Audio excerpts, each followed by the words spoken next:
Yo, Atlas speaking, and welcome to part 10 of What If I Was Reborn in Naruto as an evil prodigy Uchiha with the inheritance system.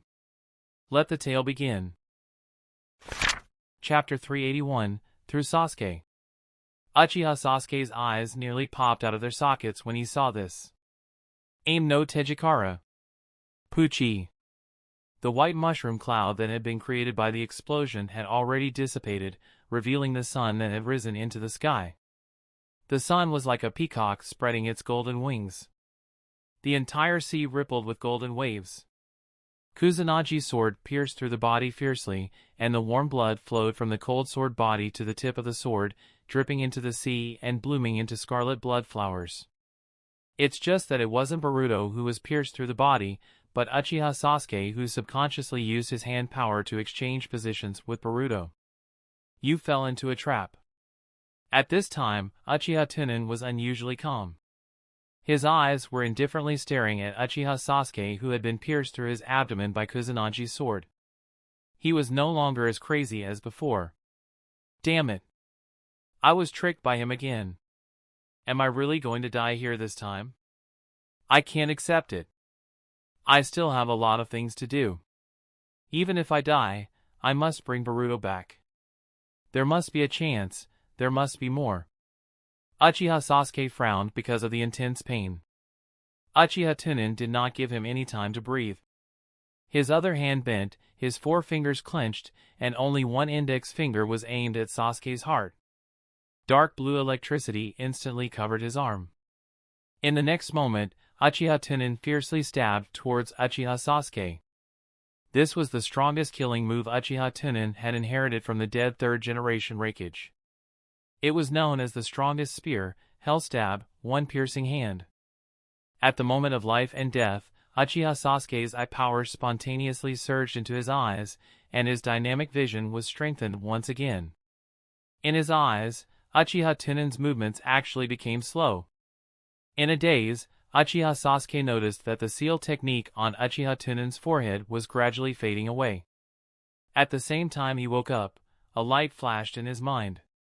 No wonder his Amenoto Jikara was useless. He actually engraved a sealing technique on his body, freezing the space around him. Then, he couldn't use the time and space ninjutsu now. He should be very clear about this. I am very afraid of death. In a split second, Uchiha Sasuke thought of what Uchiha Tunan had told him before, and a trace of fierceness flashed through his eyes. He roared, "Cho Shinra Tensei!" Uchiha Tunan's expression changed. He did not even take away Kusunagi's sword that was inserted into Uchiha Sasuke's body. His body turned into lightning and plunged into the sea at full speed. Although he did not know the specific power of Cho Shinra Tensei. However, Uchiha Tunan, who was now frozen in time and space by the sealing technique, did not dare to take the risk and use his powerful physical body to resist it at close range. Now that he was in battle, even if he did not die, any minor injuries would affect the balance of victory. Only by maintaining a good state at all times would he be able to ensure that he did not overturn the car. This was also the reason why even though Uchiha Tunan clearly had enough trump cards to kill Uchiha, he still had to use some special methods. If he could save strength, he could save it, but if he couldn't get injured, then he couldn't. It had to be said that when Uchiha Tunan really needed to run for his life, his movement speed and hand speed were simply too fast. Even at the moment when he just entered the water, not only did he activate the nine-tailed mode, he used the 9 tails of chakra to firmly protect himself, but he also summoned the Golden Warrior to carry out his might. Even the surface of the Golden Warrior was also wrapped in 3 layers of golden chains that were sealed by Vajra. Boom! After a few breaths, Uchiha Tunan, who was in a few thousand meters of the seabed, vaguely heard a sound coming from above. However, because he was in the seabed, the sound was a little weak. If not for Uchiha Tunan's extraordinary hearing, he would not have been able to hear it. At this time, Uchiha Tunan had removed the space-time seal on his forehead and quickly used holification. Only then did he completely relax. Unfortunately, he almost killed that guy. Originally, in Uchiha Tunan's plan, it would have taken a lot of effort for him to defeat Uchiha, who was at full power. Then, he might as well lose in the battle and show his mental state. This way, in the eyes of Uchiha Sasuke, the crazy him really wanted to kill Boruto directly. Moreover, when facing a madman, anyone would subconsciously not consider whether the madman would have some conspiracy or trick, thus lowering their vigilance. As long as Uchiha Sasuke wanted to save Boruto, at that distance, he could only use the power of his hand to exchange his own life for the life of Boruto. But this time, Uchiha Tunan was worse. The difference is that the first time he encountered this situation, he didn't take into account the height difference between Sasuke Uchiha and Boruto. Because of this, Kusunagi's sword, which should have pierced the heart of Boruto, only penetrated the abdomen of Sasuke. But it doesn't matter, after Uchiha Sasuke casts Chou Shinra Tensei, chakra and pupil will consume more than half of their power, and due to injuries, their strength will be greatly reduced. At that time, he would be able to finish him off with some effort. Just as he was thinking, Uchiha Tunan frowned slightly. This movement seemed a little too small. Not good. Uchiha Tunan's eyes turned cold. He squatted down slightly and leaped up. Like an arrow released from a bow, he shot toward the surface of the sea. Bang! Uchiha Tunan rushed out of the sea like a cannonball, turning into an arc and landing lightly on the surface of the sea. He looked around and found that the surface of the sea was calm. The injured Uchiha Sasuke and the poisoned Boruto had all disappeared. At this time, Uchiha Tunan fully understood that he was tricked by Uchiha Sasuke just now. But Uchiha Tunan's sneer, the smile on his face was extremely brilliant, as if he had run into something big. Then, he reached out to touch his chin, shook his head lightly, and muttered, "You actually know how to lie. Who did you learn this from?" As soon as he finished speaking, Uchiha Tunan suddenly stopped smiling. He suddenly raised his head and opened his eyes, and the veins in the corners of his eyes suddenly bulged. Uchiha Tunan used his Byakugan to investigate the traces of Uchiha Sasuke and Boruto. With the support of powerful eye power, the visibility of the eyes was infinitely lengthened.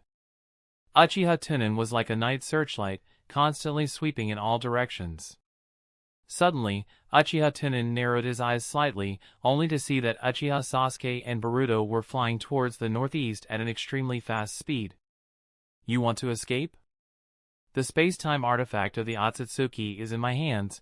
Where can you escape to?" Uchiha Tunan knew that he would definitely not be able to catch up with flying if he ran. However, even if you can't catch up, you must catch up. Take advantage of his illness and kill him. Now was the best time to deal with Uchiha Sasuke. But before that, Uchiha Tunan was prepared to give the other party a big gift to prevent the other party from running too easily. Chapter 382, Tunan is angry. If Hatakido is here, it can be seen that Uchiha Tunan is really angry. After all, anyone who found out that he had been deceived would feel angry. Especially when he trusted the other person very much. Uchiha Tunan looked towards the northeast direction where Uchiha Sasuke had escaped to and unhurriedly reached out to undo a button on his chest. In this direction, he was also facing the rising golden sun. But seeing Uchiha Tunan's eyes slowly closed, it seemed that he had forgotten Uchiha Sasuke who was running away. In the tailed beast's space, the sound of a whip was heard, followed by the mournful wail of Kyubi. In the next instant, dense golden chakra surged out from Uchiha Tunan's body, transforming into a sphere, enveloping the surrounding area of several dozen meters. Inside the golden chakra sphere, Uchiha Tunan closed his eyes and suddenly took a deep breath. The golden-colored chakra poured into his mouth from the dragon and gathered at his throat. At the same time, the aura of Uchiha Tunan crazily rose. Asterisk drip, drip, drip, drip. Asterisk. Small beads of water actually bounced up on the surface of the surrounding sea, as if these small beads of water and sea water were two kinds of substances that were incompatible and repelled each other. After several breaths, all the golden-colored chakra that was spread all around was sucked into Uchiha Tunan's mouth. Uchiha Tunan closed his mouth, slightly raised his head, and adjusted his angle. His arms slowly opened, as if he wanted to embrace the entire world. Suddenly, Uchiha Tunan suddenly opened his eyes. Because he had condensed the Kyuubi chakra that far exceeded the capacity of his body in one breath, the scarlet-red Mangekyo started to rotate crazily. A cruel smile appeared on the corner of Uchiha Tunan's mouth, and then he slowly opened his mouth, as if he was going to roar at the sky. The entire world seemed to freeze at this moment. The next moment, the entire sea seemed to tremble. Ripples spread out in all directions with Uchiha Tunan as the center. The seabirds soaring in the sky in the distance seemed to be frightened and began to flee in the distance. With the passing of time, the entire sea seemed to emit a dull roar. The new ripples chased to the front of the ripples, stacking together to form a surging wave. The move that Uchiha Tunan was releasing now was the area of effect sound style ninjutsu he had created with the infrasonic sound wave, Weeping Ghost. The mystery of the infrasonic wave was that the vibrations kept overlapping, resulting in a terrible resonance. As the duration of the ghost cry became longer and longer, its power would also become more and more powerful. This time, because the distance of Uchiha Sasuke was too far, Uchiha Tunan directly used the Kyuubi's chakra to release it. A second after Uchiha Tunan released the ghost cry, the huge waves in the distance had already become several meters high. The fishes in the shallow sea instinctively fled towards the depths. 3 seconds later, the entire sky seemed to be roasted by the high temperature, raising bursts of wrinkles, but still not a single sound was heard. 5 seconds later, the surface of the sea where Uchiha Tunan was had already caved in. The sea water shot in all directions, and the corpses of countless fish and shrimp exploded into a bloody mist as soon as they were exposed to the air. 7 seconds later, the air refraction above the sea was completely disrupted. Like a myriad of flower mirrors, the golden sunlight refracted into a rainbow color and randomly shot in other places. For a moment, the scenery around Uchiha Tunan completely disappeared in the flesh eyes, and the entire world was completely replaced by a variety of colors. 10 seconds later, the largest wave in the distance had turned into a terrifying tsunami hundreds of meters high, smashing into the distance again and again.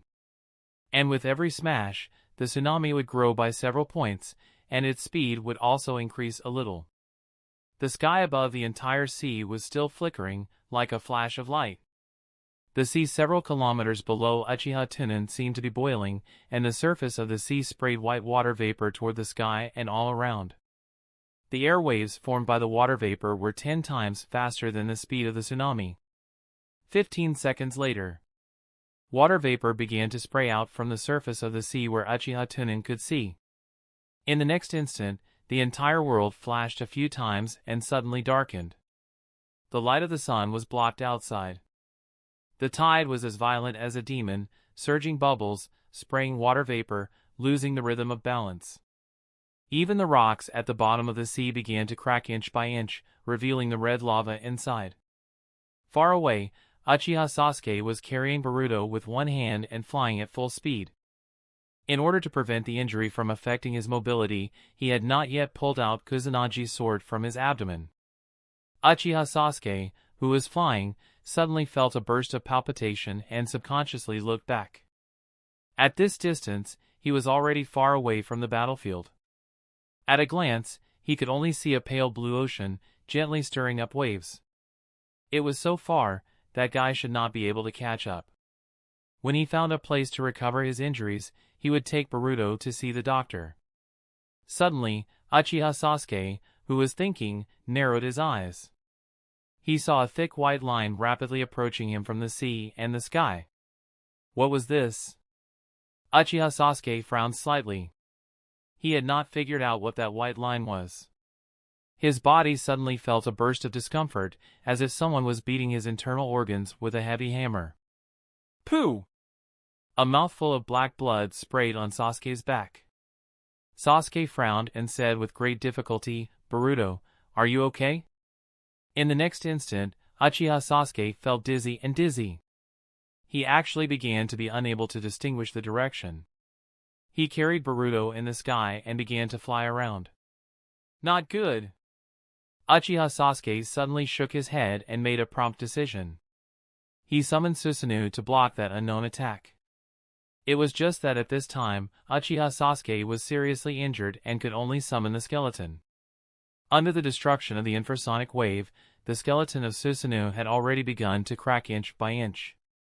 Uchiha Sasuke was slightly dazed. He gritted his teeth and insisted on flying forward. After an unknown period of time. Boom! The white wave of air slammed into the skeleton. The powerful impact instantly disintegrated most of the skeleton. After the wave of air swept past, two figures fell from the sky towards the sea. Just as the two of them were about to fall into the sea, the monstrous waves had already caught up to them. The waves that were 1,000 meters tall were like giant hands that reached into the sky, instantly engulfing the two of them. At this time, Uchiha Tunan had already stopped releasing the weeping ghost. Looking at the rapidly approaching red light under his feet, Uchiha Tunan lightly shook his head and muttered, "Impulsive." As soon as he finished speaking, he saw that Uchiha Tunan had disappeared without a trace. Just as Uchiha Tunan was about to leave, golden red lava pierced through the sea and shot out from where he was previously. ZZZ.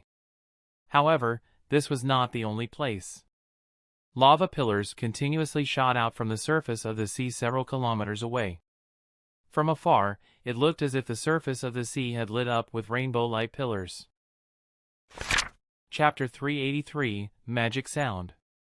Uchiha Tunan had intended to continue releasing the ghost tear, but he did not expect that it would trigger the volcano at the bottom of the sea and cause the volcano to erupt. Fortunately, the volcano erupted under his feet. Uchiha Tunan did not want to be baptized by the lava, so he could only stop releasing the ghost tear. A few minutes later, other than the still gushing lava pillars, the entire sea seemed to have returned to peace. However, as far as the eye could see, the sea was densely packed with cooked fish corpses. There was still a faint smell in the air. On a reef in the distance, Uchiha Tunan had his hands behind his back.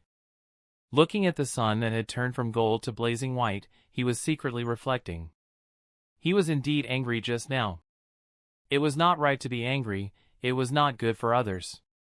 It affected his rational judgment, and he randomly used a large amount of chakra to release a wide-range killing ninjutsu. It was not a big deal to release this kind of ninjutsu. If the effect was unknown, it would consume a lot of energy. After spending so much effort, Uchiha Sasuke and Naruto had no idea where they went. And the Kyuubi in the tail beast's space was still lying there like a pug, gasping for breath. Next, it was better to honestly look for it. After all, the heavens did not let down the hard work, and nothing could be done in a short time. After thinking about it, Uchiha Tunan adjusted his mentality and let out a long breath. Then he cleared his throat and walked towards the direction where he finally found Uchiha Sasuke. As he walked on the sea, his lips trembled slightly. He used the wind to restrain his voice into countless lines and spread out in all directions. In order to spread the sound as far as possible, Uchiha Tunan controlled the sound line to spread parallel to the sea. In this way, it could reduce the consumption of sound.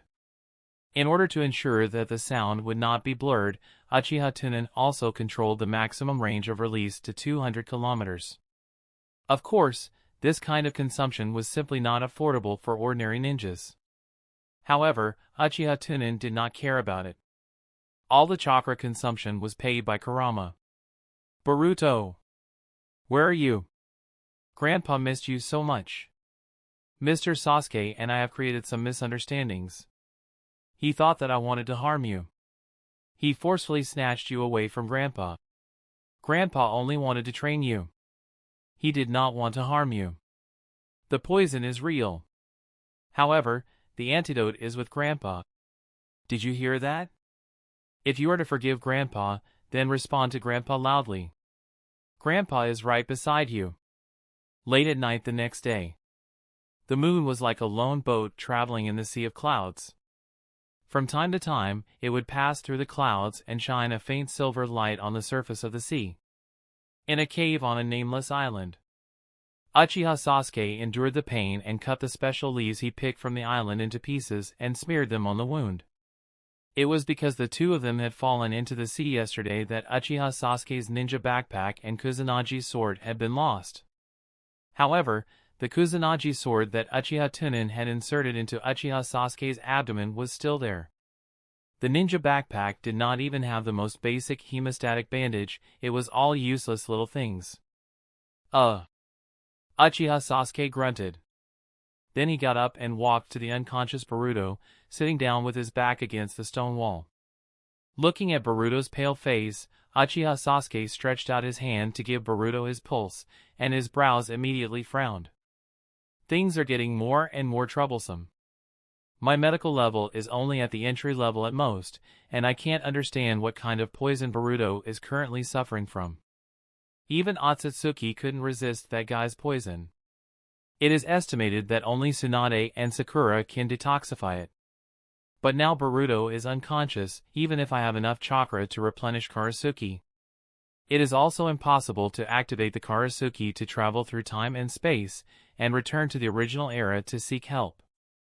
The Tsunade of this era is also in the Shirgu Forest, but my psychic scroll is lost, and there is no space-time coordinate to perform the anti-psychic spell. The scroll stored in the Dragon Hole in this era does not have my name, and there is no way to summon the snake in the Dragon Hole to help pass the message. Damn it. What should I do now? We are still on our way to being hunted down. Uchiha Sasuke's expression turned extremely ugly, and he could not help but clench his fists tightly. Could it be that I can just let Boruto die in this era? If that's the case, then even if I return by luck, how can I explain it to Naruto? That's right. In terms of detoxification, Chio might be able to do it. Cough cough.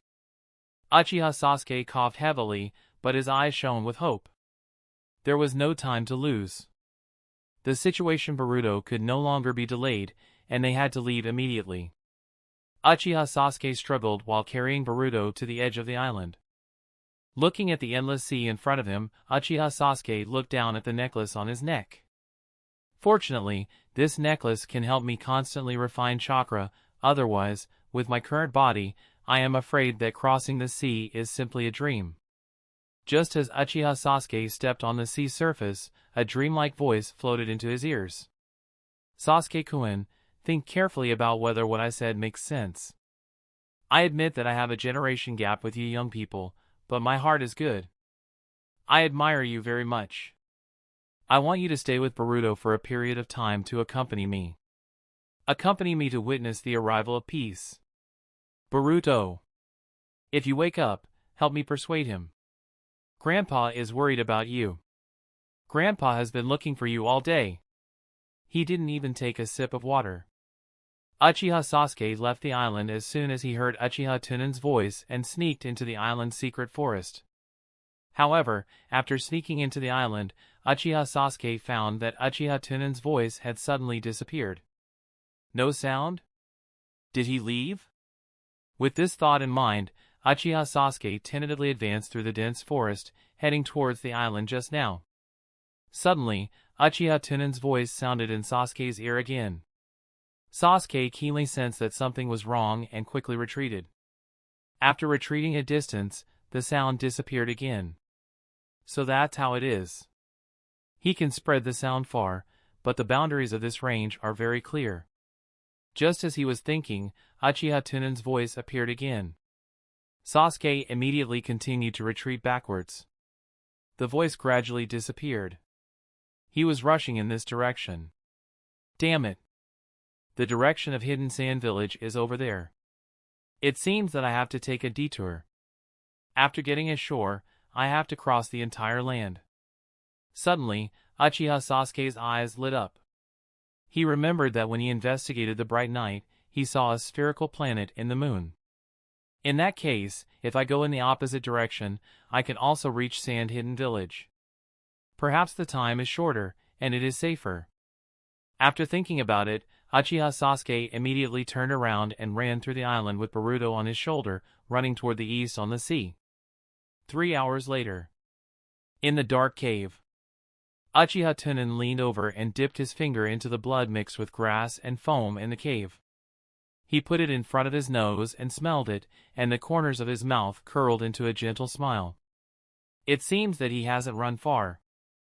After saying that, Uchiha Tunan's figure flashed out of the mountain in the center of the island, carefully observing the traces left on the island.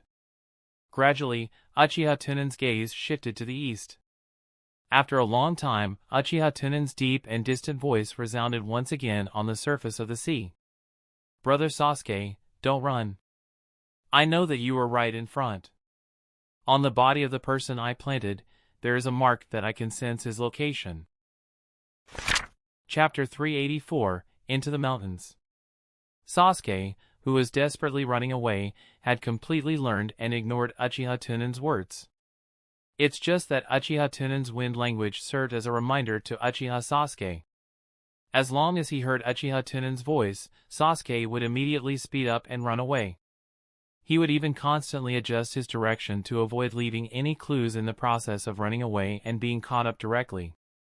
The two of them chased and ran for a whole day in the vast sea. For Uchiha Tunan, although the wind language can alert the enemy, the wind language still provides Uchiha Tunan with very important clues. The sound line of the wind language contained a part of the ultrasonic waves, which played a similar role as radar.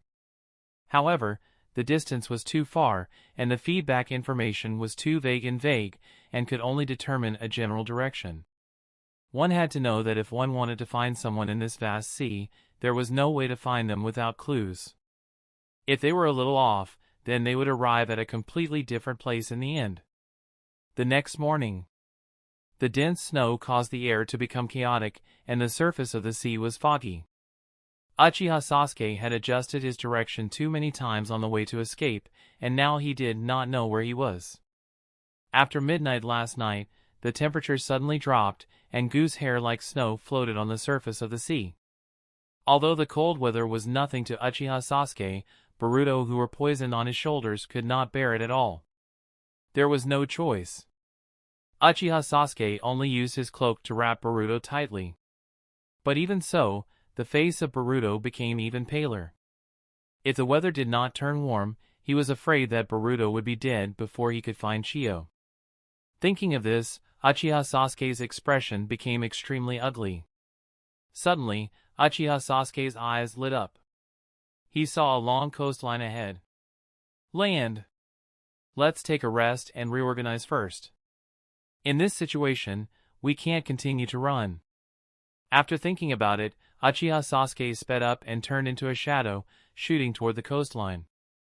After getting ashore, Uchiha Sasuke carried Boruto and began to find a place to hide. The snow on the land seemed to be bigger than on the sea. The big snowflakes were floating densely, like a white net, and the heavy snow was more than half a foot thick. On the snowy mountains in the distance, the trees that were covered in fog became dry with ice branches and jade. On the sparkling ice branches, there were many silver flowers. Facing the wind and snow, Uchiha Sasuke found a cave and used fire to ignite the firewood to warm Boruto. Uchiha Sasuke added firewood to the bonfire while staring at the burning flame and thinking. I haven't heard that guy's voice for about 3 hours, so he probably won't be able to find us for the time being. The body of Boruto seems to have deteriorated to a certain extent, and I don't know how long it can last. However, it seems that it won't be able to last until we go to Sand Village to find Chio. In that case, he could only think of a way. Perhaps he could look for a medical ninja. Even if he could not cure it, it would be good if he could stabilize the situation. Suddenly, Boruto let out a soft groan and opened his eyes in a daze. Uchiha Sasuke's face lit up. He suppressed the excitement in his heart and said to himself, Boruto, how do you feel? Grandpa. So cold. His face was as red as a ripe apple, and his body was trembling. He hugged his arms tightly and muttered. Seeing this, Uchiha Sasuke placed his hand on his forehead and took a hit. It was so hot, it seemed that he had a fever. Boruto, wait for me. I'll go and find medicine for you now. After saying that, Uchiha Sasuke picked up his Kusanagi sword and ran towards the mountain ridge. However, it was the middle of winter and it was the time for the heavy snow to seal the mountain. Uchiha Sasuke could not find suitable herbs in a short period of time. Seeing that it was still early, he wanted to go further and search for them. If there was no fever medicine, the poison Boruto would not last for more than a few days. Uchiha Sasuke searched for half a day and only found a little medicinal herb. In the evening, Uchiha Sasuke found a valley. Uchiha Sasuke vaguely remembered that there was a medicinal herb growing in the valley. He immediately ran down the hill towards the valley. Suddenly, Uchiha Sasuke, who was on the hillside, saw two figures appear in the valley. The middle one seemed to be only 5 or 6 years old, carrying a basket on his back and a tool in his hand, constantly searching for something on the ground. The older one was about 30 years old, wearing a pair of black-rimmed glasses, and kept talking behind the child. "Hataka, I have already bought you the education subsidy. Why are you still unwilling to go to school?" The child had just crouched down and was about to shovel away the snow when he heard the person behind him begin to chatter again. A trace of impatience flashed on his face. "Principal, you are a good man, but please don't waste your time.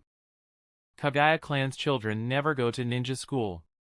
After saying that, he picked up the shovel and shoveled away the snow. The glasses man behind him continued to speak bitterly. "Because of this, you should give a good head to the brothers and sisters in the clan. Only by learning more knowledge can one become a qualified ninja. The clan is too far away from the village." The child replied perfunctorily. The glasses man pondered for a moment and said frankly, "I'll sign the boarding procedure for you. You'll eat and live in the school in the future." The child turned back to look at the glasses man's sincere eyes, and a hint of desire flashed across his face. Then, as if he thought of something, he turned his head and said in a cold tone, "The patriarch said, we Kagaya clan don't need to go to the ninja school to learn those simple courses. The elders in the clan will teach us how to fight. In terms of combat, no one can compare to the Kagaya clan." The glasses man stepped in front of the child and squatted down. He said bitterly, "Listen to my advice and come to the ninja school to learn.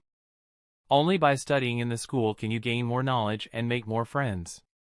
Love and knowledge are the most precious things in life. If you learn from those people in your clan, you will only become a rash man in the end." The child's action of shoveling snow paused slightly, then he sighed and said, "Please go back. Don't delay me picking herbs. If I don't complete the mission, I will be beaten when I go back." Looking at the child who was continuously shoveling snow, the glasses man's eyes were full of distress. He reached out and stroked the child's hair. He said in pain, "Look, what's the use of mere ability to fight? Such a big family was so poor that it was almost impossible to open the pot. They actually needed children to pick medicine to support their family. Hataka, it just so happens that you know some medicinal knowledge. Why don't you learn medical ninjutsu from me? I believe that with your talent, you will definitely become an excellent orthopedic ninja in the future. Think carefully, are there many blood diseases in your clan? Maybe you will have the ability to treat them in the future." These words seemed to have poked the child's soft spot. The child lowered his head deeply, pursed his lips, and a look of longing appeared in his eyes. After a long time, the child took a deep breath and raised his head. He found that the headmaster who had been squatting just now had already stood up and turned his back to him. "Principal, what's wrong?" The bespectacled man looked at the forest covered in snow with a solemn expression. He said loudly, "Sneaking around in the dark, you don't look like a good person at first glance. This is my student. Please don't take any notice of him." As soon as he finished speaking, he saw Uchiha Sasuke come out of the snow not far away. He sized up the glasses man and said in an uncertain tone, "Are you a medical ninja?" The glasses man immediately sized up Uchiha Sasuke as well, then straightened his body and said firmly, "I am the headmaster of the Mist Village Ninja School, Kamon no Tadayuki. This friend, seeing that you don't even have a forehead guard, you should be a wandering ninja. This place belongs to the territory of the Kagaya clan, please leave quickly." Uchiha Sasuke ignored Tadayuki's warning and continued to ask, "You know medical ninjutsu?" There was a hint of pride in Tadayuki's eyes, and he said lightly, "It's not easy to be a principal. The monitors of the medical class are all my students. Do you think I can do it?" As soon as the words fell, Sasuke Uchiha looked happy and immediately opened the eternal kaleidoscope and cast an illusion towards him. Tadayuki's pupils instantly dilated and his entire person became sluggish. What did you do to the principal? Kagaya Hataka saw that Tadayuki's expression suddenly became strange. He immediately stood in front of Tadayuki and looked at Uchiha Sasuke with vigilance. Uchiha Suiju slowly aimed the eternal Mangekyo at him and said softly, "Go back." As soon as he finished speaking, Hataka was stunned, and he turned around like a walking corpse and walked towards the clan grounds. Chapter 385, Immortal Blood. Half an hour later.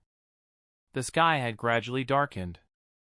The northwest wind howled like a wolf, and snowflakes that curled like goose fur danced in the air. Uchiha Sasuke used a large rock to cover the entrance of the cave, which made it so that the snowflakes would not float into the cave so easily. Beside the fire in the cave, Tadayuki, who was controlled by the illusion, had taken out all kinds of medical equipment from the storage scroll and began to diagnose Boruto. After a long time, Tadayuki, who had a dull look on his face, finished the diagnosis and began to inject liquid for Boruto. Boruto's treatment method was quite effective. In just a few minutes, Uchiha Sasuke saw that the complexion of Boruto was much better. He reached out his hand and touched the forehead of the Boruto, finding that the fever had subsided. He immediately increased his confidence in the medical skills of this so-called headmaster of the ninja school. He asked in a low voice, "How is his condition?" He saw that Tadayuki had a dull expression and replied with a straight face.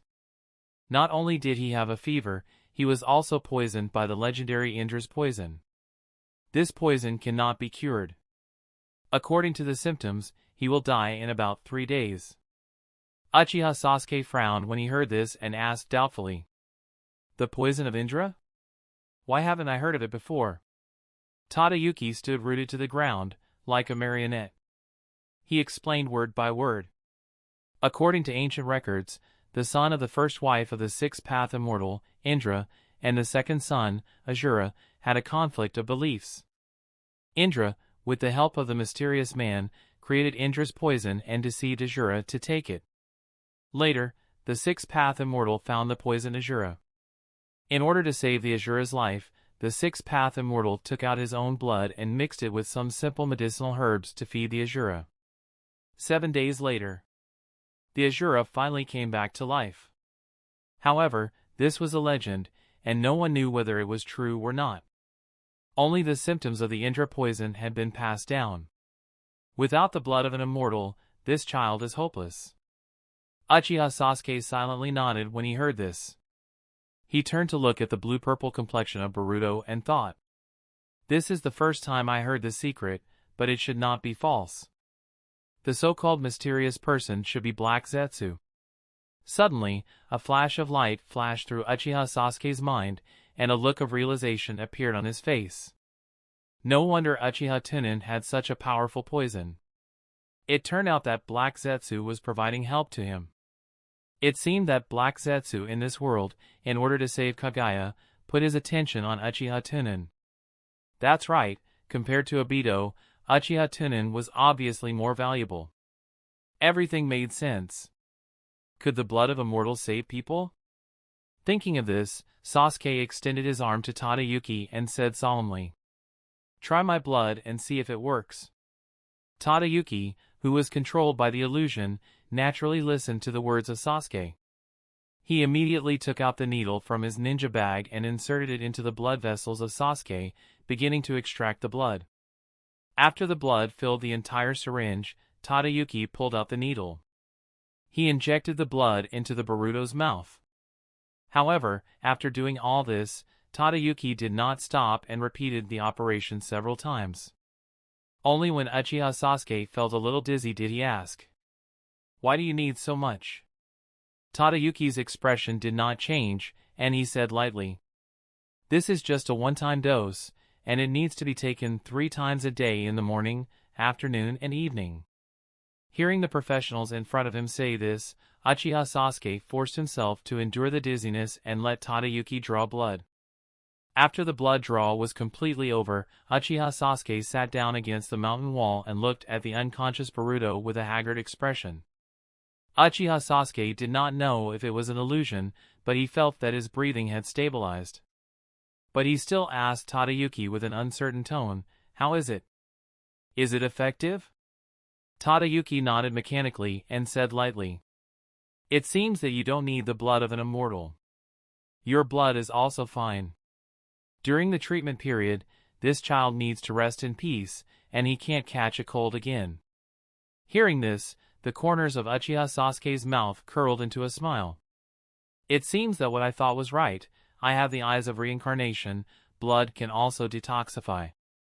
Suddenly, Uchiha Sasuke noticed the syringe in Kamo Tadayuki's hand, and his heart sank again.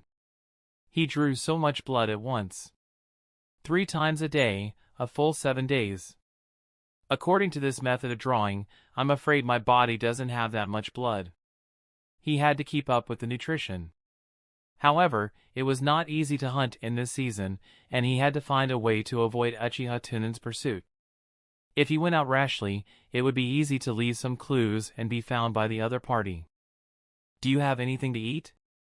Uchiha had no choice but to hope that this ninja controlled by his illusion would carry some nutritious food with him. Unfortunately, after hearing Uchiha's inquiry, Tadayuki took out a bottle of military grain pills from his bag. Seeing this, Uchiha Sasuke frowned and said in a deep voice, "The military grain pills can only fill the stomach. There is no nutrition. Is there anything else?"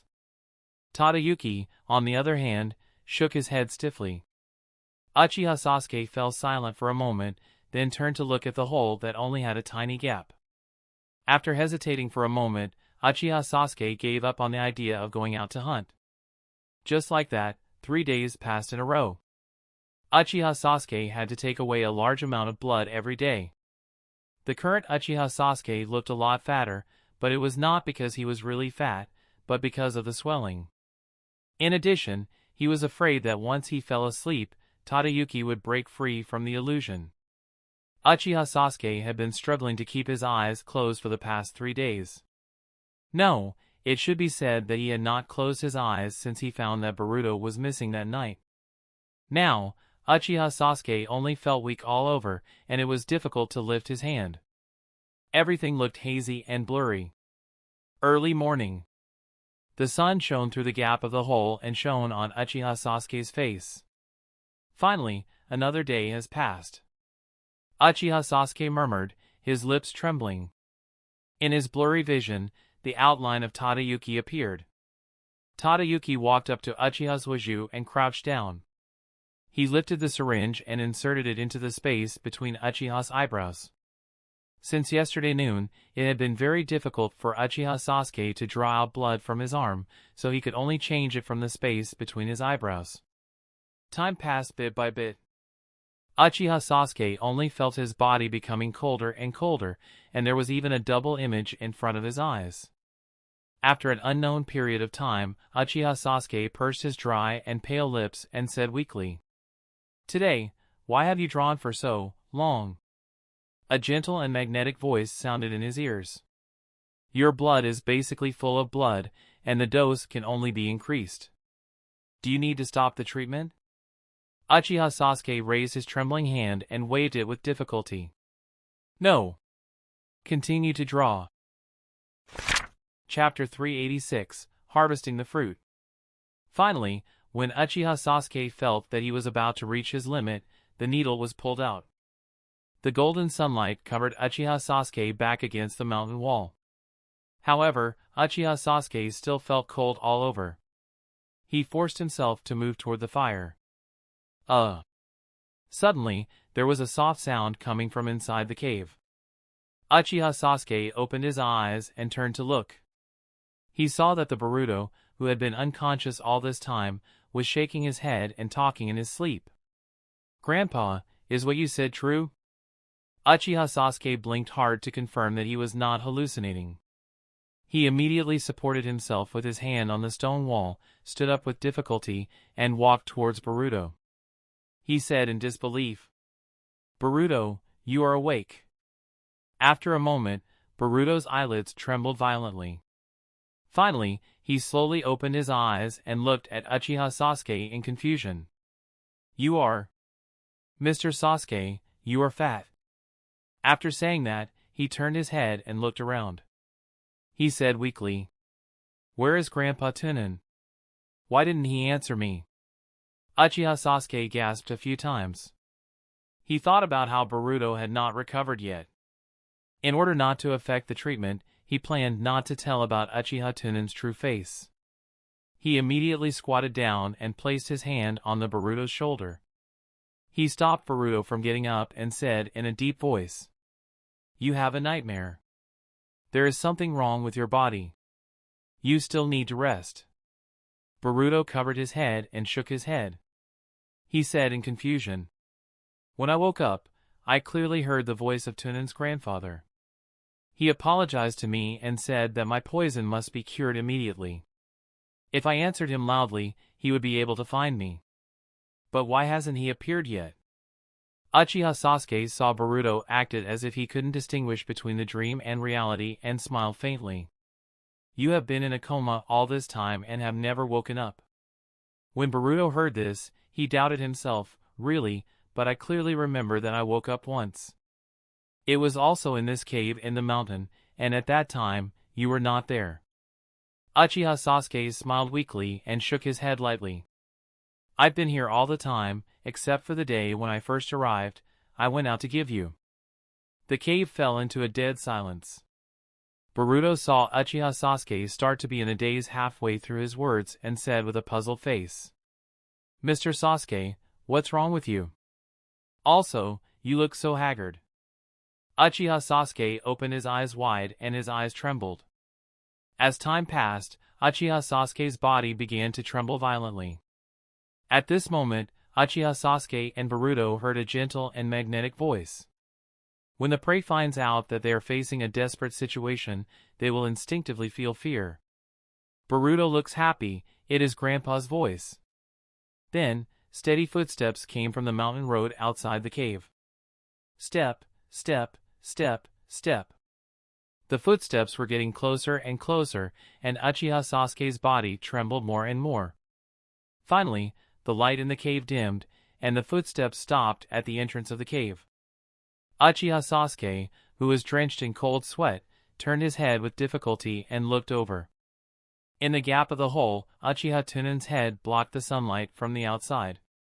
A pair of blood-red eyes stared at the two people inside the hole and said slowly, "Sorry, I saw you working so hard to save Boruto, so I couldn't bear to disturb you."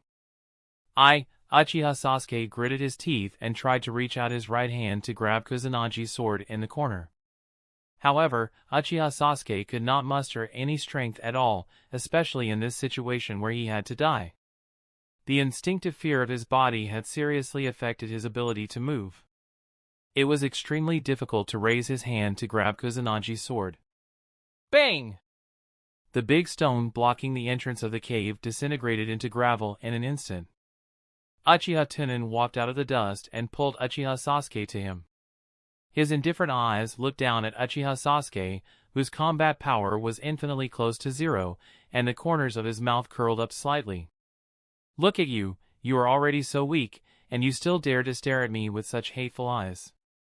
I will dig out your eyes later. You."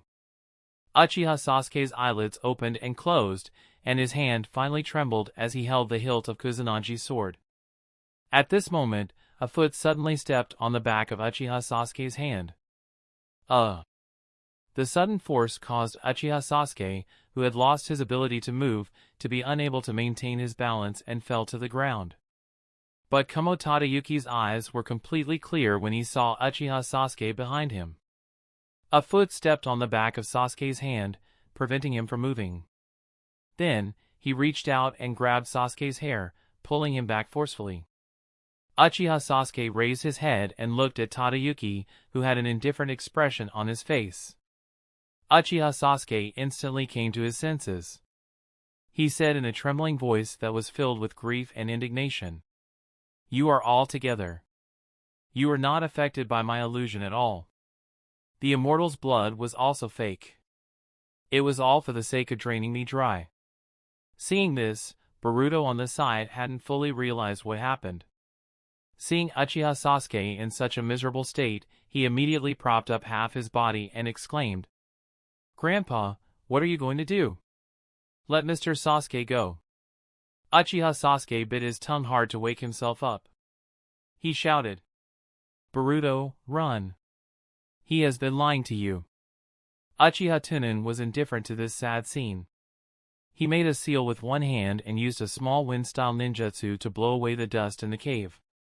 Then he took out a pair of clean medical gloves from his ninja bag at a moderate pace, as well as the tools he had prepared in advance. After all, he was about to pick the fruit of victory. He had to ensure that the fruit was alive and not contaminated by the outside world. Uchiha Tunan activated the chakra scalpel, and light blue chakra emerged from his hand, heading towards Uchiha Sasuke's left eye. His technique was professional, skillful, and painless. Uchiha Sasuke didn't even feel any pain, but suddenly found that his vision was a little less. When he saw it clearly, he found that Uchiha Tunan had already put his Rinne Sharingan into the prepared container. What a pity! Your eyes can only be used for research. We can't use them directly. After Uchiha Tunan finished speaking, he reached out his hand and grabbed Uchiha Sasuke's right eye.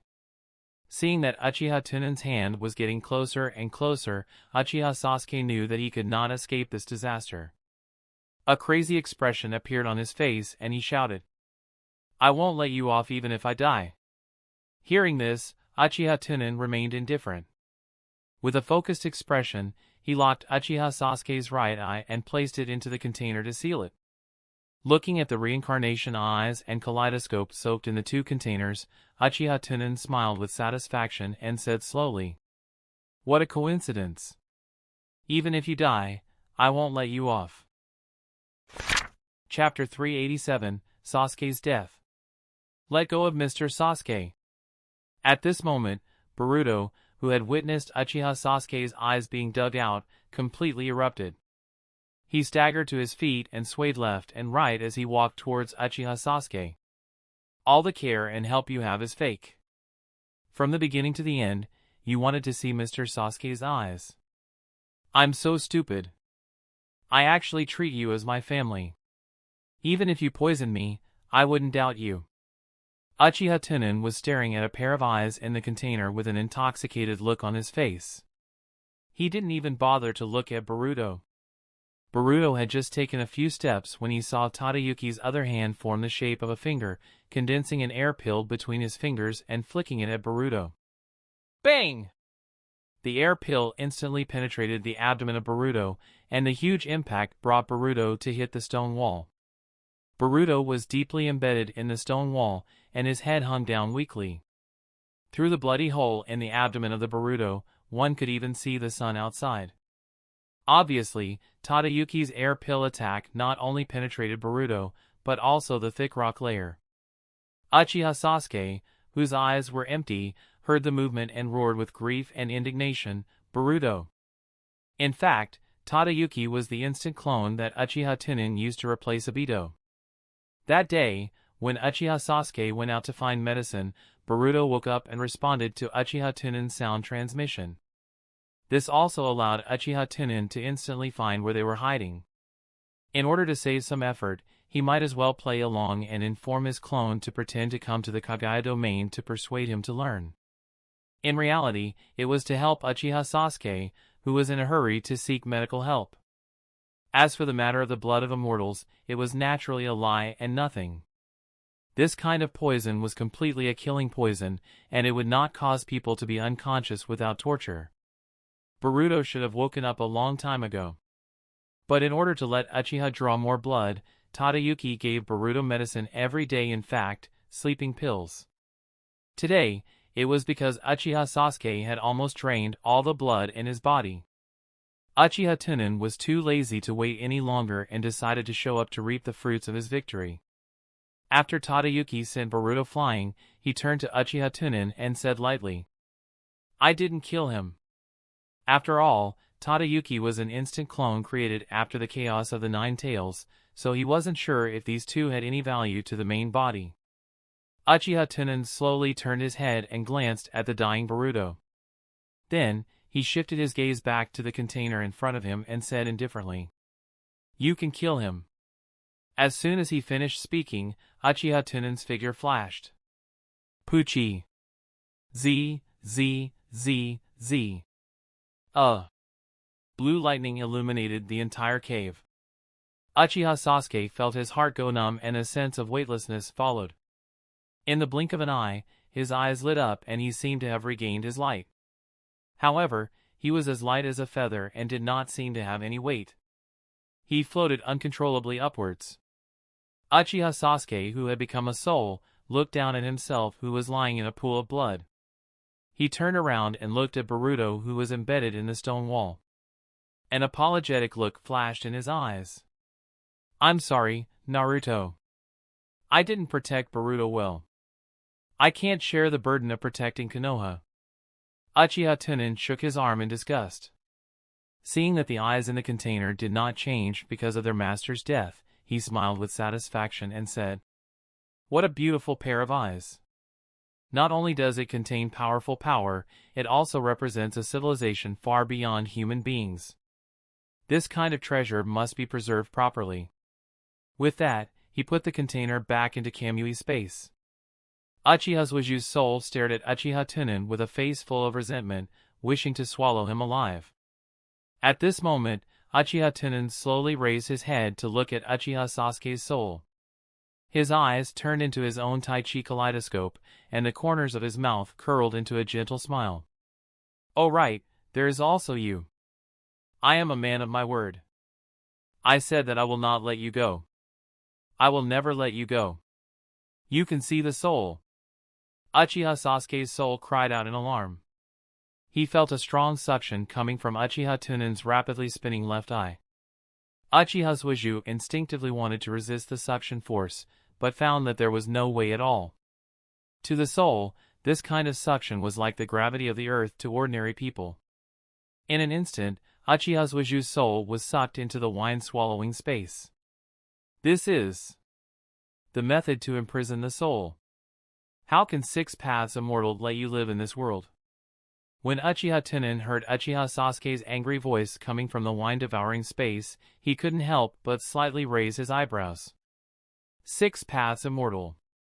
Just as Uchiha Tunan was deep in thought, a strong chakra fluctuation suddenly burst out from the cave. Uchiha Tunan's expression froze, and he disappeared without a trace in an instant. The moment Uchiha Tunan disappeared, the cave exploded. The powerful air current carried a blade-shaped shockwave that shot out in all directions. Whether it was the rocks or trees nearby, the blade-shaped shockwave was cut apart like tofu the moment it came into contact with it. Boom! A pressure from a noble bloodline was released. The mountain range that stretched for dozens of kilometers seemed to be afraid of this pressure and began to tremble. On the mountain peak 2 kilometers away, Uchiha Tunan and the instant clone appeared at the same time. The clone's expression was extremely grave as he said in a deep voice, so strong. Uchiha Tunan narrowed his eyes and nodded. "Rest for a while. I need to finish this quickly." The instant clone immediately removed itself. Uchiha Tunan's aura suddenly soared by a large margin. One had to know that Tadayuki's instant clone had been split up in the Nine-Tailed Chaos. At that time, in order to create enough value for the instant clone, Uchiha Tunan had split half of his strength to the instant clone. After returning to his peak strength, Uchiha Tunan stared at the mountain range that was shaking crazily in the distance and murmured, "It's not right, Boruto's body is only half Otsutsuki.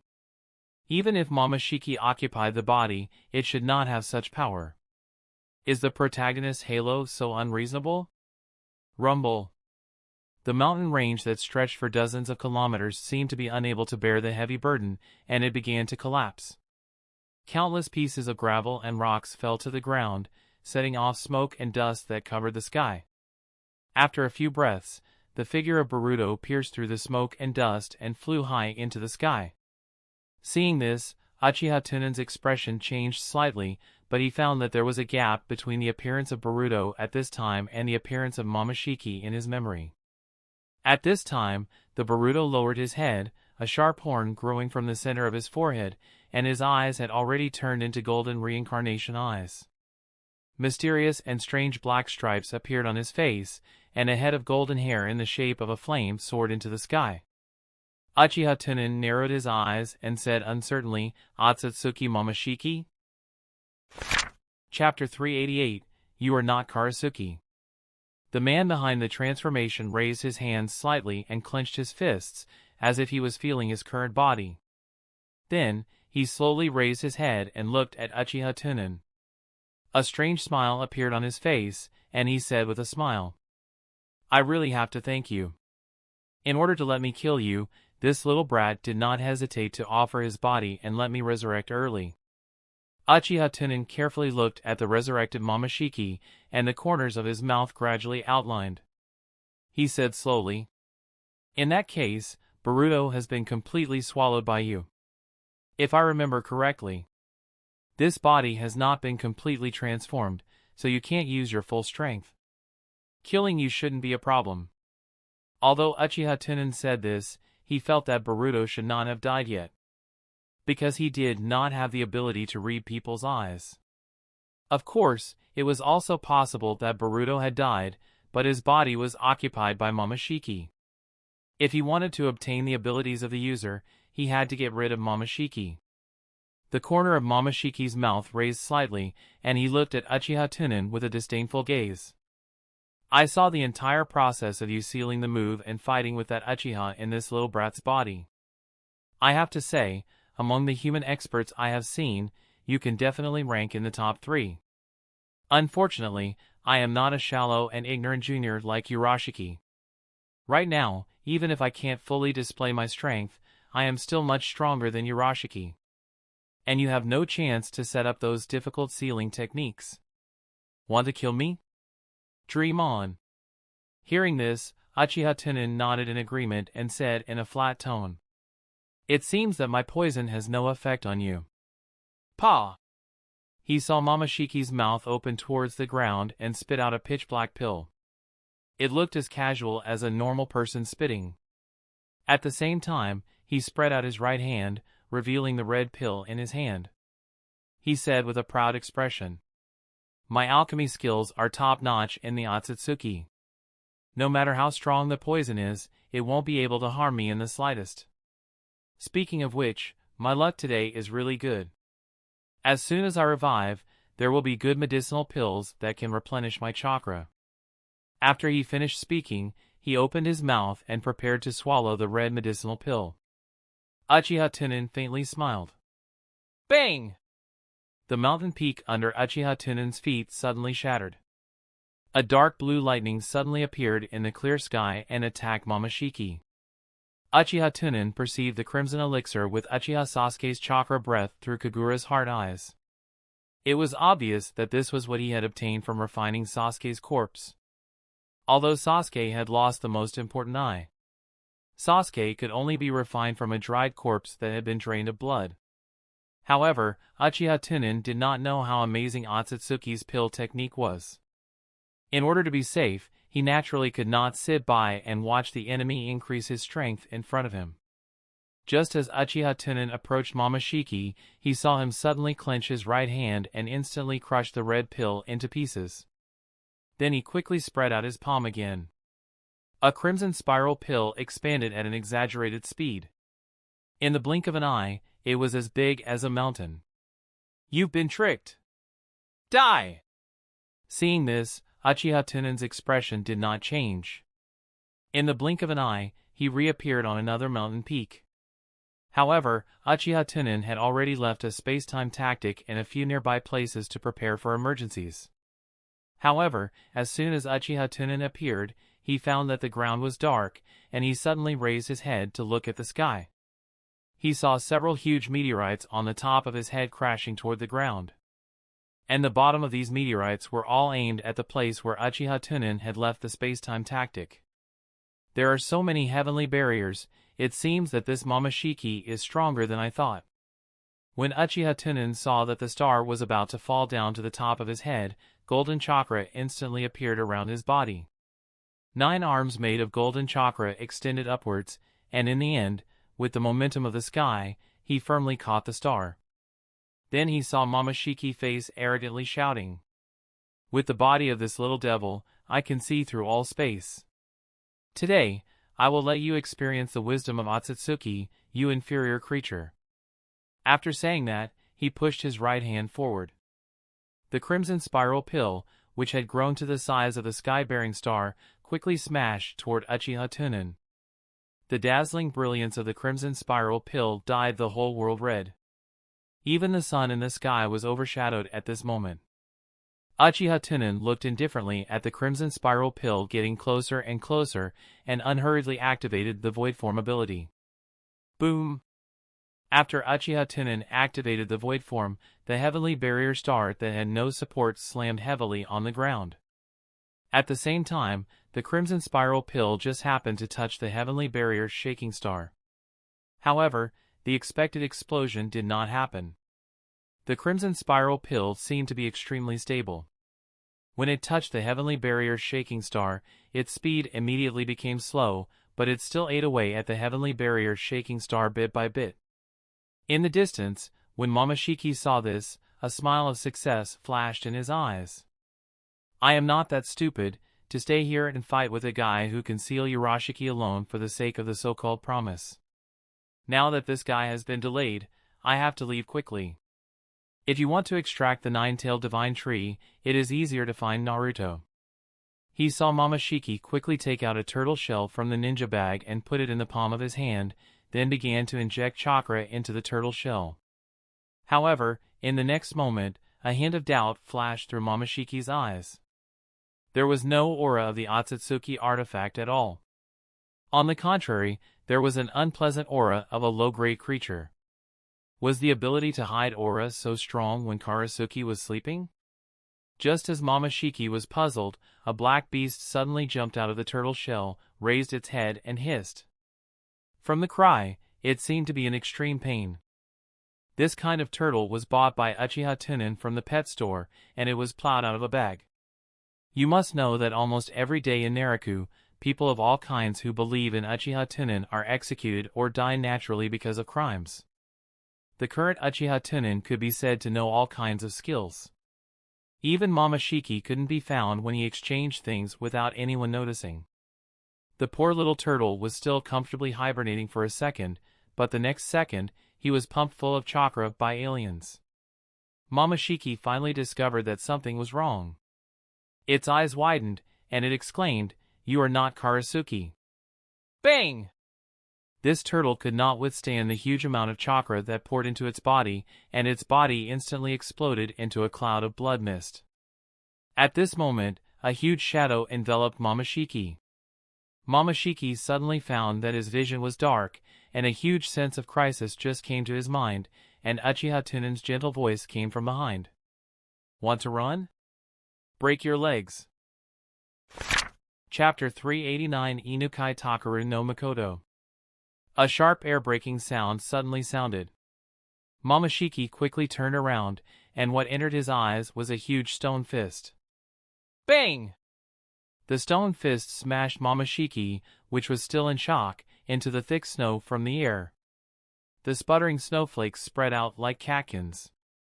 It was unknown when Uchiha Tunan had appeared behind him.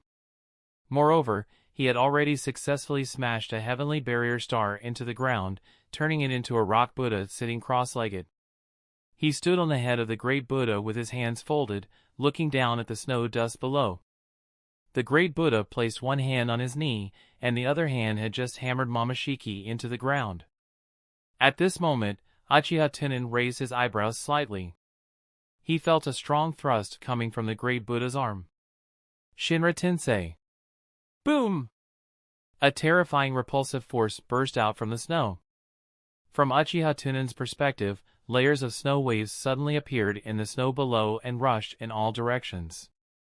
The powerful repulsive force blew away the snow dust in the air, revealing the position of Momoshiki. At this time, Momoshiki was standing in the center of a deep pit.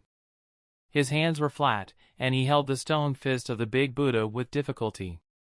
With a thought, Uchiha Tunan injected chakra into the Big Buddha. The power of the Big Buddha instantly increased several times, which was used to resist the impact of the repulsion force. Bang! Momoshiki felt a sudden weight on his head, and his knees heavily knelt in the pit. The ground around his knees cracked like a spider web. Momoshiki's face was ferocious, and his entire body was ignited with golden flames. Lightning flashed around his body from time to time. You must have taken the Karasuki. You are forcing me to kill you. In the next moment, the pair of golden reincarnation eyes of Momoshiki suddenly lit up with divine light. The repulsive force of the Shinra Tensei was released from all directions to aim at the stone fist. At the same time, the golden hair that rushed to the sky suddenly grew longer, wrapping around the stone fist of the Big Buddha. Under the effect of the double support, the stone fist of the Big Buddha was lifted inch by inch. Momoshiki finally stood up from the pit. Uchiha Tunan carefully sized up Momoshiki and said indifferently, "Sure enough, your strength has not fully recovered. But you don't have to pretend to be weak in front of me and take the opportunity to escape. Your current strength shouldn't be too far off from Urashiki transformation.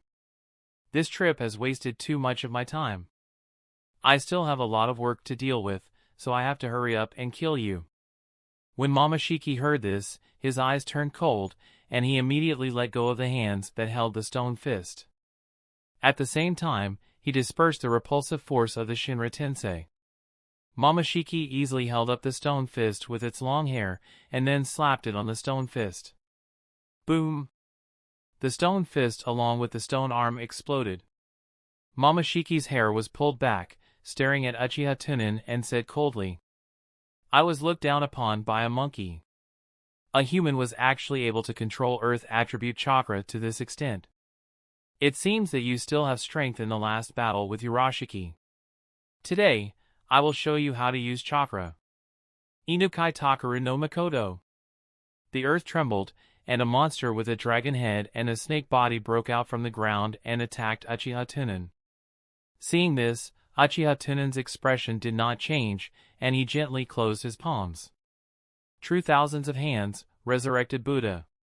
The eyes of the big stone Buddha suddenly lit up with a blazing white light. The surrounding mountain peaks and earth veins, as well as the remnants of the divine obstruction, the stars, disintegrated into rubble and were absorbed by the stone Buddha.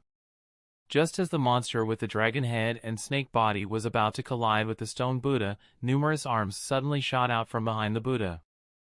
They clenched their fists and swung at the dragon head and snake body monster that was charging at them. Bang! Bang! Bang! Bang! Bang! After the fist and the dragon-headed, snake-bodied monster touched each other, the two of them turned into powder under the huge impact. Under the control of the two, both the dragon-headed, snake-bodied monster and the 1,000 hands of the great Buddha could be quickly replenished after consumption. Uchiha Tunan looked at the gloomy face of Momoshiki and said humbly, "It seems to be equally matched." Although this place was at the edge of the water country, there was no need to worry about being discovered by the Mist Ninjas. But after all, it belonged to the territory of the Kagaya clan. "So, I'm very sorry, I can't play with you anymore." As soon as he finished speaking, he saw that Uchiha Tunan's entire body suddenly burst out with golden 9 tails of chakra. This chakra quickly condensed into a big hand and grabbed towards the rear of Uchiha Tunan. Sound! A mournful cry resounded. Uchiha Tunan's big hand pinched Momoshiki's hunting beast that was secretly summoned out by him into sparks. At the same time, Momoshiki's Yamatsu Shirisaka was also ready, and he quickly activated it while Uchiha Tunan was crushing the pheasant. However, in the next moment, Momoshiki's expression was suddenly stunned, and he discovered that the activation of the Yamatsu Shirisaka was a failure. After carefully sensing it, he discovered that the surrounding space was simply as solid as a golden soup. What was going on? What method was he using to stabilize the space? Crack! A mechanical sound suddenly rang out. Momoshiki looked down and saw that the ground was cracking inch by inch, revealing golden chains that were swimming like snakes. These golden chains were naturally the Vajra seal that Uchiha Tunan had released in advance. Using the Vajra to seal the earth, he drew a special spatial sealing technique. Amir Yamatsu's Shirisaka was naturally unable to be released unless it was Kagaya's Amenamenakanushi. He saw Momoshiki's face darken as he said, "Damn it! This kind of chain can even seal the space?" Then, his eyes turned, and his figure suddenly turned into a stream of light that flew diagonally towards the sky, far away from Uchiha Tunan. Right now, this body had not been completely transformed, and his own strength could not be fully displayed. Continuing to fight would only be more and more dangerous. The Karasuki can find a way to get it back next time. If he really couldn't take it back, he could stay in this era. But if he died, and there was no suitable container nearby, then he really died. Just as Momoshiki flew high into the sky, his vision suddenly darkened, and a large stone hand slammed down on him. Momoshiki quickly braked, and then dodged to the side. Another big hand slapped down again. While Momoshiki dodged, he saw that Uchiha Tunan actually summoned a 1,000-hand Grey Buddha in another direction. Now that the situation was in a crisis, he had no choice but to choose another direction to fly in. However, his vision darkened once again. Rumble. 1,000 Hands Buddhas slowly rose from the ground. Bang! Momoshiki, which had changed its direction several times, could not dodge in time and was slapped down from the sky by a big hand like a fly. Momoshiki was like a meteorite falling from the sky at a high speed to the ground, and the strong impact made a huge pit in the ground. Chapter 390, Lava Giant. When Momoshiki stood up from the pit in a sorry state and looked around, the whole person was shocked. He saw hundreds of 1,000-hand large Buddhas that were as big as a mountain forming a circle. The dense arms made the big wooden cylinder feel numb just by looking at them. There were actually so many of them. Wasn't it said that the fox was only a part of the divine tree? Why was there so much chakra? Just how high quality was the divine tree that Kagaya had planted in this world? Seeing that Uchiha Tunan had actually used such a large formation in order to keep him here, Momoshiki understood that the hope of escaping today was probably a little small. As someone who had already died once, a sense of regret could not help but rise in his heart. When he was resurrected just now, he should have immediately run away.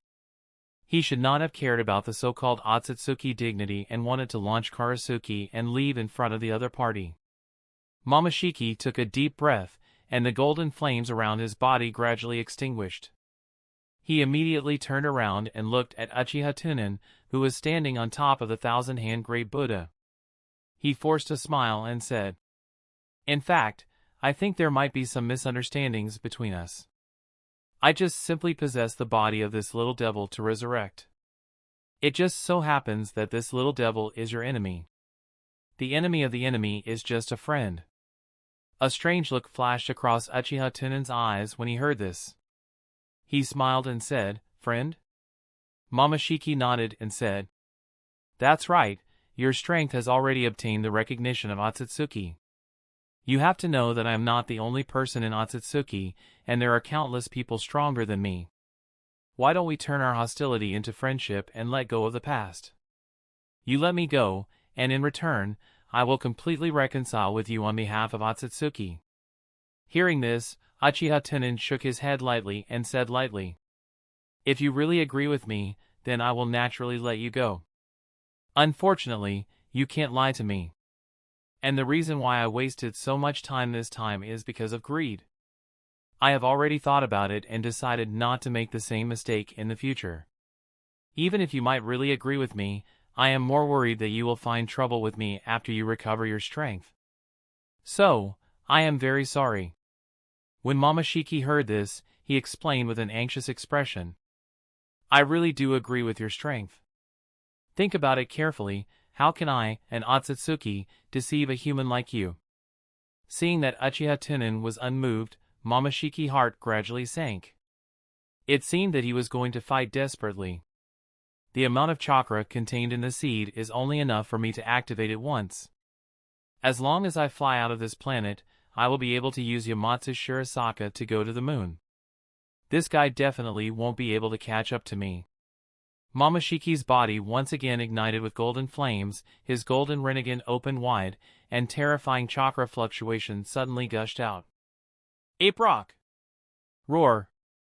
Momotsukī used fire and earth attribute chakra to create a magma giant that far surpassed the size of Thousand-Hand Buddha. It must be known that at this time, the nearby earth was locked by Uchiha Tunan's Vidra, so Momoshiki could not directly use the rock earth in the earth, and could only use its own chakra to condense. From this, it could be seen that the strength of Momoshiki was very strong. Momoshiki stood on top of the head of the lava giant and looked at Uchiha Tunan deeply. Then, his whole body entered the body of the lava giant. Uchiha Tunan's expression did not change. He controlled the surrounding thousand-hand Grey Buddha to reach out to intercept. However, the speed and strength of the lava giant far surpassed the speed and strength of Kyuubi and Susanoo. Coupled with the control of Momoshiki, the mobility of these thousand-hand Grey Buddhas was far beyond what these thousand-hand Grey Buddhas could compare with. Bang! Bang!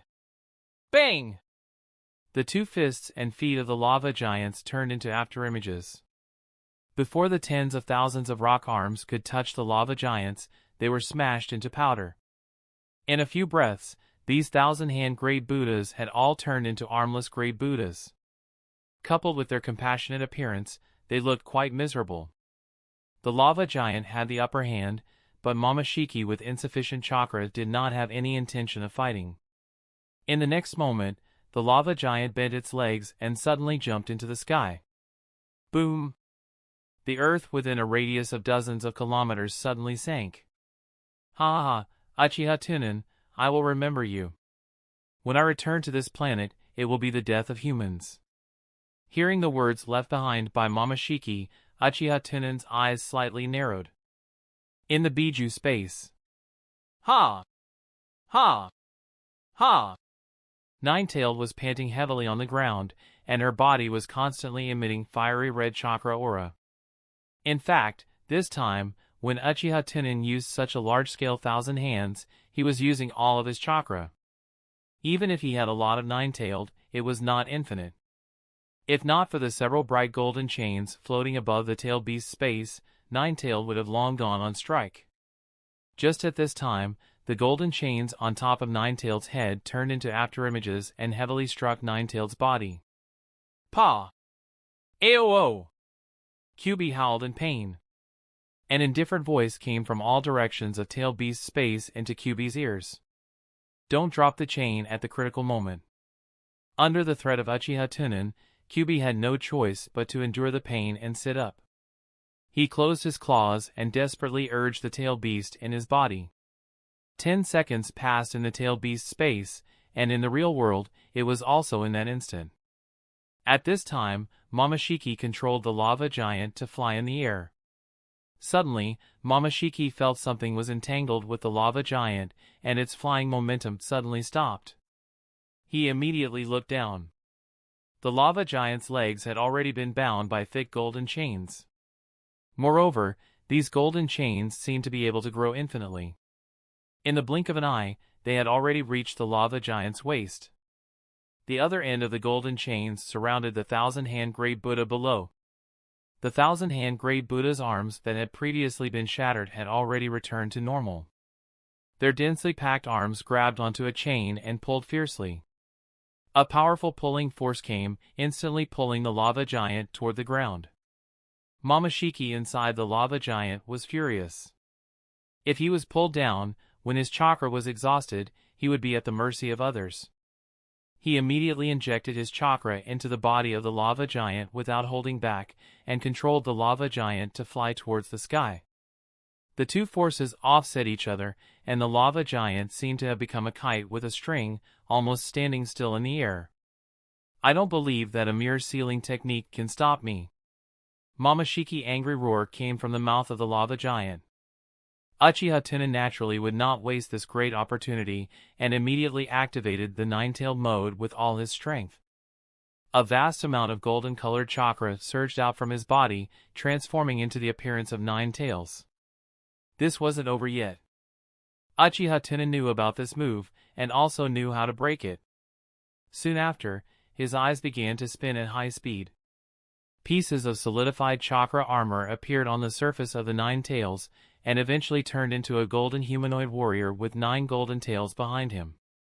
This was the only move that Uchiha Tunan had, Might, Heavenly Hound. The 1,000-hand Great Buddha under his feet couldn't withstand the pressure of the mighty Heavenly Hound and collapsed. After landing on the ground, the mighty Heavenly Hound crouched slightly under Uchiha Tunan's control and held Devil Blade Muramasa at his waist with both hands. Uchiha Tunan's indifferent voice came into the ears of Momoshiki that was controlling the lava giant to struggle wildly. Just block it for a moment. My knife is very fast. Chapter 391, Momoshiki Lost. In the next moment, the majestic Tengu leaped and turned into a stream of golden light soaring into the sky. The demon sword in his hand was also pulled out, and the moment he got close to the lava giant, he cut it in half. The large wooden peach in the lava giant's body looks at the majestic Tengu who is close at hand.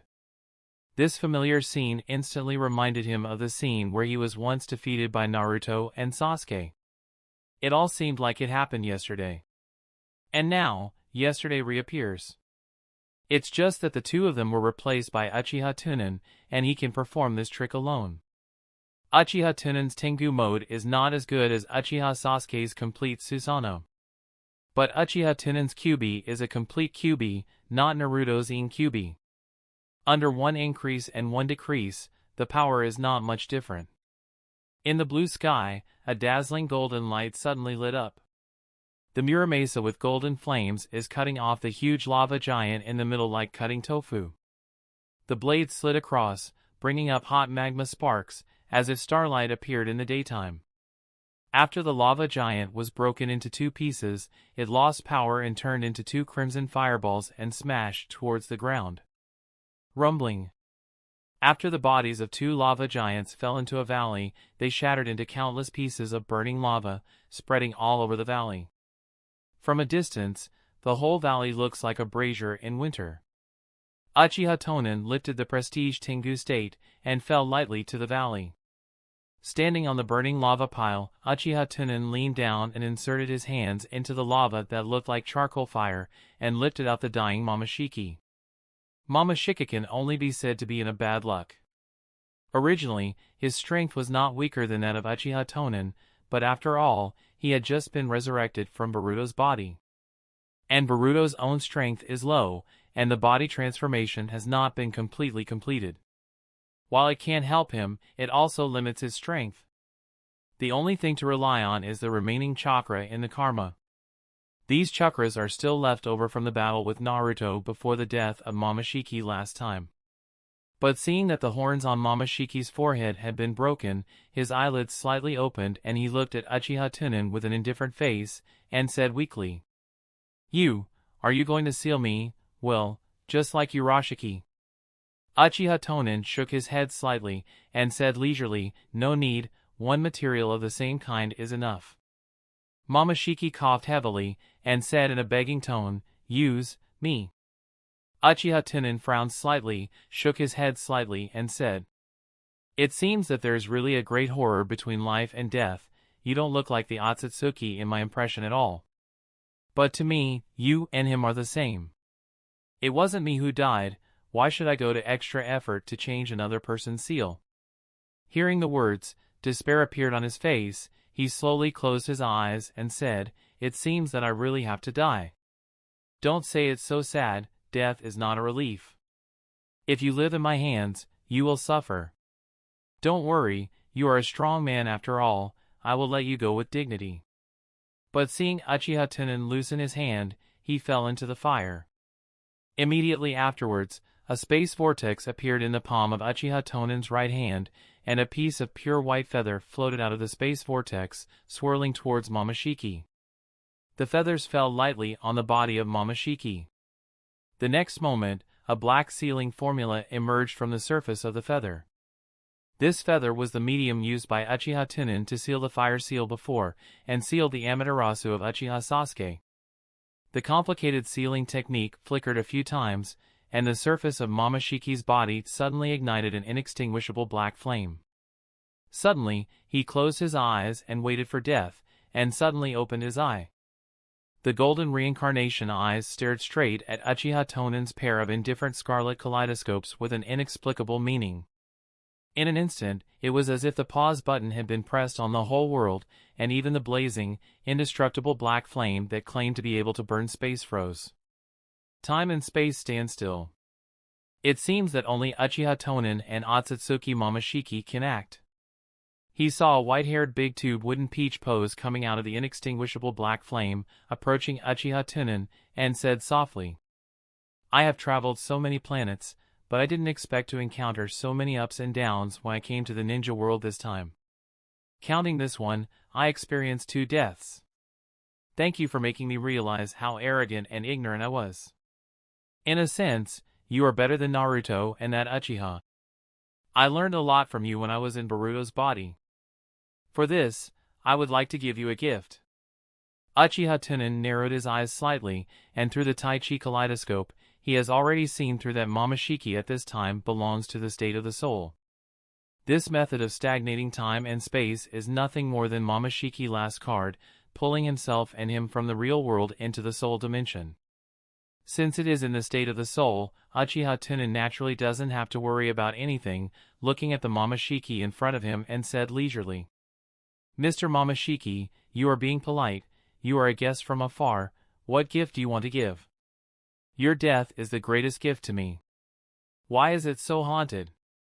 Momoshiki seemed to feel that he had a winning ticket, and put his head to Uchiha Tunan's ear and whispered, "I'm afraid you can't refuse this gift. Although the Otsutsuki blood in your body is too thin to support my complete resurrection. But I will continue to parasitize in your body until your strength declines and you are about to die of old age, occupying your body for a few days, and then find a suitable body. No matter how strong you are, you can't change your nature as an inferior creature, and your lifespan is only 100 years or so. I can't kill you, I can boil you to death." Uchiha Tunan chuckled when he heard the words, and looked sideways at Momoshiki, and the scarlet and weird left eye kaleidoscope slowly turned. "Forget about the body, I have a place that is very suitable for you here, and I will send you there now." Momoshiki suddenly felt an aura of oppression, ominousness, terror, and despair coming from Uchiha Tonan's left eye. Immediately, his eyes widened and he looked intently. He saw that the rapidly spinning kaleidoscope seemed to have turned into a space portal. On the other side of the door is a world that has never been seen before. The blood-red sky, the green flame of the burner now and then on the pitch-black earth. Black mountain peaks rise one after another, and red magma flows down from the top of the mountain, like a river. A huge suction enveloped Momoshiki's soul, dragging it towards the space. "What is this? What are you doing?" Momoshiki desperately resisted, but as long as he was in the state of soul, he had no choice but to let Uchiha Tunan decide. But seeing Uchiha Tunan spread his hands lightly, a gentle smile was drawn on the corner of his mouth and said, "Welcome to paradise." Chapter 392, Full of Treasure. After Momoshiki's soul was dragged into the wine-swallowing space, the roar stopped abruptly. Only then did Uchiha Tunan wake up from his soul state. Everything around him returned to normal. Momoshiki's body was still enduring the burning of the eternal black flames. It had to be said that Momoshiki's body was much stronger than that of a ninja who specialized in body techniques. The inextinguishable black flame burned for a few minutes before burning Momoshiki's body into ashes. At this moment, a subtle but inexplicable warmth flowed into Uchiha Tunan's right eye. Uchiha Tunan covered his left eye with his hand and looked around. Then, he closed his eyes and tasted it carefully. He muttered, "Jogen? It doesn't seem to have much effect. Is it because I'm not an Otsutsuki that I can't use it, or is there some special way to activate it?" The inheritance of Boruto was already in his hands, which proved that Momoshiki's body had also been completely dead. Only then did Uchiha Tunan withdraw the hundreds of thousand-hand Buddhas who had been in a state of preparation for battle, and the golden chains hidden in the ground that contained a powerful seal ability. Looking at the undying black flames that were still burning in the void, Uchiha Tunan unhurriedly took out a blank scroll from his ninja pouch and engraved a seal on it to store the undying black flames. After everything was settled, he nodded in satisfaction and said, "This thing is quite good to destroy corpses. It can be reused." Although it took a lot of time to go out this time, the rewards were extremely generous. Currently, Uchiha Tunan had only inherited the inside ability of the Eye of Cleansing and the ability to see the fluctuations of space. These two abilities were not very useful to Uchiha Tunan. After all, Uchiha Tunan himself had the ability to change his eyes, and was not lacking in insight. Moreover, Uchiha Tunan was proficient in spatial ninjutsu, and was extremely sensitive to spatial fluctuations. However, Uchiha Tunan would not look down on eye cleansing. One had to know that as the protagonist Naruto, eye cleansing was his cheat. There was no rubbish about the cheat of the protagonist. It was just that Naruto at this time had not yet discovered the ability of eye cleansing. The harvest this time still required Uchiha Tunan to go back and spend a lot of time to digest it. The newly harvested research materials include the eyes of the sealed Otsutsuki Urashiki and Uchiha Sasuke. The treasures include the space-time treasure of the Otsutsuki family, the Karasuki. The current Uchiha Tunan could be said to be the #1 person in the world of ninja, and in the short term, there was no need to worry about someone threatening his own life. However, Uchiha Tunan still felt that time was of the essence. There were too many things that needed to be researched. Every single thing that was successfully researched could instantly create a supreme expert. The reason why he wanted to study these things was because Uchiha Tunan was someone who liked to place all of his power into himself. It is not what Uchiha Tunan wants to transform Otsutsuki, Ten Tails Jinchuriki and the like. The path of evolution couldn't be taken lightly. One had to be steady in order to avoid being tricked by others, and thus be controlled by others. This was also the reason why Uchiha Tunan had always been dedicated to studying the Inyan escape technique. Only in this way could he improve his own level of life and be on par with the alien races such as the Otsutsuki.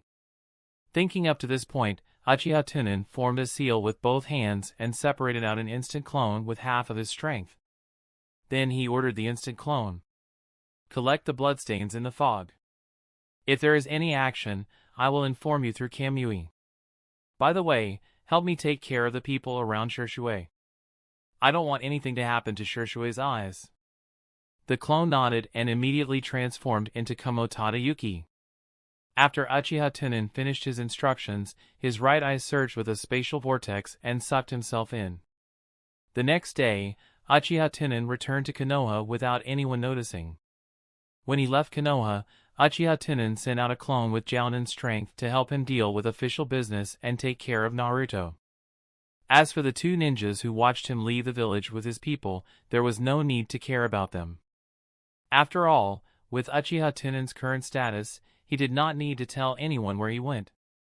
When did he come back? No one dared to ask, not even daring to guess. After Uchiha Tunan took back his instant split in the Umbu office, he simply finished handling the remaining official business and hurried back to the welfare home. In the underground laboratory, under the operation of several human-shaped puppets, the green solution in a huge glass container began to gradually fill up. When the green liquid completely covered the entire glass container, Uchiha Tunan pressed the button and the entire glass container was completely sealed. Then, he saw Uchiha Tunan take out the two test tubes that stored Uchiha Sasuke's eyes from the Kamui space. Then, he put on the medical gloves at a moderate pace and used special soft tweezers to take the eyes out and put them in his palm. Uchiha Tunan looked at the two eyeballs in his hands and activated Kamui. He sent the two eyeballs into the glass container. This was not over yet. The value of Uchiha Sasuke's eyes was too great. Although Uchiha Tunan believed that as long as he was there, no one could come in and steal the eyes. But after all, he could not stay at the welfare home for 24 hours. If there was something that needed him to leave the village and his eyes were stolen, it would not be beautiful. Uchiha Tunan bit his finger and began to paint a special sealing technique on the surface of the glass container. This glass container was extremely hard and could withstand most of the ninjutsu attacks. In addition, with the seal technique that Uchiha Tunan personally drew, it could stabilize the space inside the glass container, preventing people from stealing the eye with space ninjutsu similar to Kamui.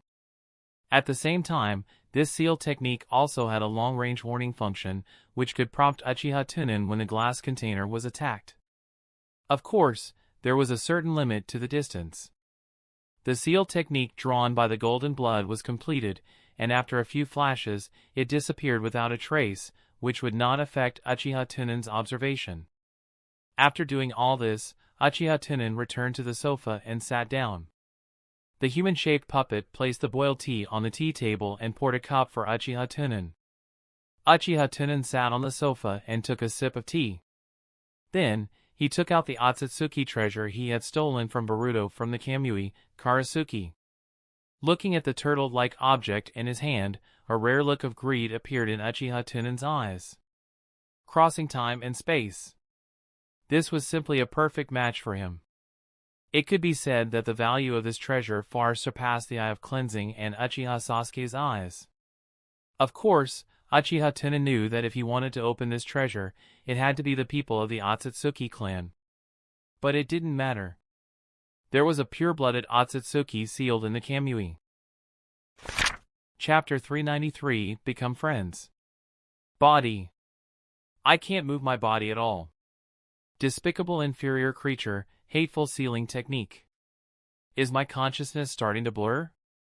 Could it be that I was sealed by an inferior creature like this? No, I'm the noble Otsutsuki. Disconnect me. Ah! Urashiki roared in shock, and opened his eyes suddenly.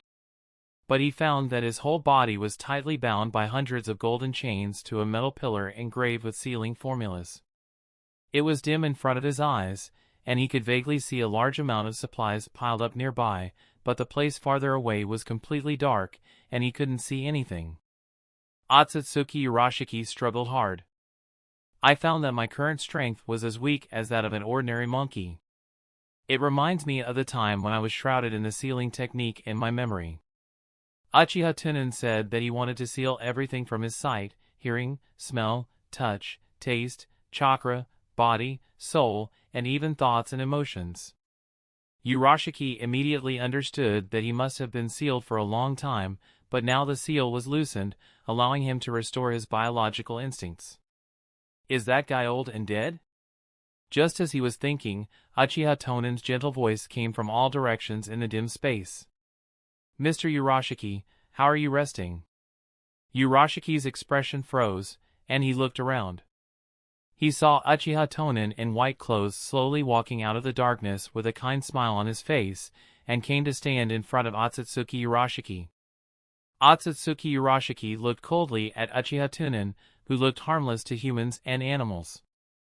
Suddenly the tip of his nose moved, his expression froze for a moment, his face suddenly turned serious, and he said, "You have the remnant breath of Momoshiki's karma on you. It seems that a long time has passed. Momoshiki has been resurrected from that brat and was completely killed by you."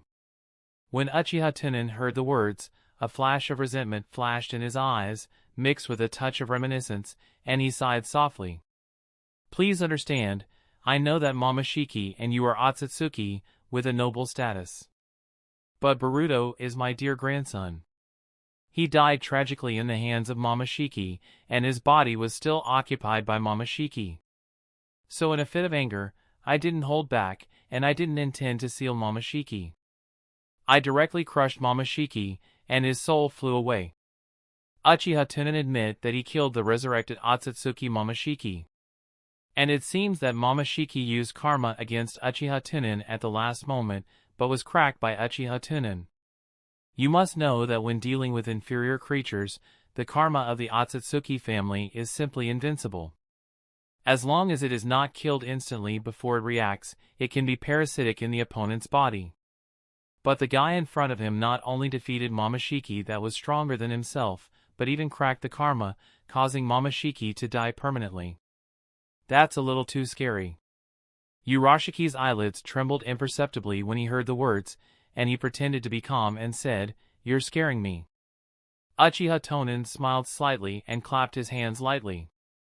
Seeing that the golden chains binding Urashiki shone with a faint golden light, they began to shrink and slowly melted into Urashiki's body.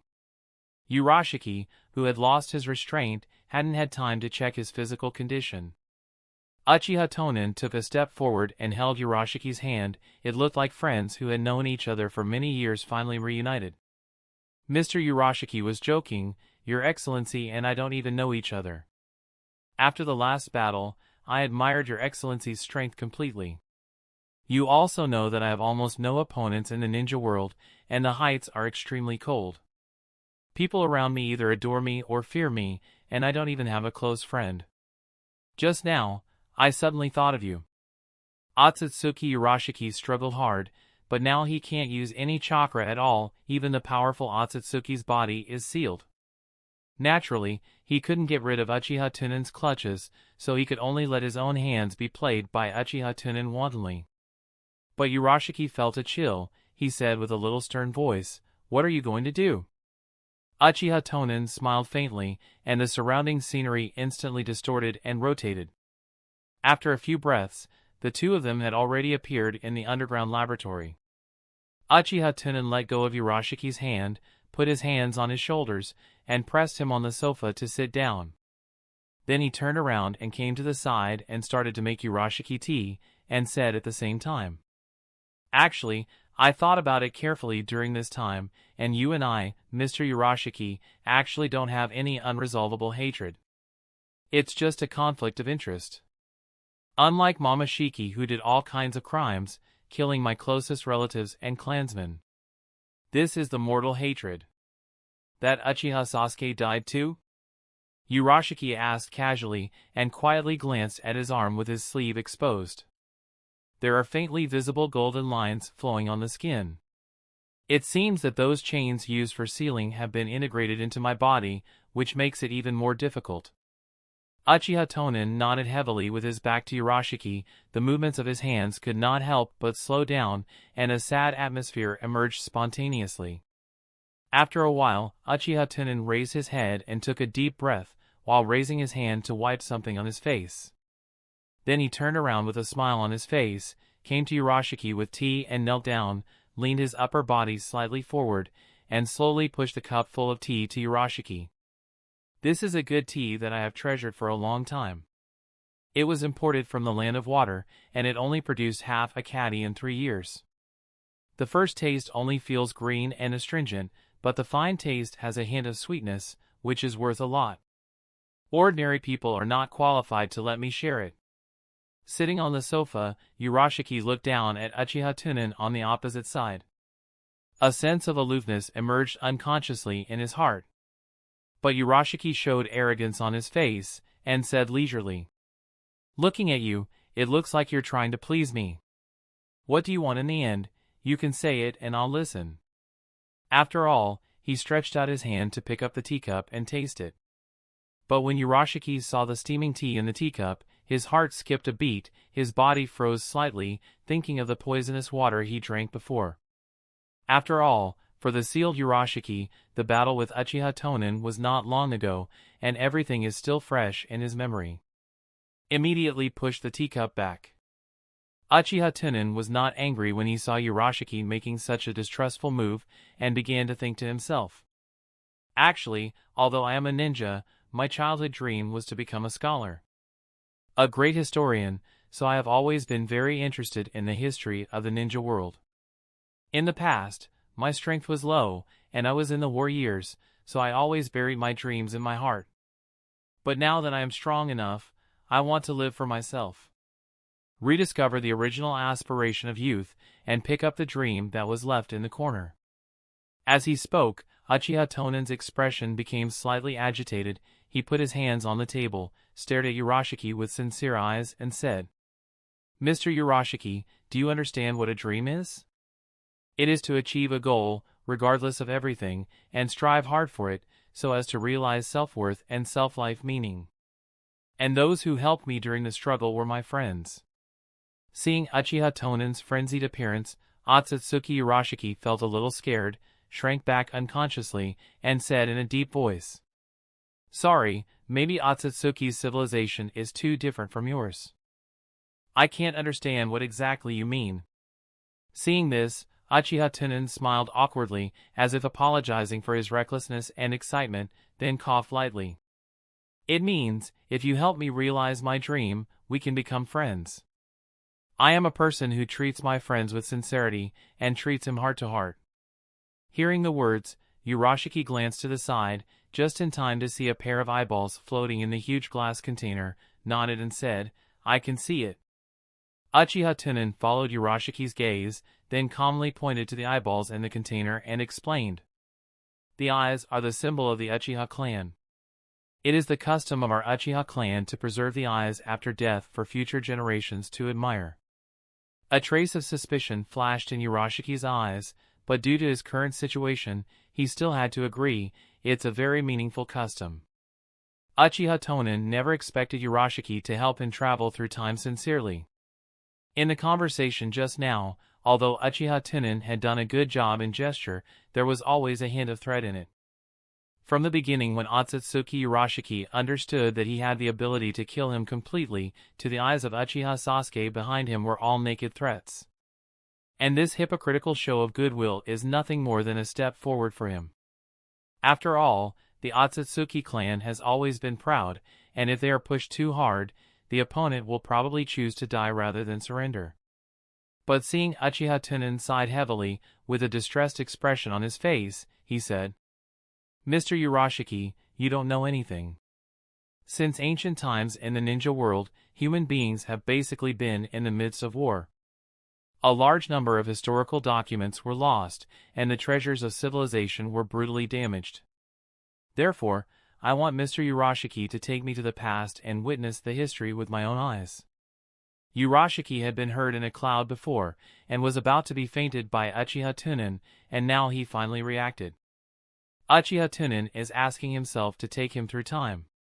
But Urashiki suddenly realized. It turns out that this is the case. After talking so much, it turns out that you want me to take you back to the past.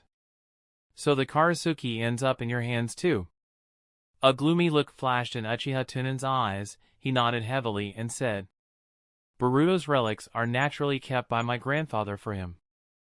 I also know that this thing is a treasure of you Otsutsuki.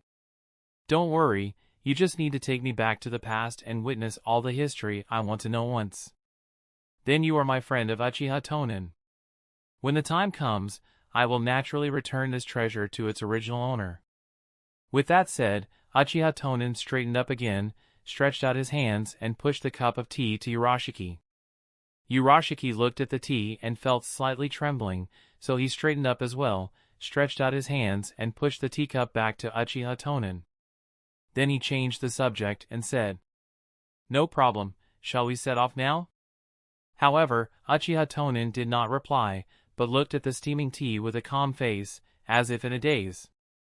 The atmosphere gradually became heavy.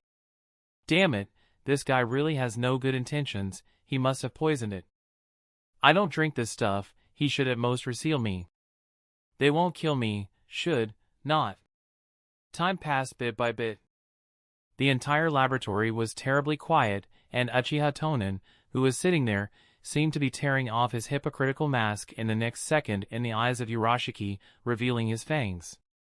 After a long time, Urashiki quietly swallowed his saliva, and said in a hoarse voice, Sorry, I'm not human, I don't like to drink these things. At this time, Uchiha Tunan slowly raised his head, and the scarlet and enchanting kaleidoscope looked directly at Urashiki, and said word by word, If you don't drink, you don't give face. Of course, it's okay not to drink. I've always been very magnanimous to my friends. Can you tell me that you are really willing to help me without reservation? A stiff smile appeared on the corner of Urashiki's mouth, and he said in a hoarse voice, Of course. I can't even beat one of your ninjas now, what are you afraid of? Are you worried that I will do something when time travels? Don't be kidding, you said it all, we are friends, aren't we?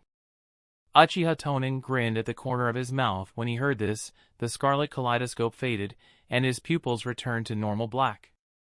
That gentle smile instantly dispelled the heavy atmosphere.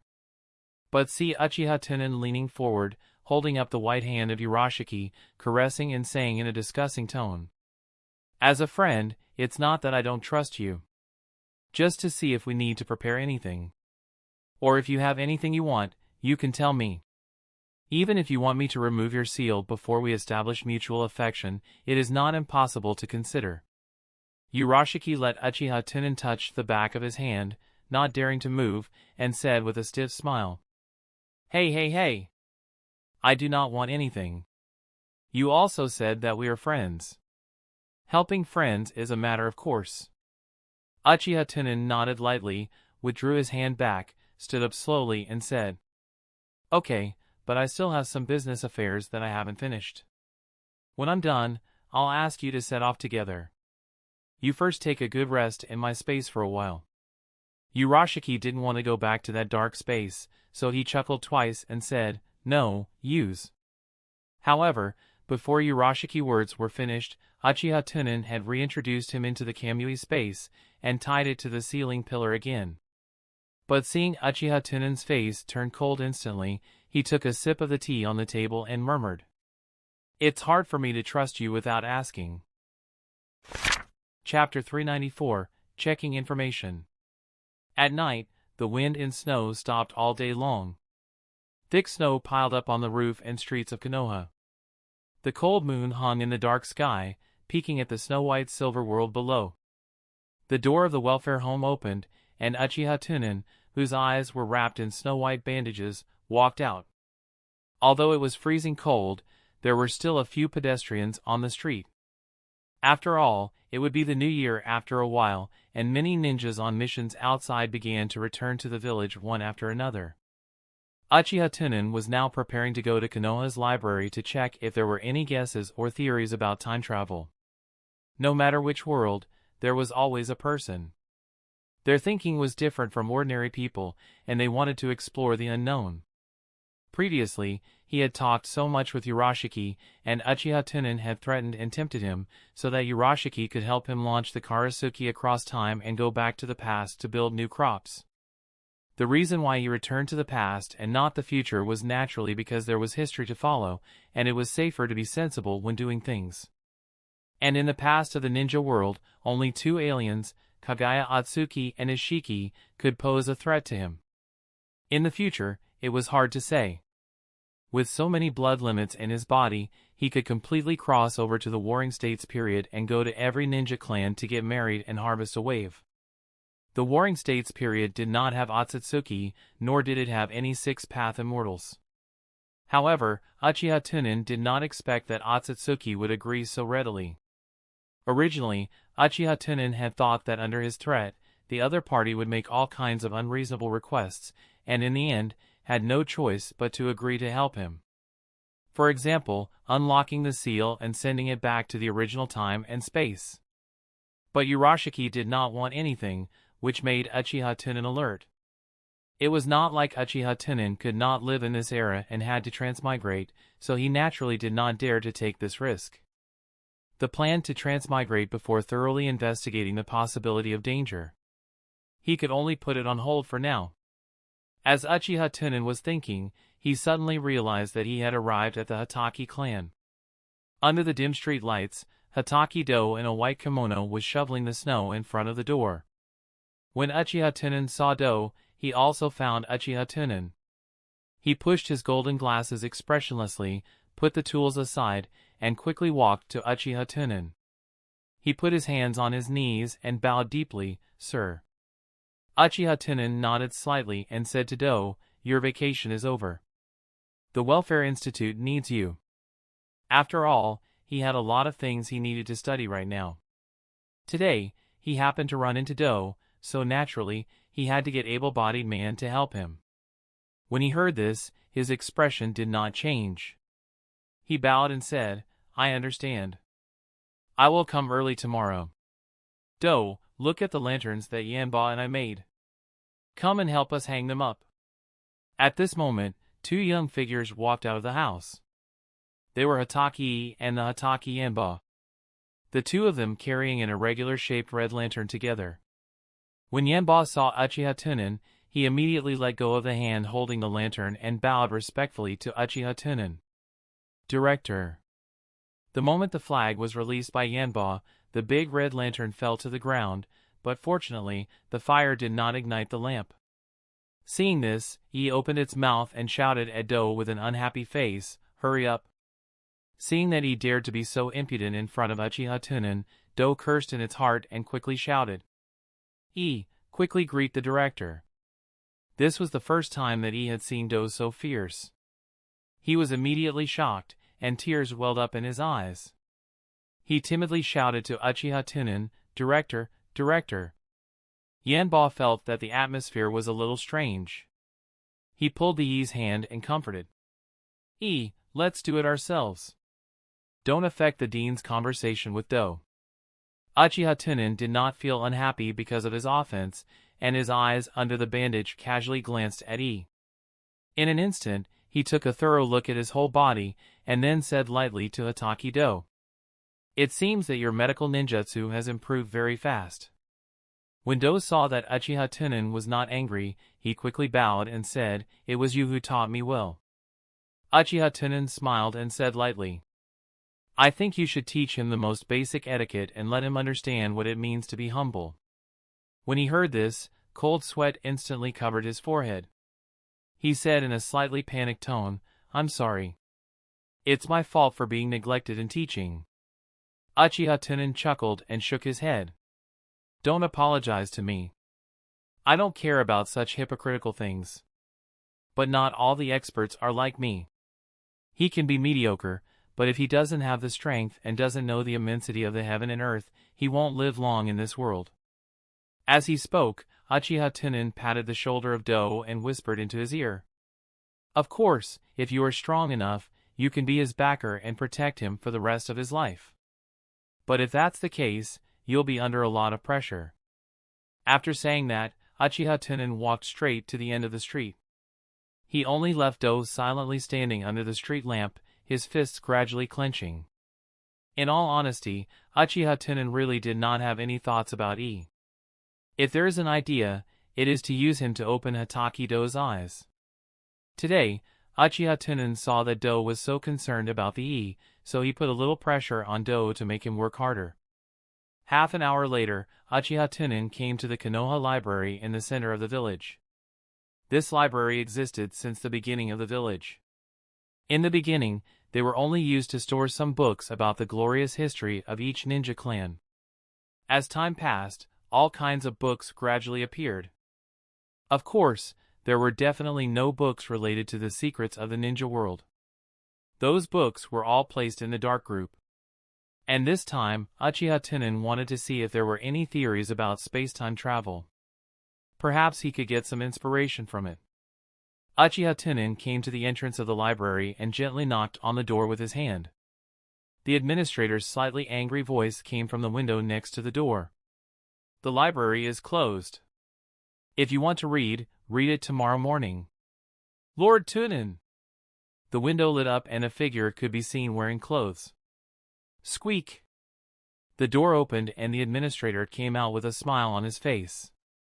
He bowed to Uchiha Tunan and said, "Lord Tunan, I just didn't wake up and didn't recognize you." "I'm sorry." Uchiha Tunan smiled warmly and said, "It doesn't matter. I was the one who disturbed your rest. Recently, some strange ideas popped up in this mind. It was hard to fall asleep after tossing and turning, so I simply came to read books to relieve boredom." The administrator hurriedly welcomed Uchiha Tunan in. There were rows of bookshelves in the spacious and bright library. At a rough glance, there were probably hundreds of thousands of books. "I wonder which book Lord Tunan wants to look for." Uchiha Tunan smiled faintly. "Do you have any books about returning to the past through time?" "Ah." The administrator's expression was slightly stunned, and he immediately understood. "Yes. Lord Tunan, please follow me." After saying that, he led Uchiha Tunan to a bookshelf and took out a book from it and handed it to Uchiha Tunan.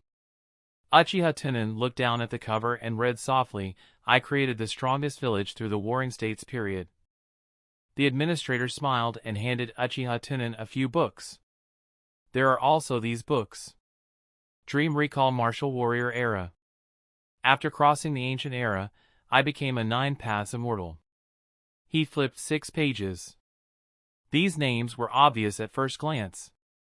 After all, although there were TV in this era, it was not popular yet and needed to be recorded. Most of the villagers were keen on reading comics. It seemed that this administrator had misunderstood his intentions. However, Uchiha Tunan held the mentality of rather killing the wrong than letting it go, so he opened these and looked at them carefully. What if there was a theory about transmigration?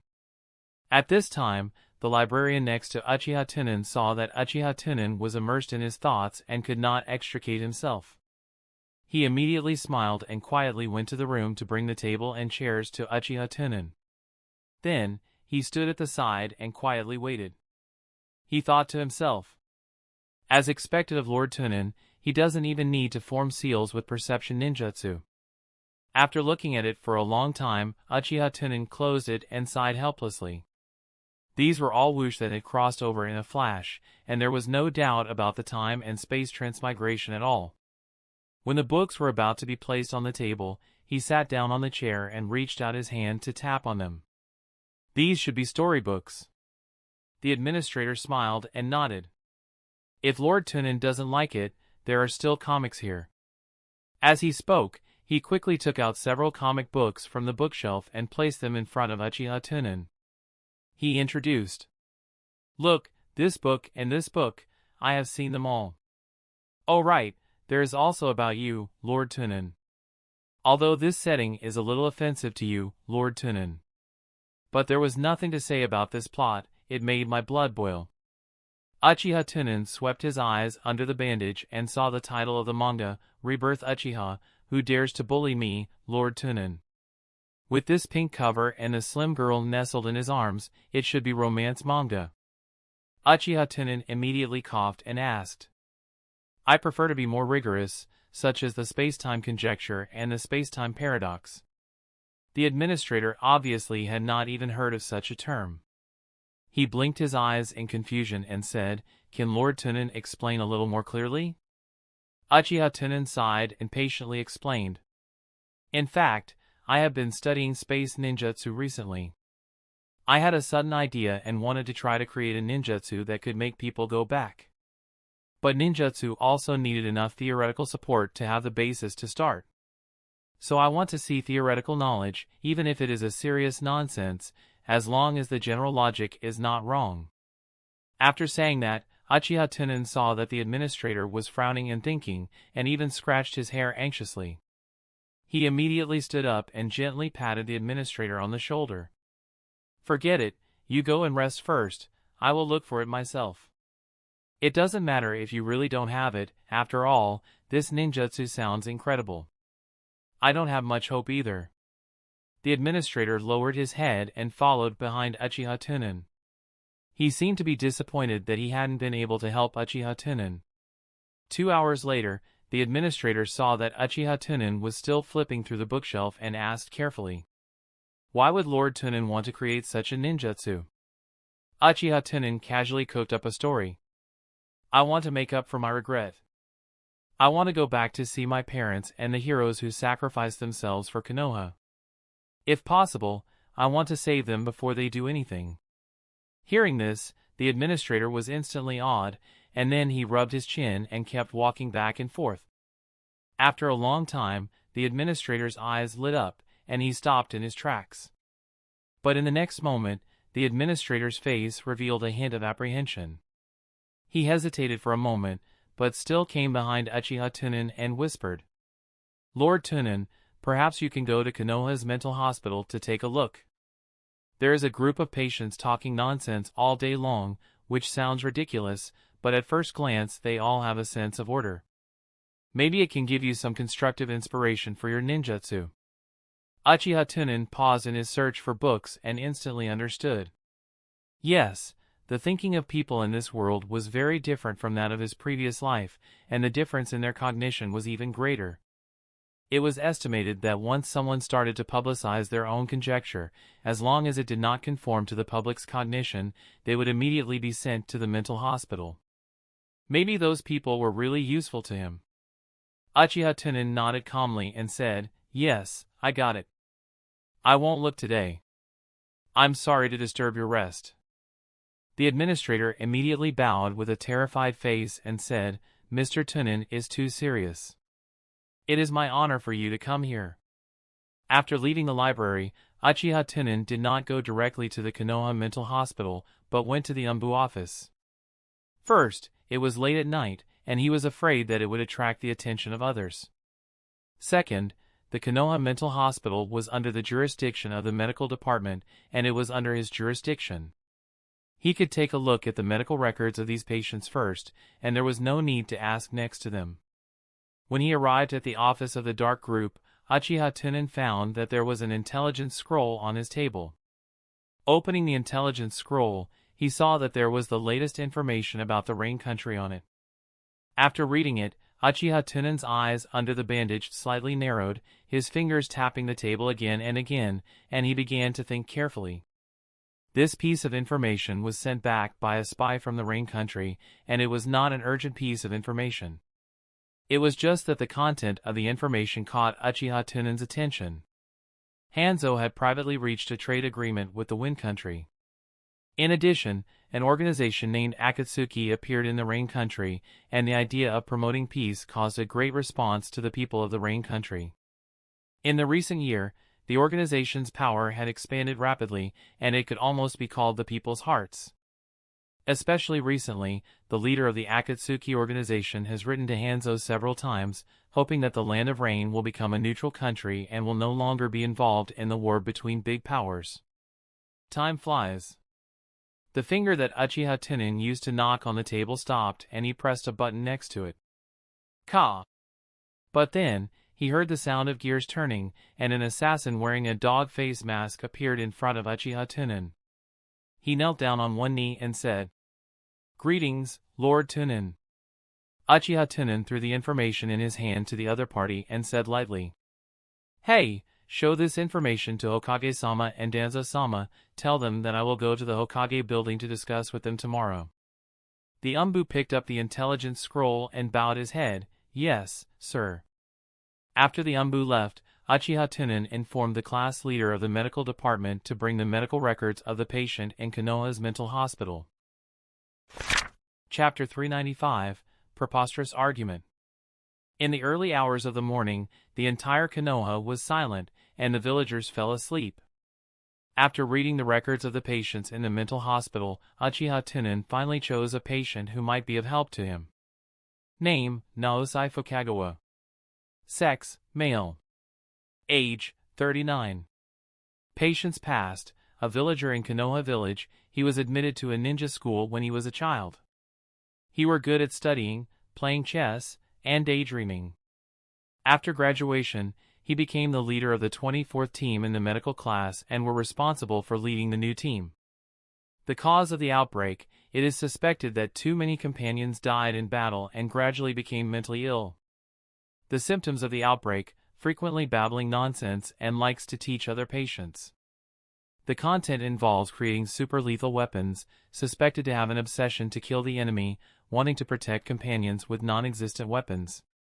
The confusing understanding of life, suspected to have witnessed the death of too many friends and relatives to comfort oneself with a wrong understanding.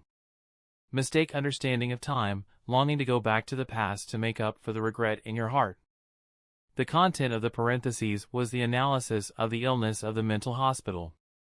Uchiha Tunan clicked on the medical records of the Sichuan disease trait and ordered the slightly nervous class monitor in front of him. "Bring him to me, and I will try to see if the treatment is successful." After confirming the medical class monitor's medical record, he bowed deeply to Uchiha Tunan and said, "I thank Lord Tunan on behalf of this patient." Then, he turned around and left through the special passage. 20 minutes later, the medical class monitor led a middle-aged man with loose hair and beard to Uchiha Tunan's office. Uchiha Tunan waved his hand. He gestured for the medical class monitor to leave before carefully sizing up the patient in front of him. Fukagawa's gaze was unfocused, and he was muttering something. Uchiha Tunan's ears twitched slightly as he listened carefully. "Yes, yes, yes." As long as we find this energy source, we can build the Star Annihilator. Destroy the moon. Humans will be safe. Does this guy know that there are descendants of Hamura on the moon, or does he know that Otsutsuki Kagaya is sealed inside? How did he know? Uchiha Tunan's expression froze and he chose to continue listening. I see. I don't have to worry about the moon falling at night. It will wake me up. Cough cough. The corner of Uchiha Tunan's mouth twitched and he coughed heavily. However, Fukagawa ignored Uchiha Tunan and continued to mutter.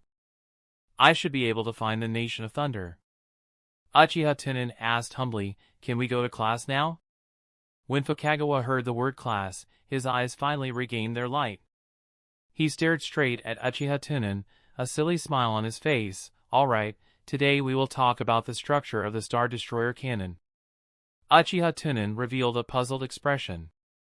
Teacher, didn't we already talk about the last lesson? This lesson should talk about time. Time. Time.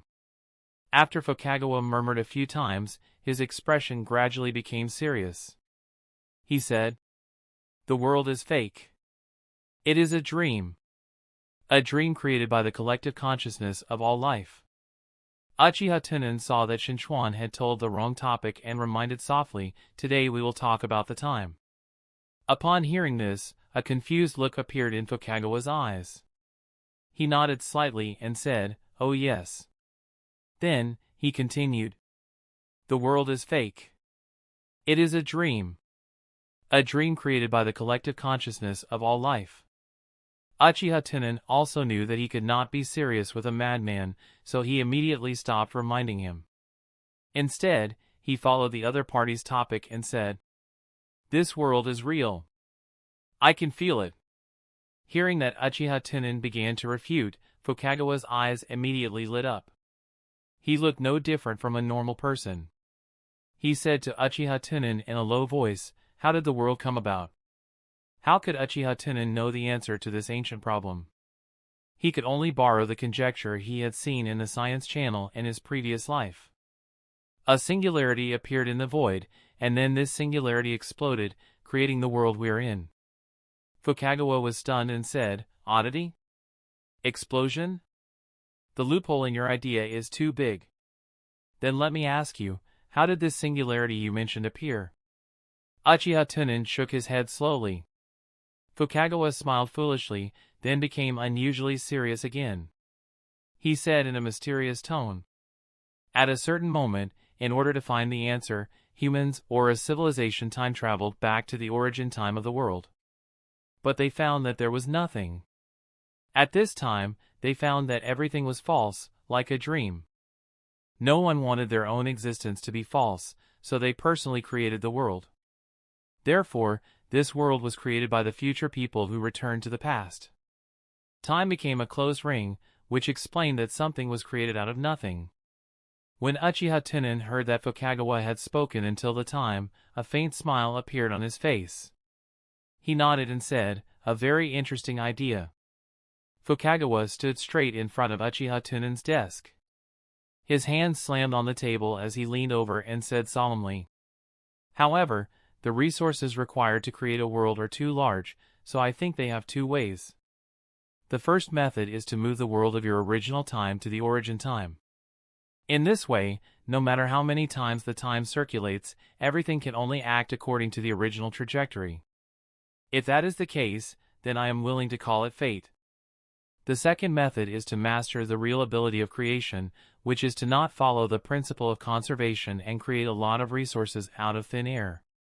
At this point, Fukagawa slowly closed his eyes and tilted his head. When I thought of this method, I was in despair. If everything is destined, then all our efforts have been in vain. What struggle, what ideals are all ridiculous things. So I placed my hopes on the second method. I searched for the so-called power of creation. I thought hard for a long time and finally thought of something that might become the power of creation. Suddenly, Fukagawa opened his eyes and said with a fanatical expression, only things that are intangible but real can do a little. That is the thought of life, and it can also be called the thought. When the thought is strong enough, it can turn illusions into reality. Although Uchiha Tunan did not believe the explanation of Fukagawa. But for some reason, when he heard this, a technique suddenly appeared in Uchiha Tunan's mind. The forbidden technique of the Uchiha clan is Izanami. A technique that could reflect the dream into reality. Izanami and Izanagi were creation gods in the legends. Just as Uchiha Tunan was deep in thought, Fukagawa had already straightened his body and was pacing back and forth in the office, muttering to himself. But to create a world, how strong would that be? It was simply impossible to achieve. However, one day, I found a particularly interesting phenomenon. Do you know ants? Each of them is a separate individual. But they can actually be seen as a whole life, just a little loose. The queen is the brain, the worker ants are the torso, and the soldier ants are the limbs. So on and so forth. Will humans also be a large collective life form? The next step was that all life in the world was actually a collection of life forms. Each individual was a cell, but CG was different. Looking at it this way, the will of this gathering life form was too huge. It was just that this gathering life form was not strong yet, and its will was not enough to create the world. I guess this gathering life form knows its mission, which is why it instinctively works hard to develop and expand the evolved species group, so that it can obtain a stronger will. When Uchiha Tunan heard this, his body slightly straightened up. This kind of crazy remarks sounded really good. The logic was self-consistent and could not be picked out. If it was true, then he really picked up a treasure this time. But seeing the expression on Uchiha Tunan's face that was humbly asking for advice, he whispered. You mean to say that the ultimate goal of civilization development is to return to the past and create a world that never existed? The future is the cause, and the past is the fruit. Everything originally was false. Only when the time is closed can it be completely true. When Fukagawa heard this, he immediately turned around and stared at Uchiha Tunan. He seemed to be saying, "Hey, I finally found someone like me." However, in the next moment, a look of worry appeared on Fukagawa's face. He shook his head and sighed. But our civilization is now sick. Uchiha Tunan raised his eyebrows slightly and asked doubtfully. Sick? Are you referring to the chaos of war affecting the progress of civilization? Fukagawa nodded, then sighed and shook his head. These are all minor illnesses. When I was a medical ninja, I used to treat an old ninja with the medical class monitor. He has cancer. This is the first time I have seen cancer cells. These cells are like crazy, constantly swallowing the nutrients of normal cells and greedily strengthening themselves. It seems that this kind of symptoms also appeared in our civilization. Hearing this, Uchiha Tunan narrowed his eyes and said coldly, Aren't the cells of civilization life forms? Do you mean that someone is devouring others to strengthen themselves? It sounds very scary. Fukagawa nodded repeatedly and rushed to Uchiha Tunan with an excited face. He shouted like a mad devil. Right! Not only did he absorb the nutrients from the dead humans, he did not spare any other living beings. He was constantly strengthening himself, attempting to replace the entire civilization with his individual. Perhaps he did not know what his future mission was. But his instinct drove him to develop in that direction.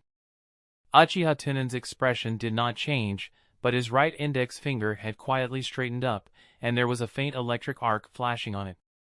At this moment, he saw Fukagawa looking around with a frightened face. Then he moved his head close to Uchiha Tunan's ear and whispered in a buzzing voice. Rikudu, Sinin. When Uchiha Tunan heard this, the electric arc on his index finger was instantly extinguished. He slowly closed his eyes and said softly, Crazy. In the next moment, he saw Uchiha Tunan suddenly reach out his hand and cover the top of the head that was planted directly in Fukagawa. He began to check his memories. A moment later, Fukagawa that was foaming at the mouth fell heavily to the ground, its body twitching non-stop. The memory in my mind is a complete mess. It is logical to speak with reason. What a madman. Uchiha Tunan's face became extremely ugly. Why did he think of the 6 paths immortal? Shouldn't it be me? He was an ordinary medical ninja. After his illness, he stayed in the mental hospital all day long. How could he know so much? Did someone tell him, or was he actually an expert hiding in the ground? Uchiha Tunan's eyes under the bandage stared at the twitching Fukagawa lying on the ground. After a long time, Uchiha Tunan was sure that Fukagawa in front of him was the real person, and there was no power sealed in his body. Only then did he take a deep breath and look up at the clock on the wall. Unknowingly, it was already past midnight and the sky was about to light up. Uchiha Tunan reached out and pressed the button next to him. Not long later, the medical class monitor came to the office and bowed. Lord Tunan.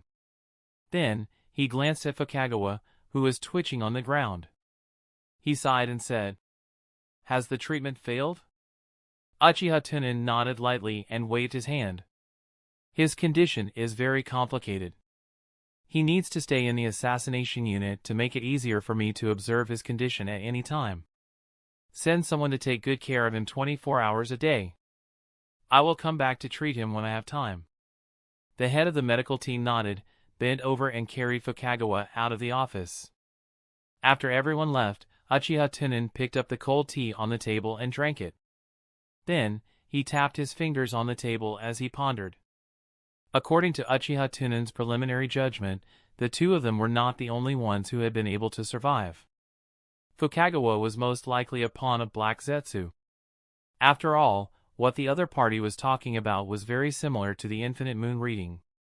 No wonder Uchiha Madara and Uchiha Bito had always believed in such absurd things. In the past, Uchiha Tunan had thought that Uchiha Madara and Uchiha Bito were too stupid. Now, it seemed that most people wouldn't be able to resist this kind of absurd theory. Even today, he was a little unable to resist, and he had to follow the other party's line of thought several times in the middle. It had to be known that the person standing in front of him today was a mentally ill person. The logic self-taught theory was really terrifying. As for the 6-path immortal that Fukagawa had mentioned at the end, it might be true or false, and Uchiha Tunan could not tell for the time being.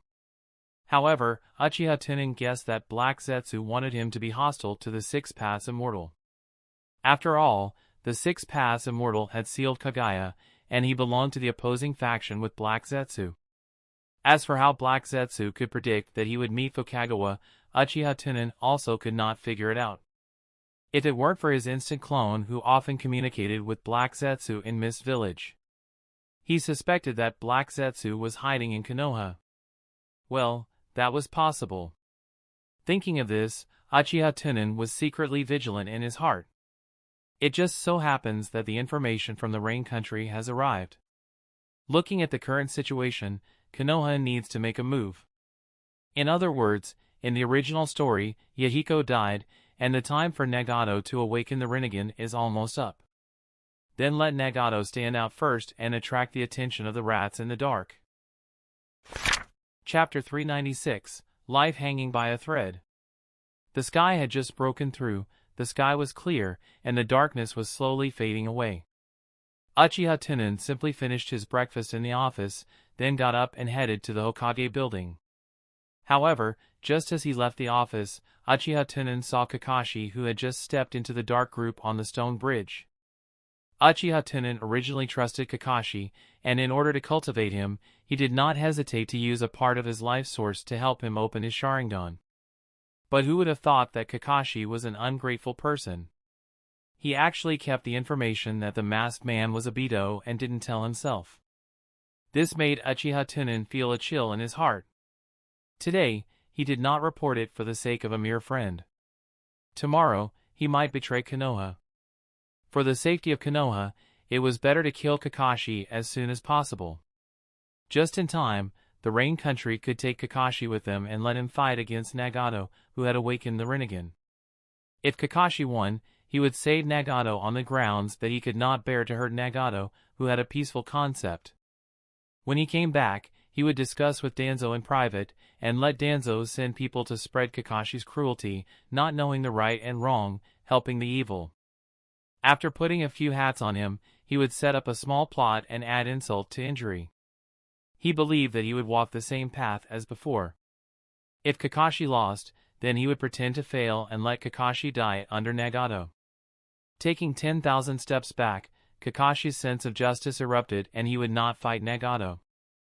Then he would go against the order and betray the village. He could kill Kakashi on the spot, and also show his selflessness. That's great. In this way, Tsukuyomi and Takumi Kazuchi will be in hand. My good brother, you seem to have no way out. As Uchiha Tunan thought of this, the corners of his mouth could not help but curve up.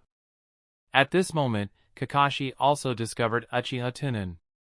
Seeing Uchiha Tunan smile at him, the corner of the mouth under the cat-faced mask also raised, and then knelt down on one knee. Lord Tunan. Uchiha Tunan followed the stairs and walked quickly to the square. As he walked, he asked in a concerned tone, Kakashi, your vacation seems to have not arrived yet. Why don't you rest a little more? Uchiha Tunan's footsteps seemed to be just a little faster, but his movement speed was comparable to that of an ordinary ninja. In just one sentence, he had already arrived in front of Kakashi. Cough cough, get up and speak. Kakashi stood up, his eyes casually glancing around. Seeing that the Umbu were all walking past one by one without paying attention to them, he whispered. Just now, Do told me that he needed to go back to the Welfare Institute to work. I knew that you should be very busy right now, so I especially came to see if there was anything I could help you with. Oh, you're quite considerate of me. I feel embarrassed to kill you. Uchiha Tunan reached out and patted Kakashi's shoulder. He smiled faintly and said, Have you adjusted your mentality? Hearing this, Kakashi shrugged slightly and said indifferently, I am not as fragile as you think. Death is something that a ninja must face. Blinding sadness would only stop me from advancing. Besides, I still have 2 children at home. I need to take on the responsibility of the patriarch and cannot be depressed. Uchiha Tunan nodded and shook Kakashi's seemingly thin shoulder. He said word by word, Don't force yourself. If the sky falls down, I alone will be enough to shoulder it. Uchiha Tunan was used to saying this. However, when Kakashi heard this, he was stunned, and his heart was moved. Tunan. Kakashi lowered his head, clenched his fists slightly, and said in a low voice, I have a very important piece of information to report to you. Hearing this, Uchiha Tunan narrowed his eyes under the bandage and said in a clear voice, Excuse me. As soon as he finished speaking, the surrounding dark group ninjas all used the body flicker technique, either going to their own rooms to close the door, or directly leaving the dark group to carry out a mission. After a few breaths, the entire dark group square and even the stairs corridor were empty. Kakashi suddenly knelt on both knees on the ground and said with his head heavily, The masked man is actually Obito. I'm sorry, I shouldn't have kept it from everyone, and I shouldn't have kept it from you. I am willing to accept any punishment.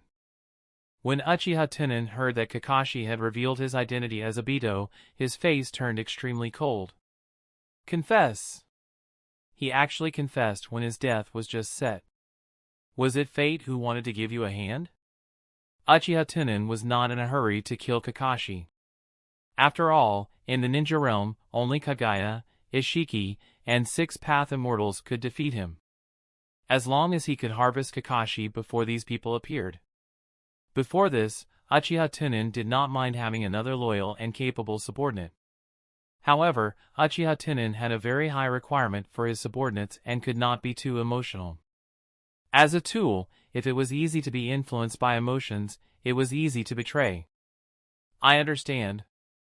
Uchiha Tunan replied coldly, then took a deep breath and said softly, If the masked man was not Obito, but me, what would you do? Hearing this, Kakashi raised his head and looked at Uchiha Tunan with red eyes. Then, he slowly raised his hand and removed the cat face mask. Then, he went to remove the forehead cover on his forehead. At the same time, he said, Sorry, maybe I really don't deserve to be a ninja. However, in the next moment, Uchiha Tunan grabbed Kakashi's wrist and said with a smile, Don't tell anyone about this. Just pretend that it never happened. I will take care of everything. Kakashi looked at Uchiha Tunan in disbelief and asked in a hoarse voice, Tunan, you don't blame me? Uchiha Tunan shook his head lightly and smiled gently. Humans are not grass and cannot be heartless. If I were you, I might have chosen to hide this matter. After saying that, Uchiha Tunan staggered and walked outside. After taking a few steps, Uchiha Tunan paused and said softly, Kakashi, do you dare to face the darkness? If you dare to face the darkness, I will think that you become the darkness and fight for the light that you deserve. Kakashi turned around and saw that Uchiha Tunan had already disappeared from the Black Operation Plaza, entering the passageway that connected the outside world. Looking at the dark passage, Kakashi wiped the tears from the corners of his eyes with his hand, put on the cat face mask again, and murmured, Light. In the end, Uchiha Tunan still decided to extend Kakashi's life for a period of time.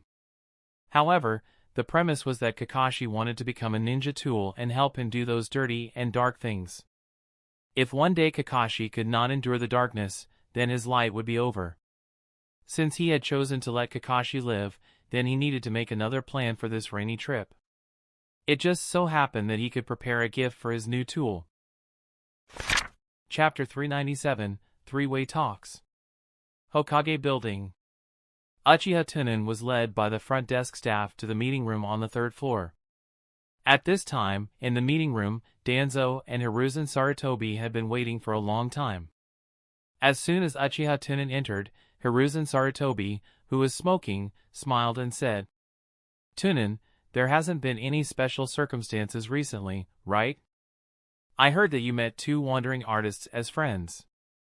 That older artist is quite strong, so I deliberately got closer to them and monitored them along the way. But fortunately, no matter if they have any ulterior motives, they didn't do anything abnormal under my watch. I sent them away not long ago. Uchiha Tunan casually explained and went to sit down. Danzo, who always had a cold face, nodded slightly at Uchiha Tunan. Under the bandage, Uchiha Tunan's eyes slightly swept over the two people.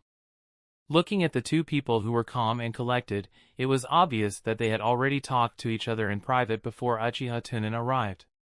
Seeing Hiruzen Sarutobi holding a cigarette in his mouth, he narrowed his eyes and picked up the information on the table. He shook it and said in a low voice, Tunan, I have read the information about the Rain Country. What do you think Konoha should do? Before Uchiha Tunan could say anything, Danzo snorted. Humph. No one wants to offend this guy. He actually signed a trade agreement with the Sand Village.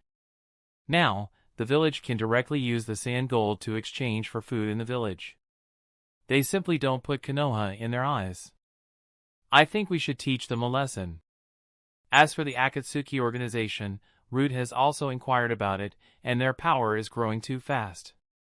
If Hanzo couldn't suppress them, they would be able to take control of the Rain Country and turn it into a middle country.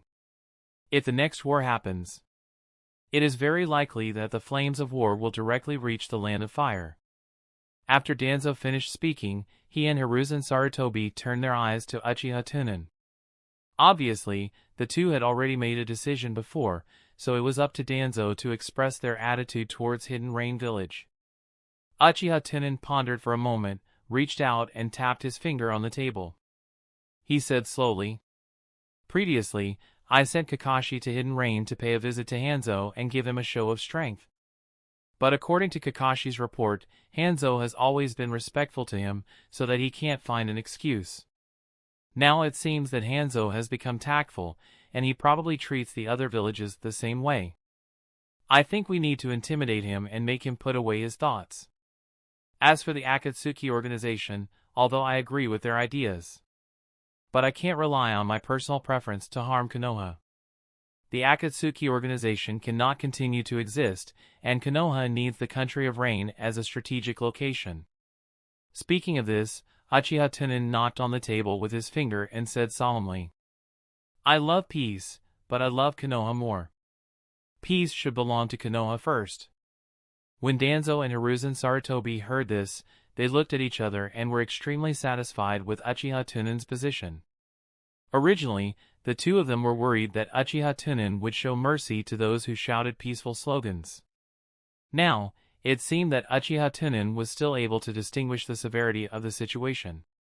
Danzo raised his left hand and gently stroked his right arm wrapped in bandages. He said in a low voice, "Hiruzen, give the order. I can take route to Rain. This old man thinks that he can suppress this guy, and also destroy this Akatsuki organization."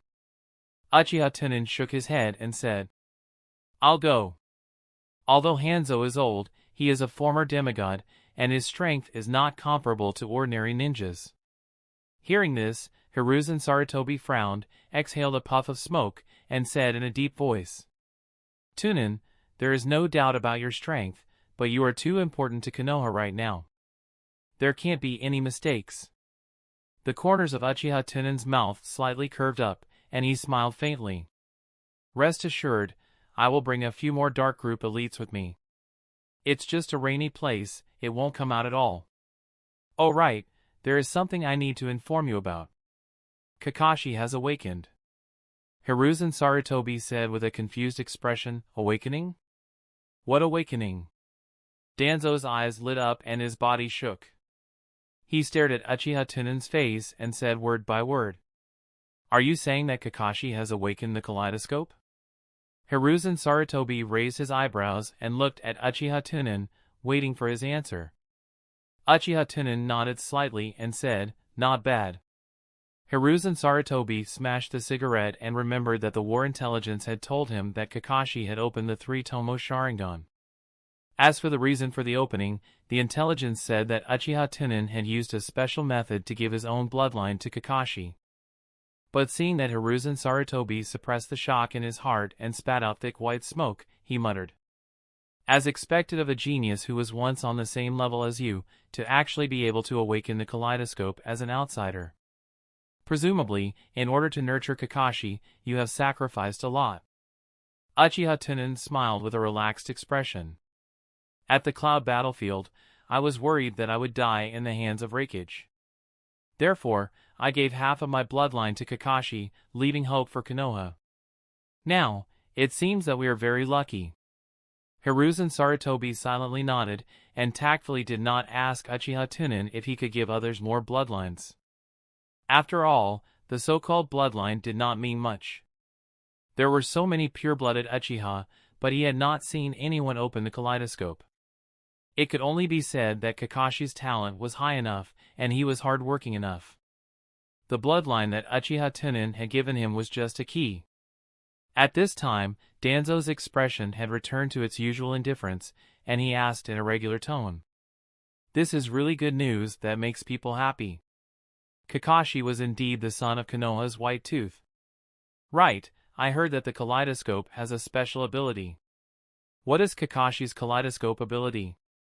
Uchiha Tunan leaned back slightly and replied in a businesslike tone, "He is my most trusted subordinate and closest companion." As the two of them spoke, they didn't even look at each other.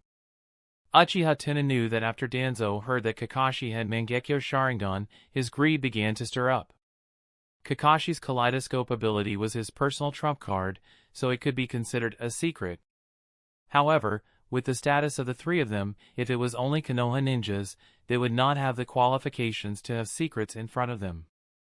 Uchiha Tunan did not answer Danzo's question, showing his attitude. "Kakashi is my man, as long as I know his secret, I advise you not to have any thoughts that you should not have." In the conference room, the atmosphere was slightly heavy. After a long time, Hiruzen Sarutobi, who was smoking, coughed heavily, breaking the heavy atmosphere. Uchiha Tunan's lips trembled slightly. He immediately got up and walked out of the conference room while saying, "Since the Hokage-sama and Danzo-san have no opinion on this matter, then I will pack up and prepare to leave." Chapter 398, Private Requests. Half an hour later, the Hokage Rock rooftop. At this time, the snow was clear, and the snow covered the village, the woods, and the entire earth. The sun shone in this silver world, making it particularly dazzling. Danzo came behind Uchiha Tunan, who was leaning against the fence to admire the snow, and said coldly, If there's anything you can't say in front of Hiruzen, you have to invite me out alone. Could it be that you don't have enough prestige just now? Uchiha Tunan exhaled a cloud of white gas into the sky, then slowly turned around and said lightly, "When I return from Rain Country, I need Lord Danzo to hand over Aburame Ryoma." When Danzo heard this, he was furious. He slammed his walking stick and shouted, "Impossible, we have already settled the matter of Ryoma. It can even be said that you still owe this old man. This old man won't pursue the matter with you, but you actually have the nerve to mention it." Uchiha Tunan smiled and shook his head. He said, "Danzo-sama is thinking too much. As the Umbu leader and the Hokage consultant, I naturally won't argue with a small root ninja. I asked Danzo-sama for Ryoma in order to eliminate the last grudge between Kakashi and Konoha. For Konoha, it is worth it to exchange Ryoma for the loyalty of a future super expert. Moreover, the current Kakashi is completely qualified to receive a fair treatment. The matter of White Tooth had always been a thorn in Kakashi's heart. Moreover, you and I both understand who is right and who is wrong. As long as Lord Danzo agrees, I will investigate the old case and act according to the rules. I will definitely not let Ryoma die for no reason. Between Kakashi and Ryoma, which is more important, Lord Danzo should consider it carefully. Everything, for Konoha."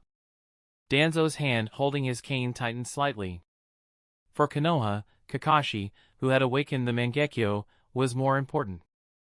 However, it was really difficult for him to hand over his confidant. Even if he really wanted to hand it over, he couldn't just hand it over for nothing. He had to make it up to him. Danzo took a deep breath and said in a low voice, "Please give me some time to think. After all, he has been with me for so many years and has made a lot of contributions. This old man still can't bear it. Moreover, he is the only trusted confidant of this old man. If this old man wants to raise another trusted aide that is easy to obtain, it will also require a huge amount of resources and time." Uchiha Tunan naturally understood what Danzo meant, but the current Danzo was not worthy to take benefits from him. Uchiha Tunan walked up to Danzo and patted his bandaged right shoulder, saying, "Those villagers who have awakened the Sharingan have all received my kindness. I hope that Danzo-san will guide them and help Konoha prosper." After that, Uchiha Tunan gently pinched Danzo's shoulder. A hint of surprise flashed in Danzo's eyes as he looked at Uchiha Tunan and said in a low voice, "You are threatening me." Uchiha Tunan smiled gently and said softly, "Heaven knows and earth know about this. I am always tight-lipped. No matter if Danzo-san agrees or not, I will never tell a third person." Danzo's eyes slightly narrowed and finally compromised. "Although I am wrong in doing this, it is all for Konoha. Remember what you said, when you come back this time, Ryoma will be dealt with by Kakashi. Forget about the public trial. Remember to destroy his brain. He knows too much about Konoha's secrets." Uchiha Tunan smiled, loosened his hand, and walked toward the mountain path. After leaving the Hokage Rock, Uchiha Tunan did not go directly to the Umbu, but went back to the welfare home first. As soon as he entered the house, he saw that Do was carefully wiping the furniture in the house. Seeing that Uchiha Tunan had returned, he immediately bowed and said, "Sir." Uchiha Tunan nodded lightly and said, "Follow me." After saying that, he led Do to the container in the underground laboratory where Uchiha Sasuke's eyes were placed. Do looked at the two eyes in the glass container that were in an open state. He was stunned and said, "This is..." Uchiha Tunan nodded and said, "That's right, these are Eternal Mangekyo Sharingan and 6 Tomo Rinnegan." Do subconsciously swallowed his saliva and pushed up his gold-rimmed glasses. He muttered, "Rinnegan? I remember that the eyes of the legendary Six-Path Immortal are Rinnegan. These two eyes are so lively. It seems that Sir's strength has already surpassed that of an immortal. Truly amazing." Uchiha Tunan ignored the flattery and pointed to the various detectors in the metal tubes and glass containers. "The instruments have been set up and are in a state of 24 hours operation. Your next task is to record the data of these 2 pairs of eyes for me. In addition, I will send you to the ninja school to study after the new year. This is my promise." A trace of anticipation flashed through the depths of Do's eyes when he heard this. He bowed and replied, "Thank you, sir." Uchiha Tunan glanced at the wooden canvas pocket under the bandages, and the corners of his mouth curled up slightly. "I need you to spread the golden bell cultivation method." Of course, there was no need to deliberately spread it. If you see who has a good relationship with whom, then pass it to him. As soon as he finished speaking, Uchiha Tunan gently rubbed his temples, turned around, and went alone to a sealed secret room. "Oh right, I almost forgot about that." After entering the secret room, Uchiha Tunan activated his Kamui and entered the Kamui space. In the Kamui space, Urashiki, with all his abilities sealed, was leaning against a huge metal block in a daze. His mouth was still muttering, as if he was swearing in alien language. Suddenly, the bored Urashiki saw a pair of legs appear in front of him. He immediately raised his head, a smile appearing on his face. He stood up and said, "Friend, you're here. Are you ready to set off?" Uchiha Tunan smiled and held Urashiki's hand. He led him to the side and asked softly, "Your expression just now seemed to be cursing. Did anyone make you angry?" The smile on Urashiki's face froze slightly. He quickly denied, "This place is really too boring. I was just talking to myself." As soon as he finished speaking, he found that Uchiha Tunan had already brought him to the metal pillar that had been tied up before. He patted Urashik with an indifferent expression. In the next moment, golden lines appeared on the skin of Urashiki. These golden lines emerged from the skin and turned into golden chains that tied Urashiki to the metal pillar again. "Didn't you say that we are friends? Don't you want to time travel?" Uchiha Tunan smiled gently at Urashiki. Then, he took out a large syringe from his ninja backpack. Looking at the syringe with a cold light on it, Urashiki swallowed his saliva and said in a stern voice, "What are you doing?" The corners of Uchiha Tunan's mouth curved slightly. He said gently, "Friend, I was worried about your health, so I gave you a test." With that, he held the syringe in one hand and picked up the clothing on Urashiki with the other. Then, he stabbed the needle deep into his waist. The current Urashiki was no different from an ordinary person's. It was easily pierced through. As Uchiha Tunan twitched the piston, bright red blood quickly filled the entire syringe. Chapter 399, Leaving Konoha. In the dim Kamui space. Urashiki had already been slapped dizzy by Uchiha Tunan, but he did not dare to insult Uchiha Tunan. He could only say weakly, "Are you done yet? What do you think I am?" Uchiha Tunan sealed the 5th syringe filled with bright red liquid and put it into a ninja bag. Then he took out a brand new syringe from his ninja backpack, especially the needle tip of this syringe, which was even thicker. Uchiha Tunan smiled faintly and said, "I naturally treat you as a friend." When Urashiki saw that Uchiha Tunan still wanted to continue, a hint of resentment flashed through his eyes, but his face was strong and calm as he said, "Yes. I have you treat me like this." Hiss. Before he finished speaking, Uchiha Tunan had already stabbed the tip of the needle into the chest Urashiki. He even comforted, "Don't worry, my medical ninjutsu can be considered the first in the whole world of ninja. There won't be a problem with extracting a bit of your body tissue." The physical strength of Urashiki was sealed. It was no different from an ordinary person. What was even more infuriating was that when Uchiha Tunan released a portion of his seal, he had also removed the pain seal. The intense pain caused Urashiki to be unable to maintain his demeanor any longer. He raised his head and said hoarsely, "Don't! Stop! You, release my seal. I'll give you enough." At this time, Urashiki was soaked in cold sweat, as if he had been fished out of the water. Uchiha Tunan ignored the pleading of Urashiki and focused on pulling the piston. After all, the current Urashiki was quite fragile. A slight shake of his hand could cause serious injuries to it. Uchiha Tunan naturally did not want anything to happen to the only alien material. Urashiki felt that as time passed, his body became colder and colder. This was the feeling of coldness. Urashiki's eyes were wide open. However, his eyes were hazy and he could not see any divine light. It seemed that he was already on the verge of death. Even though he was bound by the golden chains, under the stimulation of the false cold, his body began to tremble instinctively. Uchiha Tunan saw that the bright red liquid in the syringe was about to be filled, and immediately comforted. "Don't worry, it's going to be better soon.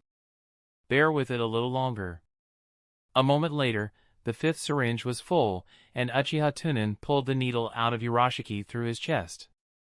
Looking at the bright red and clear liquid in the syringe, Uchiha Tunan narrowed his eyes slightly. He took out the 4 syringes he had drawn before and compared them. He muttered, "So the Otsutsuki has no internal organs. I also said that I would give you a comprehensive examination of all your internal organs. If I had known that you were all the same, I wouldn't have drawn so much." Urashiki was on the verge of collapse. Seeing that Uchiha Tunan had finally stopped spoiling him, he said on the verge of dying, "Do you still want to travel through time? I've already treated you like this, but you still want to travel through time so urgently. It seems that there is indeed danger." Uchiha Tunan immediately smiled gently at Urashiki. He reached out to wipe the sweat off his face and said gently, "Of course I want it, but my friend, you look a little haggard. Let's take a good rest first. We will set off when you wake up." After saying that, he gently patted Urashiki. In the next moment, the sealing power was completely activated, and Urashiki entered a deep sleep.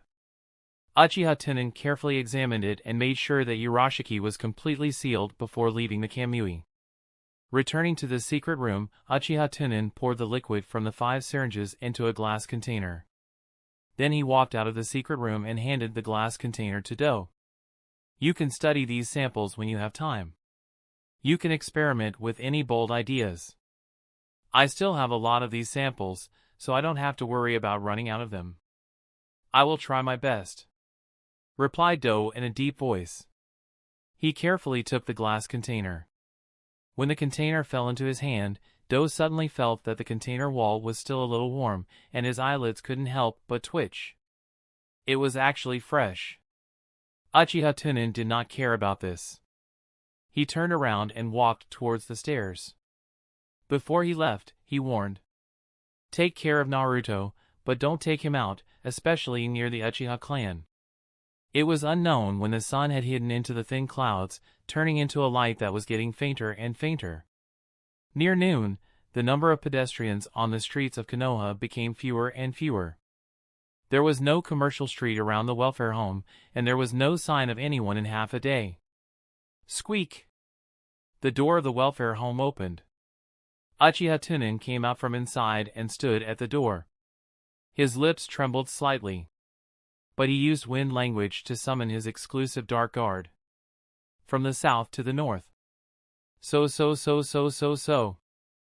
Umbu with white cat-faced masks appeared in front of Uchiha Tunan. They all knelt down on one knee and said, "Greetings, Lord Tunan." These 4 people were the 4 hidden guards that Uchiha Tunan picked out from the Umbu. They were similar in nature to Hiruzen Sarutobi's shadow guards. However, in the eyes of Uchiha Tunan, they were only used as messenger tools.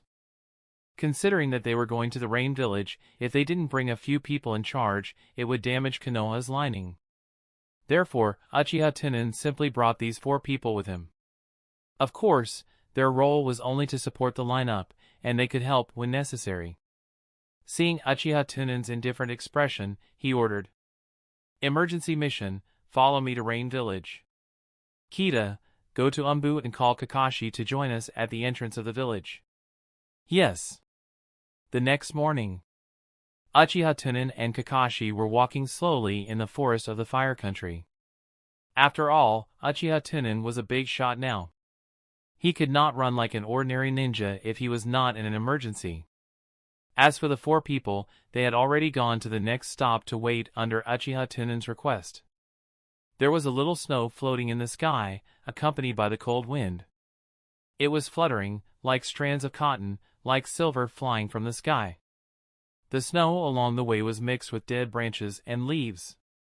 Uchiha Tunan deliberately did not attach chakra to the soles of his feet. Along the way, he made a GE sound. Suddenly, Uchiha Tunan, who was walking in front, whispered, "Kakashi, you don't need to wear a mask for this operation." Kakashi, who was behind him, did not say anything. He quietly took off the mask on his face. Sigh. At this moment, Kakashi heard Uchiha Tunan, who was walking in front of him, sigh helplessly. Kakashi frowned and asked with concern, "Is this operation very troublesome?" Uchiha Tunan nodded and shook his head. "Do you remember what I told you yesterday?" Kakashi looked at Uchiha Tunan's back and nodded slightly. Uchiha Tunan took a deep breath and sighed. "Ever since I became the leader of the Dark Group, I suddenly found that I was too naive in the past. I used to think that Konoha was the representative of justice and peace in the world, and the other villages were controlled by a group of evil people. It was only later that I understood that as long as a person had a standpoint, they would have to do things that went against their conscience. Perhaps this was the fate of a ninja. He couldn't help himself." The chilly little north wind picked up the tiny snow particles and hit Kakashi's face. It hurt like countless needles. Kakashi stared at Uchiha Tunan's back. He suddenly felt that Uchiha Tunan, who was clearly much older than him, seemed to have become much older. A hint of worry flashed through his eyes as he said in a deep voice, "I can understand. Tunan, you should be very unhappy right now, right?" Chapter 400, Brotherly Love. Uchiha Tunan smiled bitterly and shook his head. He sighed and said, "That's not true. Watching the villagers live a peaceful life every day makes me very happy. Some things, personal strength cannot be changed, so I can only adapt. I have the responsibility I need to shoulder. For this reason, I can go against my conscience and have my hands full of blood. I can use my own pain in exchange for everyone being carefree. It's worth it, isn't it?" Hearing this, Kakashi gradually clenched his fists. "Sure enough, Tunan will always bear the difficulties and pain in front of me. I just walked out of the death of my companion, and he has already started to shoulder the ninja responsibility that father mentioned. So the next step of growth is to face the involuntarily brought about by responsibility. I seem to understand." Kakashi narrowed his eyes and shouted at Uchiha Tunan, "Actually, you don't need to do what you don't like to do."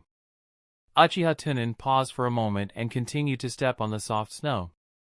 "Ha, ha. But someone has to do these things.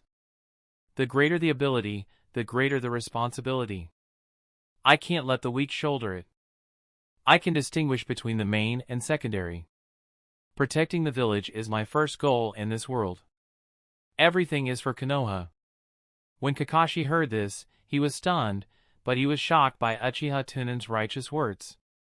The dense snow blurred Kakashi's vision, and an unprecedented sense of responsibility welled up in his heart. He saw Kakashi suddenly increase his pace, arrive in front of Uchiha Tunan in an instant, and open his hands to block his way. "Let me do it. Although I am not keen on killing, I am not disgusted. Ever since I was young, my father taught me to become a qualified ninja. This kind of thing does not go against my will." Uchiha Tunan stopped in his tracks, seemingly stunned.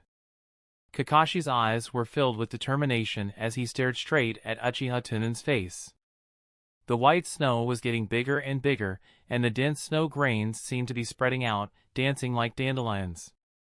Uchiha Tunan slowly lowered his head and murmured, "This time, our mission is to put pressure on Hanzo, so that he can cut off his connection with the other villages. Make the Rain Village completely become a vassal village of Konoha." As he spoke, he saw Uchiha Tunan slightly furrow his brows, a look of hesitation appearing on his face. Finally, he let out a long sigh and said, "There is another mission, which is to help Hanzo destroy the Akatsuki organization within the borders of the Rain Country. This organization uses peace as its goal and is very loved by the people of the Rain Country. A large number of members are not even ninjas, they are just civilians who love peace. They were a group of good people. Their ideal pursuit was not wrong. They just wanted the Rain Country to become a middle country and no longer participate in the war between countries. But for Konoha, without the Rain Country as a buffer, the people of the Fire Country would be hurt in the next war. I really don't know what to do. For such an organization, to be honest, I can't bear to kill them. If I don't kill them, how can I face Konoha?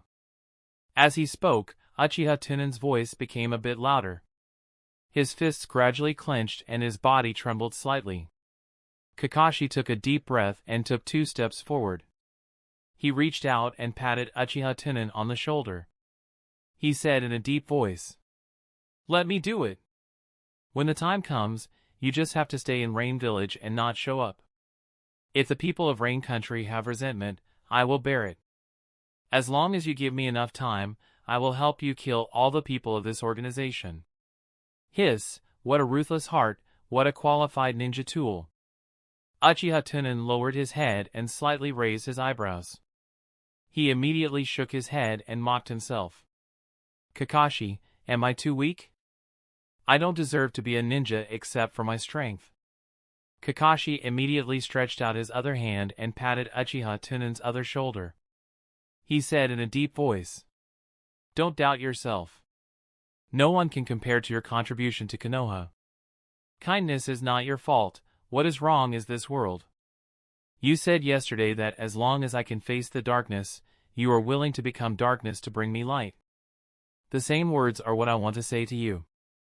I am willing to become darkness, bringing light to Konoha and you." Kakashi.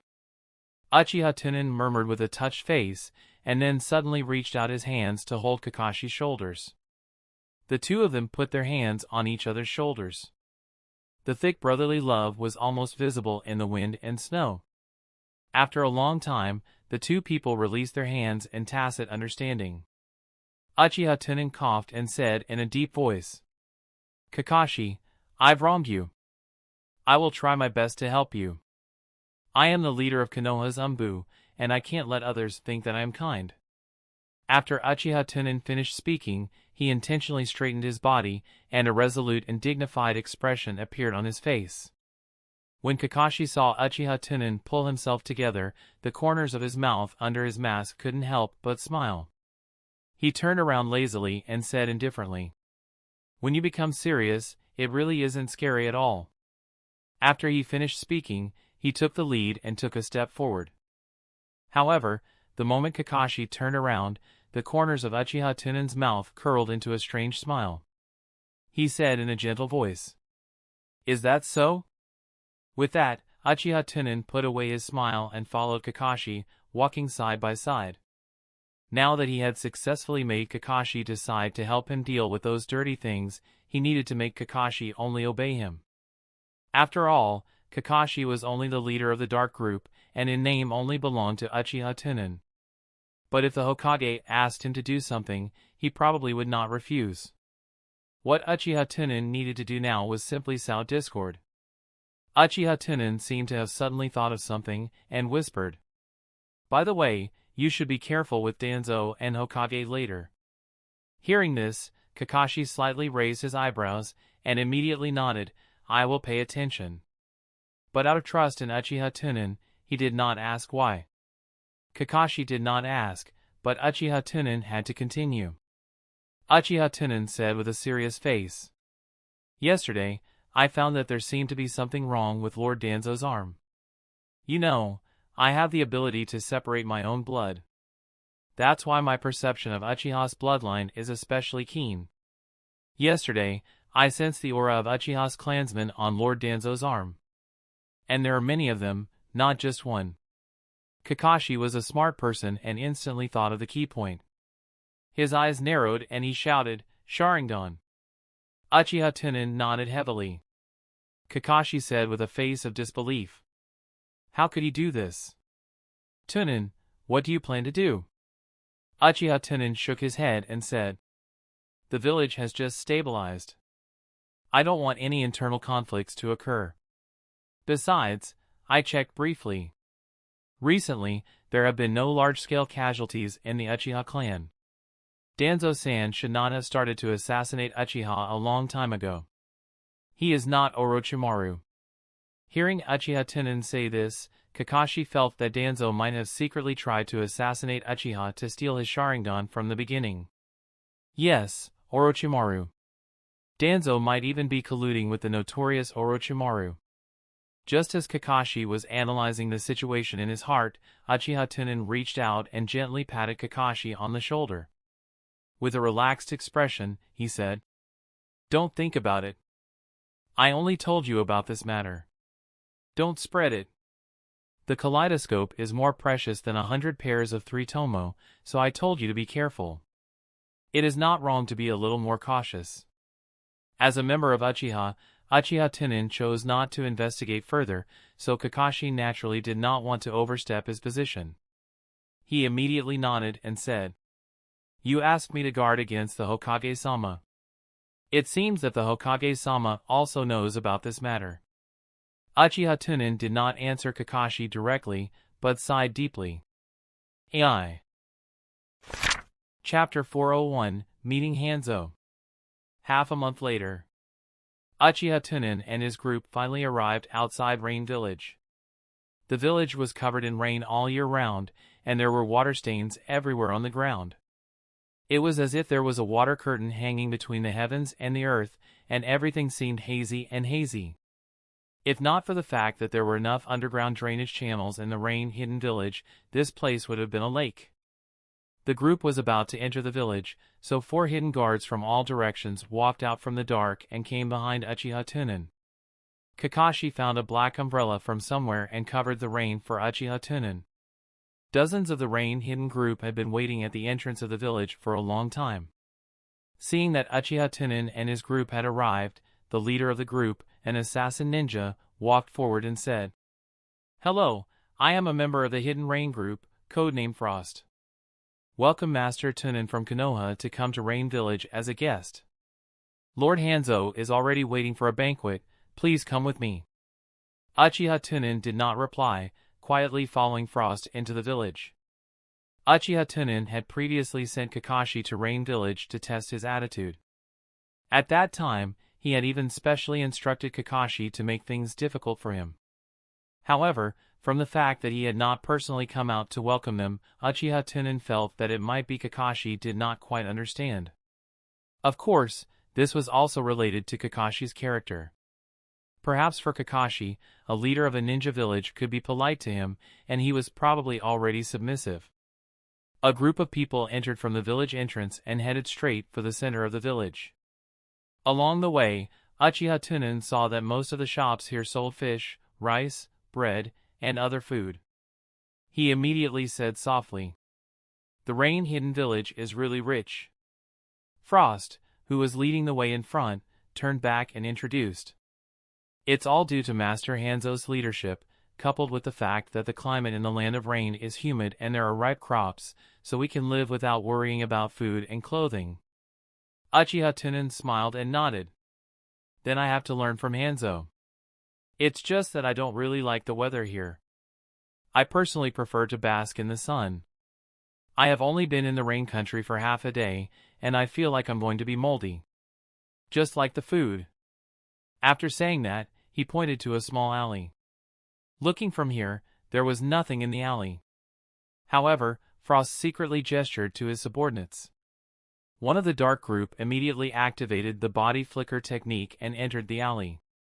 After turning around a few times, he came to a trash can that was piled with moldy food. He saw that there were several hungry people with their backs facing him, picking out food from the trash. A cold voice came from under the mask. "Damn it!" With that, he pulled out the short blade. On the other side, Frost said to Uchiha Tunan in an apologetic tone, "I'm sorry, it's because we have too much food left, so there will be a large amount of food thrown away every day." Uchiha Tunan did not reply, but only smiled faintly. No matter which organization, once they started the so-called phase project, it meant that they were already rotten. Taking a peek at the leopard, Uchiha Tunan roughly guessed that the Hanzo he was going to meet later should be an extremely face-saving person. Not long later, the group arrived at a building that looked like a tall tower. When Frost reached the door, he bowed and gestured. "Please." Uchiha Tunan waved his hand and followed Shuang inside. The four people and Kakashi stood in a row at the door, guarding Uchiha Tunan's safety. After the two entered the door, they walked up the spiral staircase. They walked for nearly 5 minutes before arriving outside the room at the top of the tower. Frost bowed and pulled the door open. There was a warm yellow chandelier hanging from the ceiling in the room, and the ground was made of purple wood. In the middle of the room, there was a long, low table. At the end of the table sat the poisonous face mask of Hanzo. After Uchiha Tunan entered the room, Hanzo stood up with a smile and said, "The legendary guardian of Konoha, this old man has long wanted to see it." Uchiha Tunan took off his windbreaker and handed it to the Frost that was responsible for serving them. He said slowly, "Are you disappointed to see the real person?" Hanzo gestured for Uchiha Tunan to take a seat. After Uchiha Tunan sat down, Hanzo exclaimed, "You look much younger than I thought. When I was your age, I was just an ordinary jounin. Truly amazing." As he spoke, Frost had already picked up the wine pot and was about to pour wine for Uchiha Tunan. Uchiha Tunan reached out and covered the wine cup. He said indifferently, "Thank you, I don't drink. If there is tea, I don't mind." Frost nodded slightly, turned around, and went to the corner of the room to make tea for Uchiha Tunan. At this time, Hanzo, who had sized up Uchiha Tunan for a while, said, "This old man is much older than you. I'll just call you Tunan. You don't mind, right?" Uchiha Tunan frowned slightly and asked doubtfully, "This seems to be the first time we've met, right?" Hanzo was stunned for a moment, wondering why the little brat would be so quiet. Didn't he see that I was just being polite with you? Soon, Hanzo reacted. He waved his hand with a smile and said, "Tunan-kun." At this time, Frost brought over the brewed tea and poured it for Uchiha Tunan. Uchiha Tunan gently picked up the teacup, lowered his head and blew on it. He smiled and said, "You really know how to joke." Hanzo frowned and asked in confusion, "Joke?" Uchiha Tunan took a sip of tea and placed the teacup heavily on the table. "You should call me sir." With that, Frost tactfully left the room. Hanzo looked at Uchiha Tunan, the smile on his face instantly frozen. This brat was even more arrogant than that Kakashi. I heard that this guy killed Orochimaru a few years ago. Not long ago, he subdued the Kyuubi and became a complete pillar. Forget it, the young man has a good face and doesn't know the immensity of the heaven and earth, so I can't be bothered to argue with him.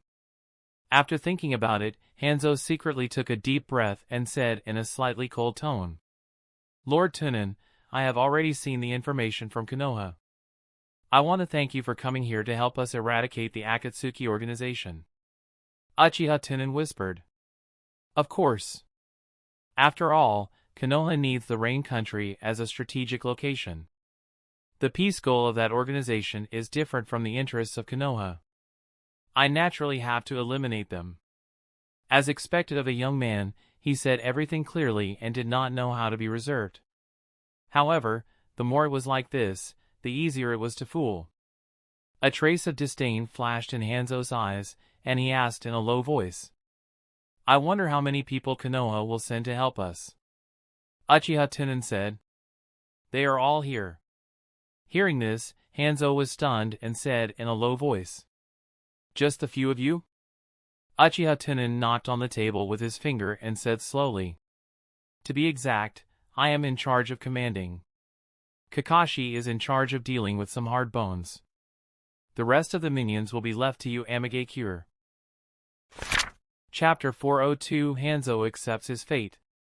At this time, Uchiha Tunan had already been regarded as a hothead in Hanzo's heart. Since he was a hothead, Hanzo was too lazy to continue talking in a bureaucratic tone. He directly asked, "I wonder how many people Konoha will send to help in the future." Uchiha Tunan pointed to himself, then pointed to the bottom of the building and said, "We're already here. What? I'll listen to you. Do you think that Kakashi and I can't even solve a small organization in Rain Country?" Hearing this, Hanzo was stunned and said in disbelief, "Just the few of you?" Uchiha Tunan knocked on the table with his finger and said in a slightly dissatisfied tone, "To be exact, I am in charge of commanding. Kakashi is in charge of dealing with some hard bones. The rest of the minions will be handed over to Amigakure." Hanzo's face suddenly became a little ugly. This could not be blamed on Hanzo. After all, he had only heard rumors that Uchiha Tunan was very strong. But it's just equating it with Killer Bee, who is also a perfect Jinchuriki. After all, as a Uchiha, how much strength could Uchiha Tunan have if his eyes were blind? As for Kakashi, he was sorry. Hanzo did not think that a nameless brat could be that strong. At most, he was only an elite jounin. One had to know that the members of the Akatsuki organization had already spread throughout the entire Rain Country. Although Hanzo had never personally experienced the strength of the three leaders behind their backs, he had never personally experienced it. However, he had sent so many of his subordinates to assassinate them, but they had all failed. The most terrifying thing was that those subordinates were at least at jounin level. This was also the reason why Hanzo did not dare to leave the village and personally kill Nagato and the others. Seeing Hanzo staring straight at Uchiha Tunan's face, he said in a cold voice, "Is Konoha's sincerity a bit lacking?" Hearing this, Uchiha Tunan slightly raised his eyebrows. His face instantly turned cold, and he said in a cold voice, "Hanzo, you are overstepping. Do you really think your position can be compared to mine? In the eyes of Konoha, the entire Rain Village is nothing but cannon fodder. What right do you have to express your dissatisfaction in front of me?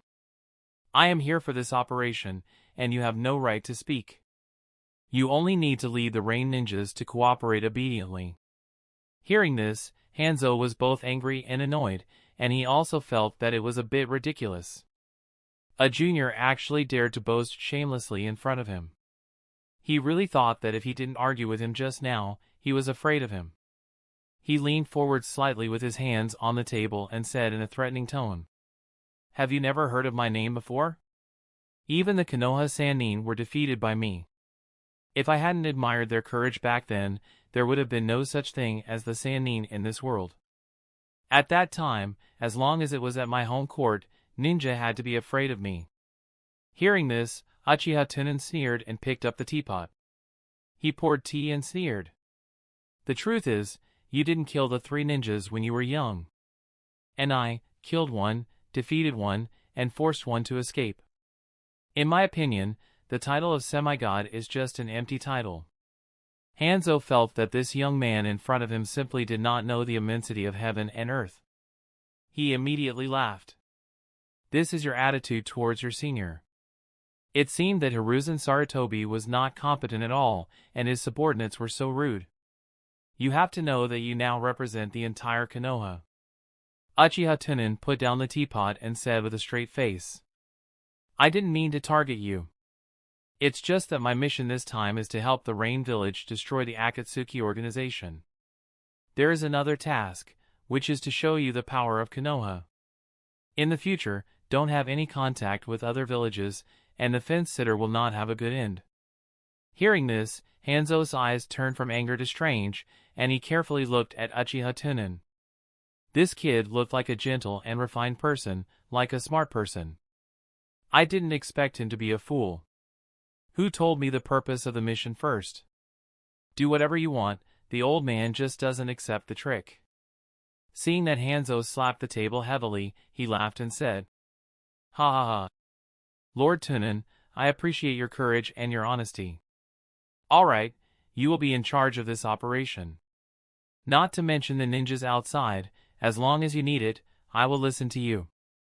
As for the matter of Amigakure interacting with other ninja villages, there was no such thing. It is estimated that there is a spy secretly sowing discord between Hidden Rain Village and Konoha. Lord Tunan, do not be deceived by others. A small smile appeared on Uchiha Tunan's face. He picked up the cup and sipped it lightly. Let's not talk about whether Hidden Rain has any contact with other villages. You really promised that I will be responsible for this operation, and even you will obey me? Hanzo smiled and nodded. He wasn't angry at all. No one would argue with a fool. Uchiha Tunan would be the one to contribute anyway, and it would be a matter of course for everyone to be happy if it was done well. It was also Uchiha Tunan's problem if not for done well. However, when Uchiha Tunan saw that Hanzo had escaped from his anger, he knew that he had already achieved half of his goal. The real power was not to force a person to use his rationality to restrain his anger under pressure. Instead, it was to make him understand that he was under someone's control and had no choice but to bow his head. After a person had just gotten rid of his anger, they would have a short-term immunity to this kind of emotion. In this way, no matter how excessive Uchiha Tunan's later words were, it would be difficult to make Hanzo angry and make him do something impulsive. As for why Uchiha Tunan didn't use the more convenient Tamamo. Of course, if Tamamo's pupil technique does not have appropriate language assistance, it is easy for people to find that there is an abnormality in themselves. After all, although Hanzo was old, he still had plenty of experience. Uchiha Tunan took a sip of tea and slowly stood up. He walked up to Hanzo and said indifferently, "Since you already understand the situation, then change your position. Then change your position and don't mess up your status. Also, why are you eating with me and wearing a mask? Take it off for me." Having thought it through, Hanzo didn't mind giving up the main seat, but he couldn't take off his mask. Hanzo quickly stood up and explained with a smile. "I have the poison sac of the salamander in my body, and the gas I breathe out contains poison. Once you take it off, both you and I will be poisoned to death." However, Uchiha Tunan ignored Hanzo's explanation and shouted, "I told you to take it off. This is an order. All you need to do is obey me." Hanzo's smile froze slightly. Although he was not angry, he secretly cursed Uchiha Tunan for not listening to his advice. "What's more, it's enough for me to just admit defeat, but you actually really did yell at me." He took a deep breath and said in a low voice, "Enough, you have already achieved your goal. Don't go too far." Hearing this, Uchiha Tunan raised his eyebrows slightly and said in a contemptuous tone, "Why can't you go too far? Do you still dare to fight me?" In the face of Uchiha Tunan's aggressiveness, Hanzo felt that if he backed down again, his dignity as a demigod would be trampled on. He immediately stared at Uchiha Tunan and shouted, "Do you really think I don't dare? I am a demigod in the ninja realm. Don't think that I will lose my temper when I am old." Uchiha Tunan sneered and patted Hanzo's chest with the back of his hand. He said aggressively, "Look at you. You are as thin as a bag of bones, and you still have such a backbone when you speak. Even if I lent you 10,000 guts, you still wouldn't dare to attack me." Hanzo's face had already completely sunk, and he slightly clenched his fists, and terrifying chakra fluctuation surged around his body. He said word by word, "Then let's try." The corners of Uchiha Tunan's mouth slightly curled up, and he crossed his arms before his chest and said slowly, "If you fight with me, there are only 4 outcomes. The first is that I win, but I won't kill you. From now on, your honor and pride will become my stepping stone. The undefeated legend will be broken, and no one in the world will fear you and worship you. The first thing anyone who sees you in the future is that you were once defeated by Uchiha Tunan. The second is that I won and killed you. Apart from your life and reputation, everything else is gone. All the power and wealth you have earned from your years of hard work have been given to the next leader of the Amigakure. The third way, I lost, and you killed me. Konoha lost the Kyubi Jinchuriki, and the other side was only the leader of the small village. Whether it was for the sake of FaZe or for the sake of the village, Konoha would launch an all-out war against Amigakure. In the end, you probably won't be able to escape death. The fourth way, I lost. You are afraid of Konoha's forces and don't dare to kill me." After listening to Uchiha Tunan's words, Hanzo narrowed his eyes and coldly said, "The 4 situations you said are correct. but you have to understand one thing. As a demigod, I have confidence to defeat you. Yes, I am afraid of Konoha. But from beginning to end, it was you who provoked me. As long as I defeat you and do not kill you, I can protect the dignity of my demigod. In this way, Konoha cannot say anything. The smile on Uchiha Tunan's face became more and more brilliant. He leaned close to Hanzo, reached out his hand to tidy up his clothes, and gently said, Konoha really won't say anything. But I am a very stingy person, and I will always bear a grudge against anyone who has offended me. As long as there is a chance, I will jump out from the darkness and bite him. You also said that I am very young, which means that I will become stronger and stronger in the future. And you are already old, and your strength will only become weaker and weaker. I can completely wait until I am stronger than you, and then I can step on you again. At that time, it will not be as simple as killing you. I will lock you up and use different kinds of torture on you every day to pleasure my heart. It seems that you have a family and children. That would be even more fun. As soon as he finished speaking, the chakra fluctuation around Hanzo instantly dissipated. Although he really didn't want to admit it, he knew that what Uchiha Tunan said was true. As long as he made a move today, no matter what the result was, he would be the one to suffer. However, how could a dignified half-god be willing to be held down so easily? He saw that Hanzo had loosened his clenched fists and sat down. He looked at the dishes on the table and said coldly, This is just your imagination. I admit that I will be old. Today, you woke me up. Starting tomorrow, I will raise the younger generation at all costs. Maybe in a few years, the Rain Hidden Village will develop a new demigod and trample you under its feet. Although he said this, he knew that the Rain Hidden had a limited foundation, and it could not be compared to the big Konoha. It was almost impossible to cultivate a new demigod that surpassed Uchiha Tunan. However, Uchiha Tunan wanted to destroy this sliver of hope.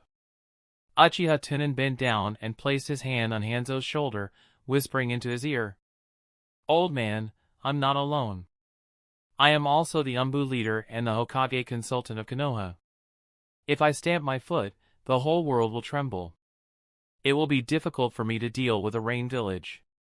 Believe it or not, when I go back, I will inform the higher-ups of Konoha, saying that this operation has found that Hanzo has been secretly colluding with rock and sand for a long time. Do you think you can survive until the next demigod appears? You! Hanzo suddenly realized that he really couldn't do anything to the other party. You're not going to fight? Uchiha Tunan smiled in satisfaction and reached out to grab the gas mask. Seeing that his hand was about to touch the gas mask, Hanzo reached out and grabbed Uchiha Tunan's wrist.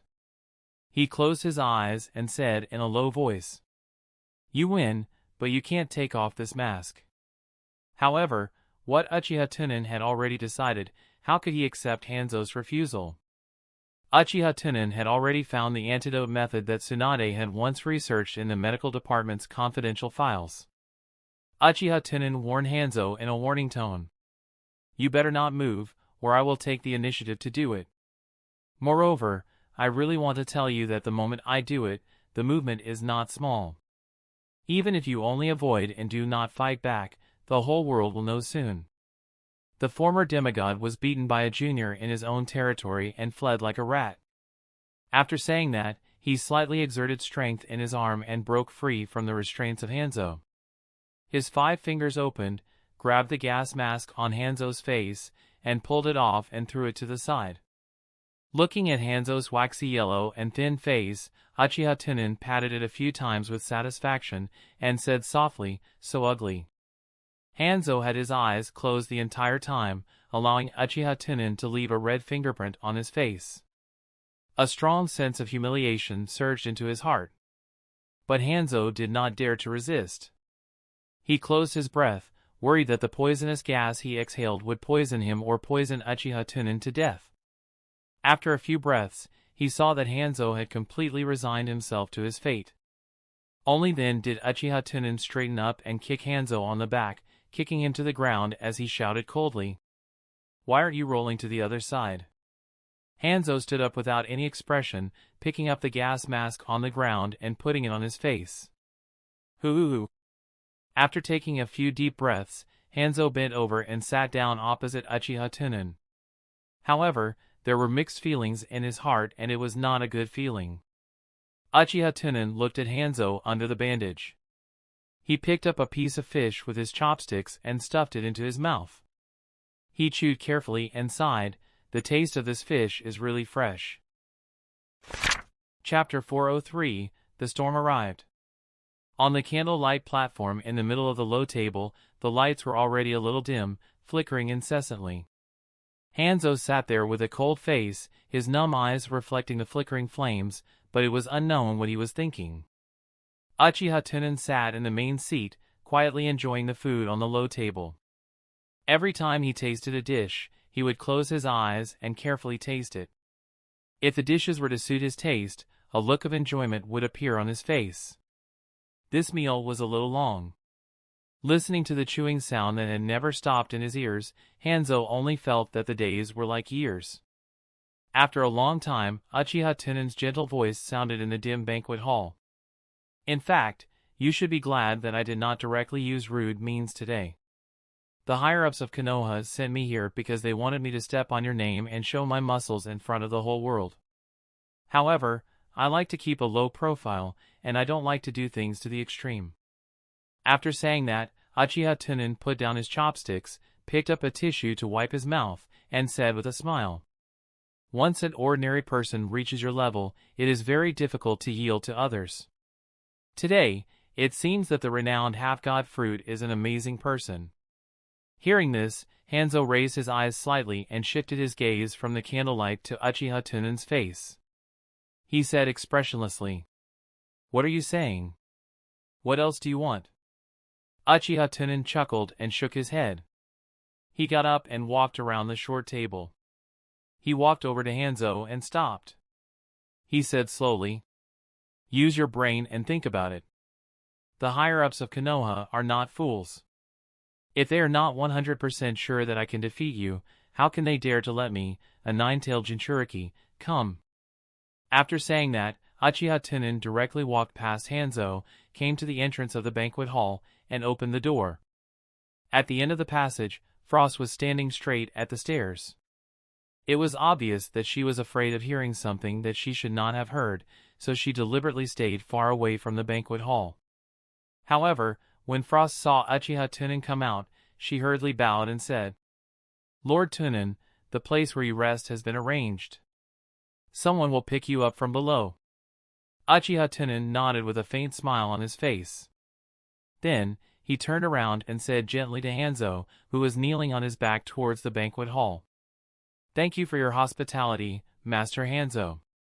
If there is any news from the Akatsuki organization, send it to me as soon as possible." After saying this, he went straight down the stairs. After Uchiha Tunan left, Frost entered the banquet hall and knelt down behind Hanzo.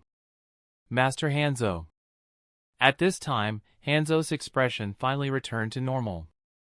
In his heart, he was even a little grateful that Uchiha Tunan had just called him Sir Hanzo in front of his subordinates, not sweeping away his dignity.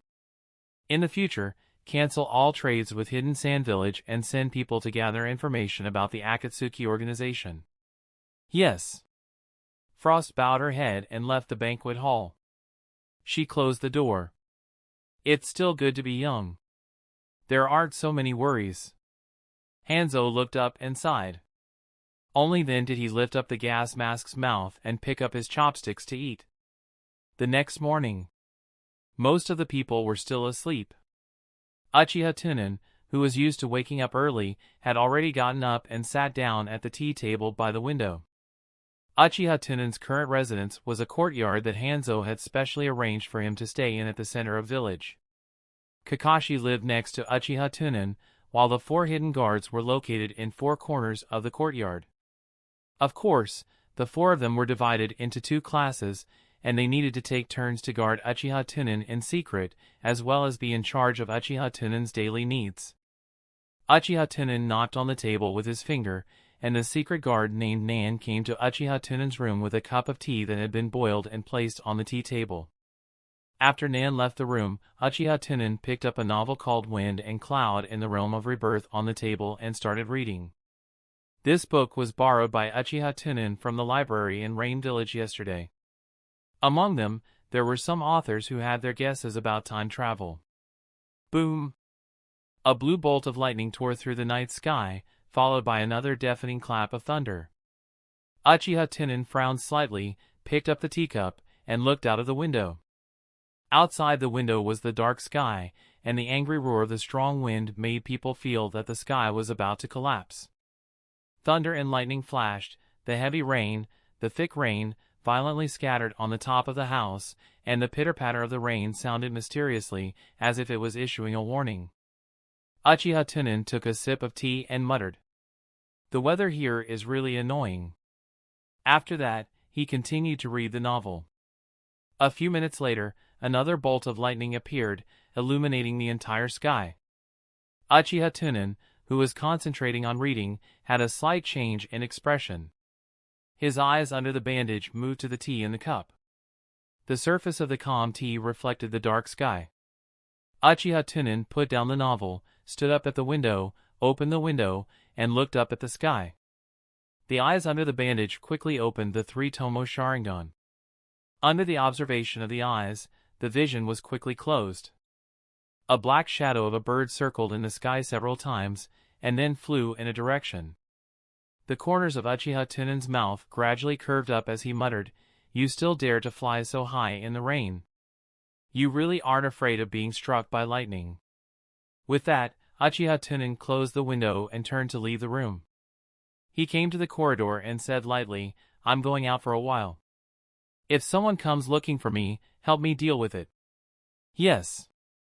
The hidden guard responded from the end of the corridor.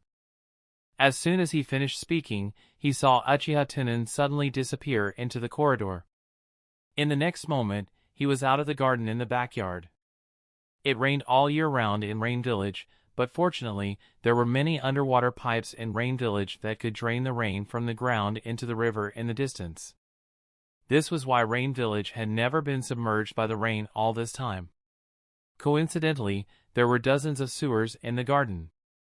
Uchiha Tunan secretly used his divine sense to sense around and made sure that no one was watching him. He immediately walked to the top of the well. In the next instant, Uchiha Tunan's figure suddenly turned into a Vajrarui stick, falling down from the gap in the cover of the well. However, because Uchiha Tunan did not purely cultivate the Vajra unbreakable body, the surface of this Vajrarui stick was not black iron, but like jade. Moreover, the Vajrarui stick that Uchiha Tunan changed could not only freely expand and shrink, but also change in size and toughness. After the white jade-like Rui stick entered the water pipe, it was like a flood dragon entering the sea, moving at an extremely fast speed toward the outside of Rain Village in the turbulent water. After all, he was now in the Rain Village, and there were many rain ninjas everywhere. Moreover, because of the martial law under Hanzo's command, sensor ninjas were constantly using perception to monitor the entire village. Uchiha Tunan thought that it would take a lot of effort to quickly sneak out without leaving any traces behind. In comparison, although this move was damaging to the image, it was more convenient to save strength. 2 minutes later, in a river far away from the village, the diamond Rui scepter broke through the water and shot into the sky. In the air, the Rui scepter transformed back into the figure of Uchiha Tunan. Just as the momentum of the charge was about to be exhausted, a sharp cry rang out not far away. A big bird covered in golden feathers sprang out from under the canopy and returned to Uchiha Tunan's feet, firmly holding him back. After a circle, it flew straight in the direction that Uchiha Tunan had indicated. Chapter 404 Yahiko's Request. Among the rolling hills. Yahiko and Nagato were standing at the entrance of the cave, looking in the direction of Rain Village. Their brows were filled with worry. Rumble. The angry thunder came, and the mountains echoed for a long time.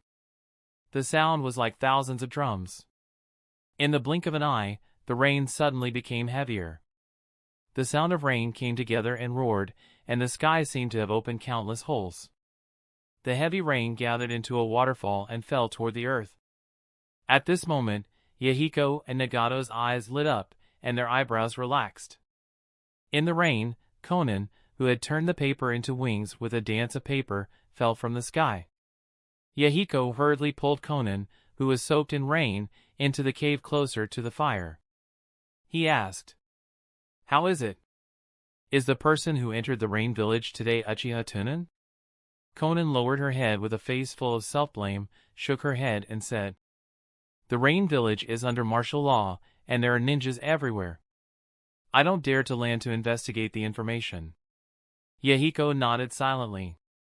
Nagato said from the side, "Yahiko, the intelligence personnel in the small town have confirmed with the members who came back from Konoha. This time, the people from Konoha were Uchiha Tunan and his men. Based on the direction and time they left the town, they must have been the ones who entered the village to meet Hanzo. He has been capturing our members for almost a year. Now that he has met Konoha's people, it is possible that he will harm the organization." Yahiko sighed heavily, looked at the burning fire, and said in a deep voice, "No, Lord Tunan has met us once. The two of you should also be able to feel that Lord Tunan is a person who loves peace. If not for Lord Tunan's reminder, we would still be on the wrong path." After saying that, Yahiko slowly stood up and came to the cave entrance. Looking out, the heavy rain blocked off the distant mountains. Yahiko stretched his hand out of the cave and felt the bean-sized raindrops falling on his palm.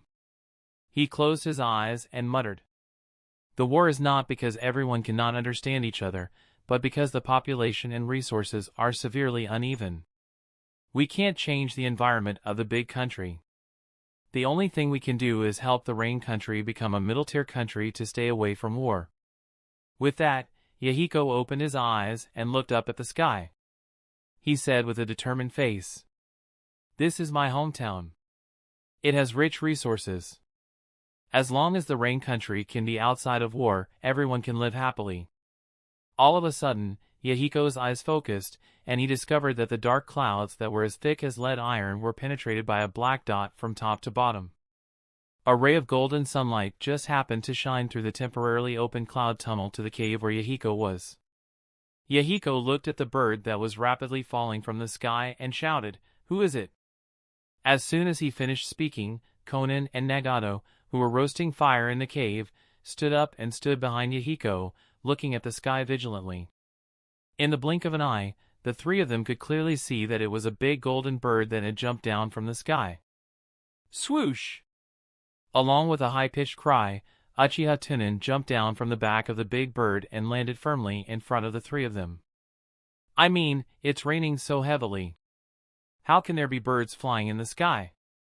Uchiha Tunan ignored the three of them and walked straight to them. He smiled gently at Conan and said, "Sorry, I followed you. I hope you don't mind." Hearing this familiar voice, Yahiko instantly put down his guard and said happily, "Lord Tunan! Long time no see." Uchiha Tunan nodded with a faint smile on his face.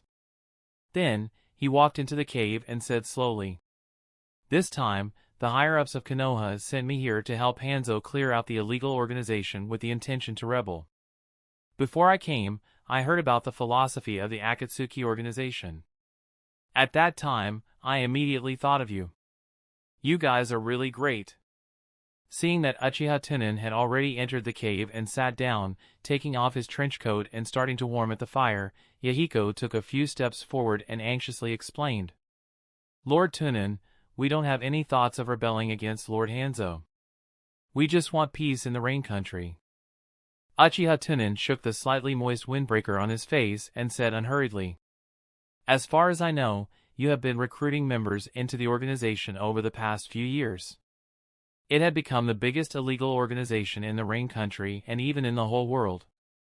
Such a huge force, no matter which country it was in, was a time bomb." Yahiko came to sit opposite Uchiha Tunan. Nagato and Conan stood behind him. "We just want to gather more people to make peace louder. In this way, under the influence of the public opinion, it would be easier for Lord Hanzo to listen to our suggestions. Moreover, we hardly deliberately recruited new members. Most of the current members joined on their own after hearing about our deeds and the purpose. We can't just turn away those who love peace, can we? Hearing this, Uchiha Tunan nodded in realization. Then, he frowned and whispered. But in Hanzo's eyes, you are expanding your power in the name of peace, wanting to show your claws and teeth when your wings are full, so as to overthrow his ruling organization. Now you have succeeded in becoming a thorn in his eye, a thorn in his flesh. I was ordered wait to get rid of you. Yahiko sighed heavily, and said with a bitter face. I understand that Hanzo has a misunderstanding with us. I've always wanted to find a chance to talk to him. However, he has always been staying in Rain Village. If we gather too many people, I'm afraid that it will deepen the misunderstanding. If I go alone, what if he catches me? He can't understand my persuasion. If he kills me, the Akatsuki organization will not be far from falling apart. Yahiko was stunned for a moment, then he looked at Uchiha Tunan with a hopeful expression and said with an expectant tone. Lord Tunan, can you help us? You are the messenger of Konoha, and Lord Hanzo will definitely give you face. Please be our middleman, and ask him to come out for a talk. A strange expression appeared on Uchiha Tunan's face as he said, How could you think of asking me for help? I just told you that I was sent by Konoha to help Hanzo destroy you. However, Yahiko simply smiled and scratched his head in embarrassment. I know Lord Tunan won't do that. Uchiha Tunan said with a puzzled expression. Why? Do I look like the kind of person who is soft-hearted? You should know that I came this time under the orders of the higher-ups of Konoha. I won't betray Konoha even if I die. Yahiko's face turned serious, and he shook his head. But since the first time we met, we talked. I knew you were someone who yearned for peace. Some time ago, I also heard about you in Konoha. A person whose heart is full of love and courage, even able to influence the evil-tailed beasts. How could he not understand the reason and be fond of peace? I believe that I cannot judge the wrong person.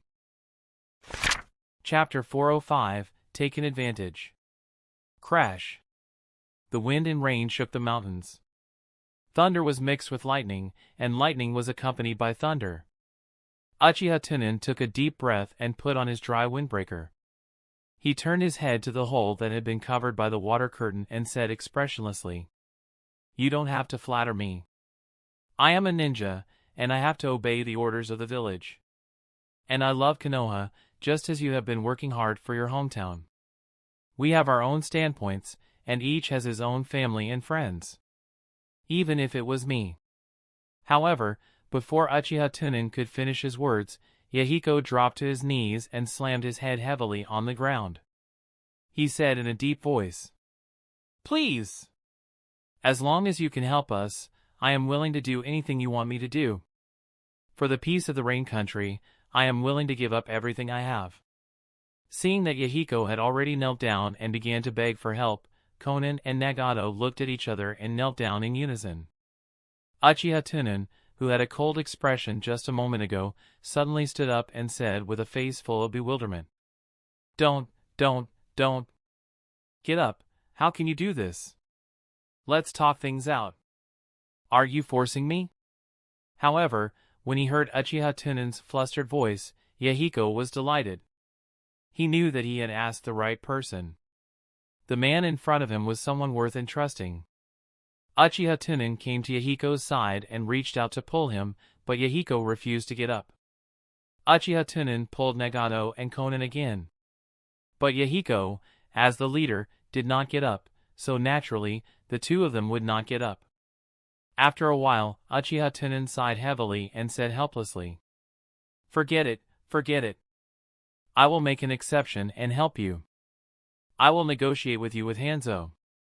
As soon as he finished speaking, Yahiko suddenly raised his head and looked at Uchiha Tunan with eyes filled with gratitude. Then, he heavily bowed out and said, Thank you, Lord Tunan. After that, under Yahiko's lead, the three of them stood up and looked at Uchiha Tunan with pitiful looks. Uchiha Tunan shook his head with a complicated expression. But there is one thing I have to remind you of. If your negotiations break down and Hanzo plans to exterminate you, I may make a move. I hope you can understand that I have my own difficulties. Even if I support you very much in my heart. Yahiko did not seem to take these words seriously at all. He nodded repeatedly and said, "No problem. We are already very grateful that you are able to create this opportunity for us." After saying that, he turned around and gestured to Conan. Conan immediately took out a paper butterfly from his sleeve and placed it in Yahiko's hand. Yahiko turned around and held the paper butterfly with both hands. He bowed to Uchiha Tunan and said, "This paper butterfly can be used to transmit information.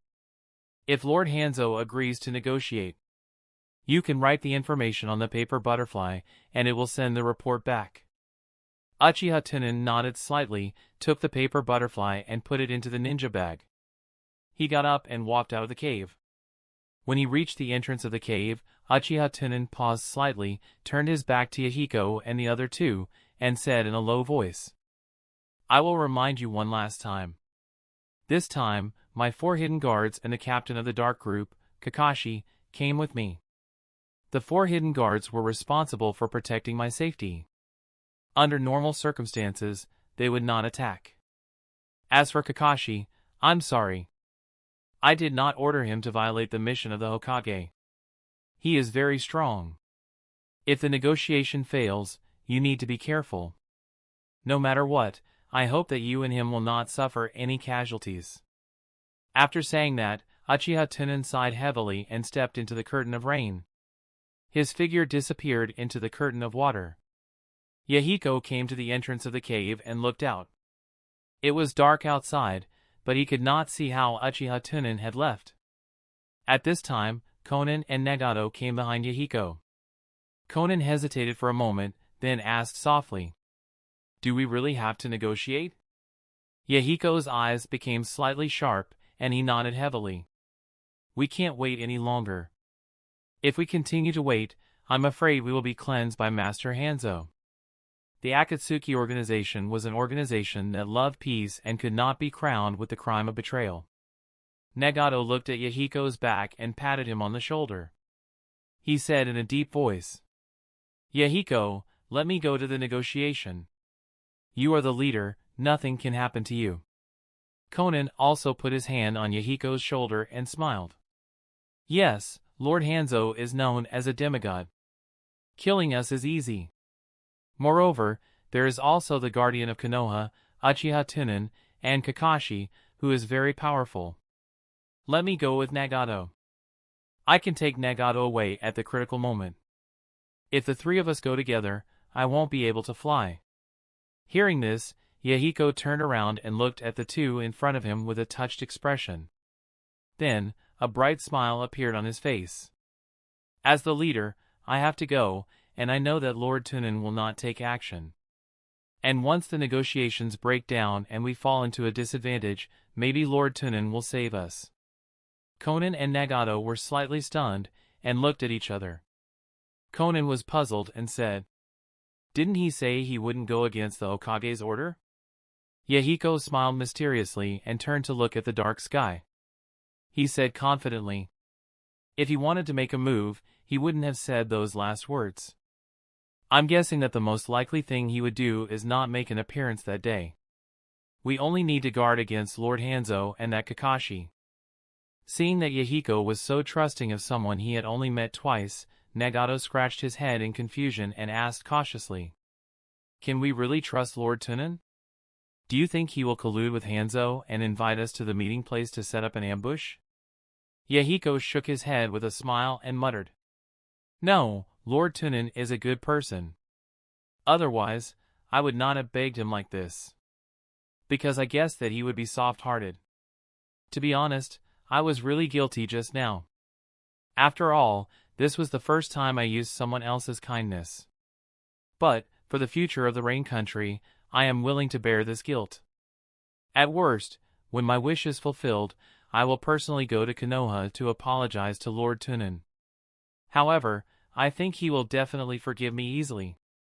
After listening to Yahiko's explanation, Nagato nodded his head in realization.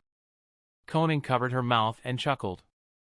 I didn't expect Yahiko to be so careful. As soon as he finished speaking, Yahiko's face turned red, and he scratched his head in embarrassment. Hee. At the same time, on a mountain peak at the back of the cave, the black trench coat fluttered with the strong wind, making a sharp sound. When the waterfall of rain fell on the peak of the mountain, it spread out on its own, as if it was afraid of something. Uchiha Tunan stood on the peak of the mountain, looking at the mountain peak where Yahiko and the other two were. After a long time, the corners of Uchiha Tunan's mouth curled into a strange smile. Rumble. Bolts of lightning tore through the dark sky, and the dull thunder was like the roar of a cannon, making people tremble in fear. After the lightning disappeared, Uchiha Tunan's figure had disappeared without a trace. A few minutes later, Tadayuki, the clone of Hidden Mist Village, took out the information sent by his main body from the Kamui space. He immediately put on the vortex mask and headed to the secret base outside of Hidden Mist Village to find Zetsu. Chapter 406, Designed Ambush. After Uchiha Tunan returned to Rain Village, he was led by the dark group of Amigakure to the office of Hanzo. As soon as he entered the door, Uchiha Tunan saw a thick stack of documents on the desk. Hanzo was signing documents with his head lowered, while Frost was in charge of stamping on the documents that had been signed. One had to know that Rain Village was in charge of Rain Country, and there was no famous mansion or administrative officials. So, Hanzo was even busier than the Hokage. Hanzo looked up at Uchiha Tunan, thinking that he was here to inquire about the progress of the intelligence. He immediately lowered his head and said in a deep voice, Lord Tunan, we are still investigating the intelligence of the Akatsuki organization. Please don't worry. Uchiha Tunan walked toward Hanzo and said, I have already met the 3 leaders of the Akatsuki organization in the morning. Hearing this, Hanzo paused, his eyes quietly glancing at the Frost beside him. Frost silently put down the documents in her hands, bowed to Uchiha Tunan, and then walked out of the office. The moment Frost closed the door, she quietly shook her head. Hanzo immediately understood. The Hidden Rain group did not find out how Uchiha Tunan left. He immediately raised his eyebrows and smiled. Oh! Lord Tunan's ability is really terrifying. It seems that my Hidden Rain village is no different from being defenseless in front of Lord Tunan. I wonder what the result is. As Hanzo spoke, he stood up and walked over to the chair opposite the office. Uchiha Tunan sat down in his original seat and took out the paper butterfly from his storage bag. He picked up the pen on the table and wrote on the paper butterfly. He said slowly, They want me to be the middleman and let you negotiate with them. Remove the so-called misunderstanding between you two. Bring true peace to the Rain Country. Hearing this, Hanzo's face was slightly stiff, and he carefully said, What does Konoha mean, or what you mean? Uchiha Tunan raised his eyebrows and said in surprise, You don't really want to negotiate with them, do you? Hearing the meaning of Uchiha Tunan's words, the expression on Hanzo's face eased a lot, and he tried to probe. Since you have already met their leader and have not killed them, there are no traces of injury on your body. You must have been moved by them. I admit that the leader of the Akatsuki organization has some ability to confuse people. In recent years, I have executed more than 40 Rain ninjas who betrayed the village. If you want to stand on their side on behalf of Konoha, no matter if it is strength or political aspect, there is no chance of winning. It is better to negotiate. Uchiha Tunan shook his head lightly and put down the pen. He said righteously, What are you saying? Am I the kind of person who is indecisive and violates the village's orders without permission? Besides, when I came, I promised you that I would help you eradicate the Akatsuki organization. I can't do something disloyal. The reason why I didn't kill them was to lure out all the people in their organization and kill them all in one go. This way, my mission can be considered perfect. If I only kill the head of evil, I'm afraid that this organization will easily revive. After hearing Uchiha Tunan's words, Hanzo breathed a sigh of relief. After Uchiha Tunan finished speaking, he turned the chair around and faced the window of the office. He reached out and pushed the window open, injecting chakra into the paper butterfly in his hand. The paper butterfly seemed to come alive, spreading its wings and flying outside. Watching the paper butterfly gradually leave his sight, Uchiha Tunan whispered, "The so-called peace philosophy is not enough to move me. Everything that the Akatsuki organization has done is simply ridiculous in my eyes. The reason why the Rain Country can survive in the cracks of the three major powers is because of the perennial war here. It is easy to attack but hard to defend. It was a hot potato. Once peace was achieved here, the Rain Country would no longer exist." Hanzo naturally understood the situation of the Rain Country in the ninja realm. He immediately nodded in agreement and said, "If that's the case, then I will start to mobilize people now. Where is the time and place they agreed on?" Uchiha Tunan turned the chair back and said lightly, 5 days later, in the mountain valley 30 kilometers to the north of village."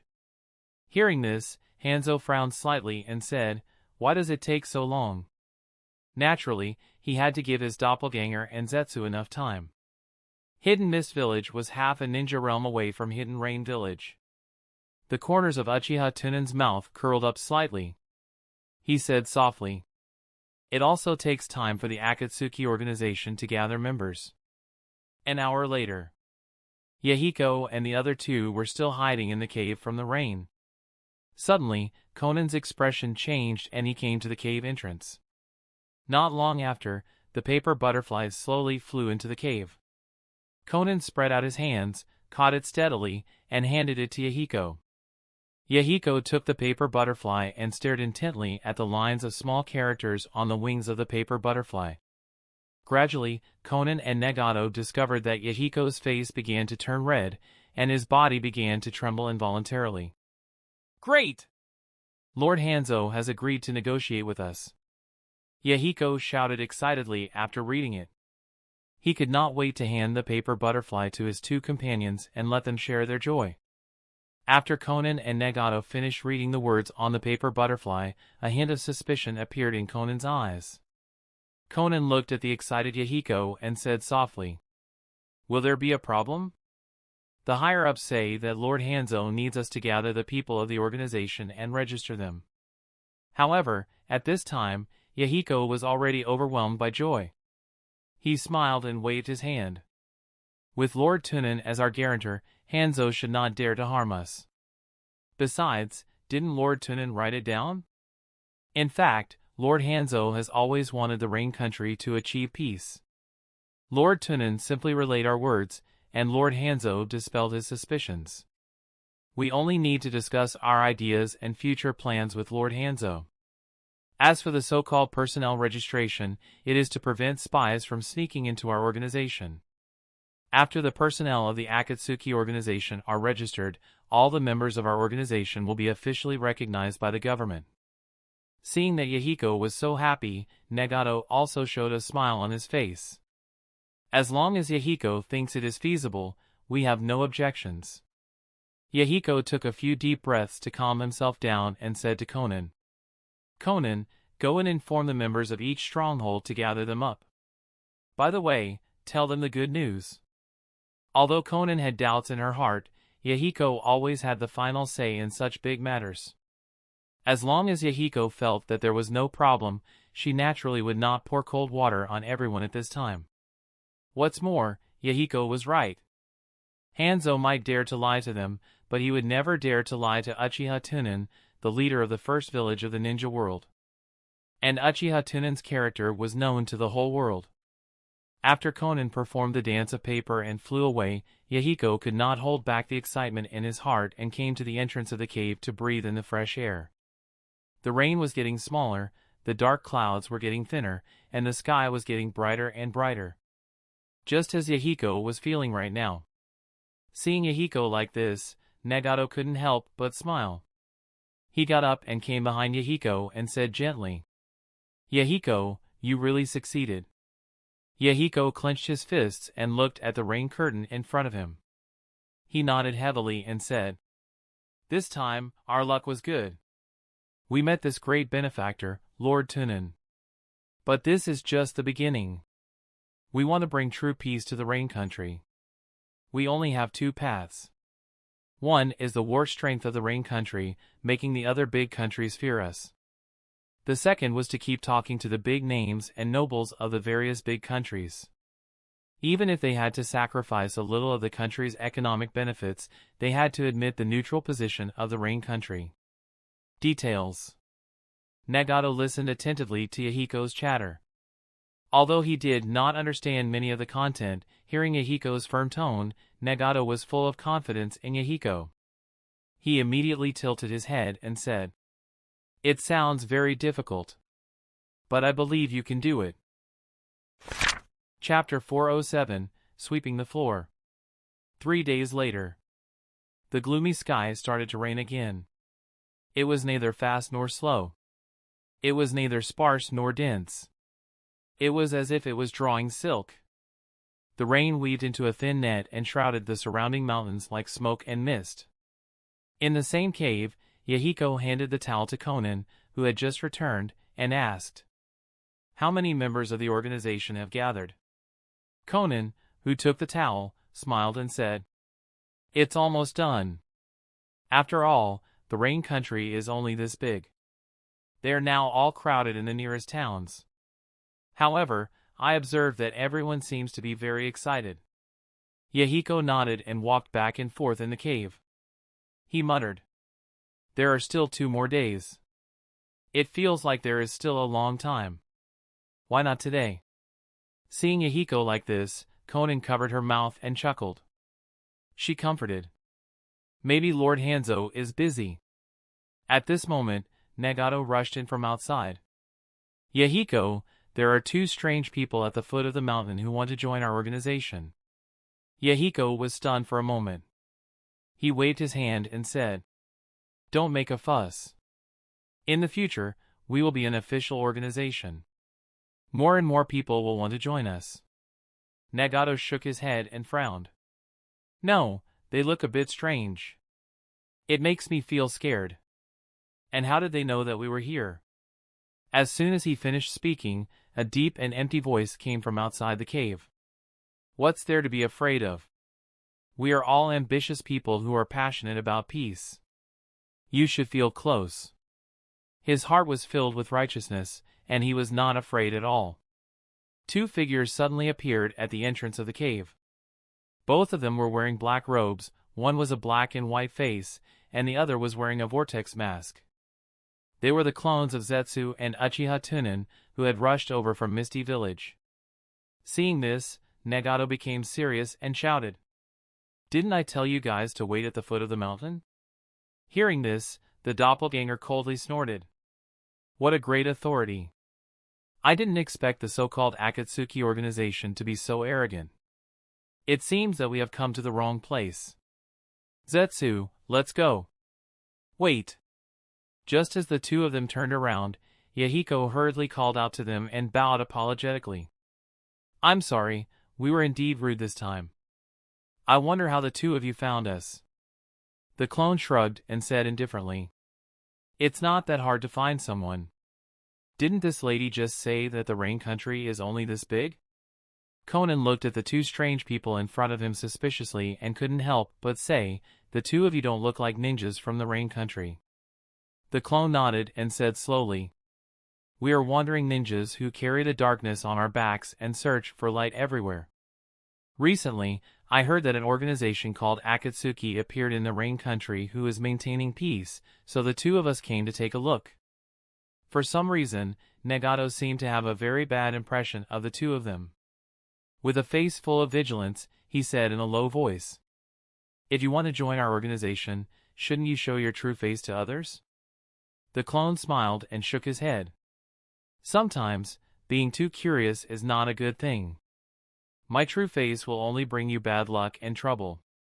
But it seems that if I don't take off my mask, you won't accept us. It doesn't matter. This only means that we came at the wrong time. But before we came, I heard that you were going to negotiate peace with Hanzo. As fellow comrades, I kindly advise you. There are differences between people, including strength, ability, luck, talent, temperament, birth, and so on. These factors meant that a small number of people would stand at the peak and enjoy more benefits.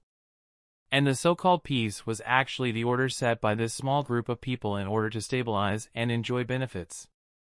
The disorder of order was because there were no strong people yet. Gathering a group of weak people, and then wanting to use a mouth to exchange for peace. He was really naive. Hearing this, Nagato and Conan both showed anger on their faces. But the naturally carefree Yahiko didn't feel anything. Instead, he said seriously, "I understand what you mean. You are saying that we will fail this negotiation. But I want to tell you that we will definitely succeed. Because Lord Hanzo will stand on the side of peace. Could a demigod not be considered a powerhouse?" The clone sneered and immediately activated Kamui. A pitch-black spatial vortex appeared, quickly enveloping the clone and Zetsu. Summer Bug cannot speak ice. Of course, I also hope that you can succeed. Only if I can contribute to peace. After the space vortex disappeared, the two figures also disappeared. Only the three stunned people were left. Yahiko raised his finger and pointed at the place where the two disappeared. He said with a confused face, "What was that just now?" Nagato recalled and said uncertainly, "It seems to be the legendary time and space ninjutsu." Yahiko nodded, then stood in place, lost in thought. After a long time, seeing that Yahiko was still in a daze, Conan thought that Yahiko was worried about the two strange people, so he went forward to comfort them. "Yahiko, you don't have to worry. Although spatial ninjutsu is rare, it does not mean that we are unable to deal with it. Moreover, from the tone of that person, he would not go against us." Yahiko frowned and shook his head slightly. He said softly, "Don't you think he looks like the masked man who killed the fourth Hokage and his wife in the legendary chaos of the Kyuubi? The same vortex mask, the same space-time ninjutsu." Nagato's expression became serious, and he said in a low voice, "So it's that evil guy. No wonder I feel that these two people are very strange. What should we do now? It seems that the organization has been targeted. Even Konoha can't do anything to him."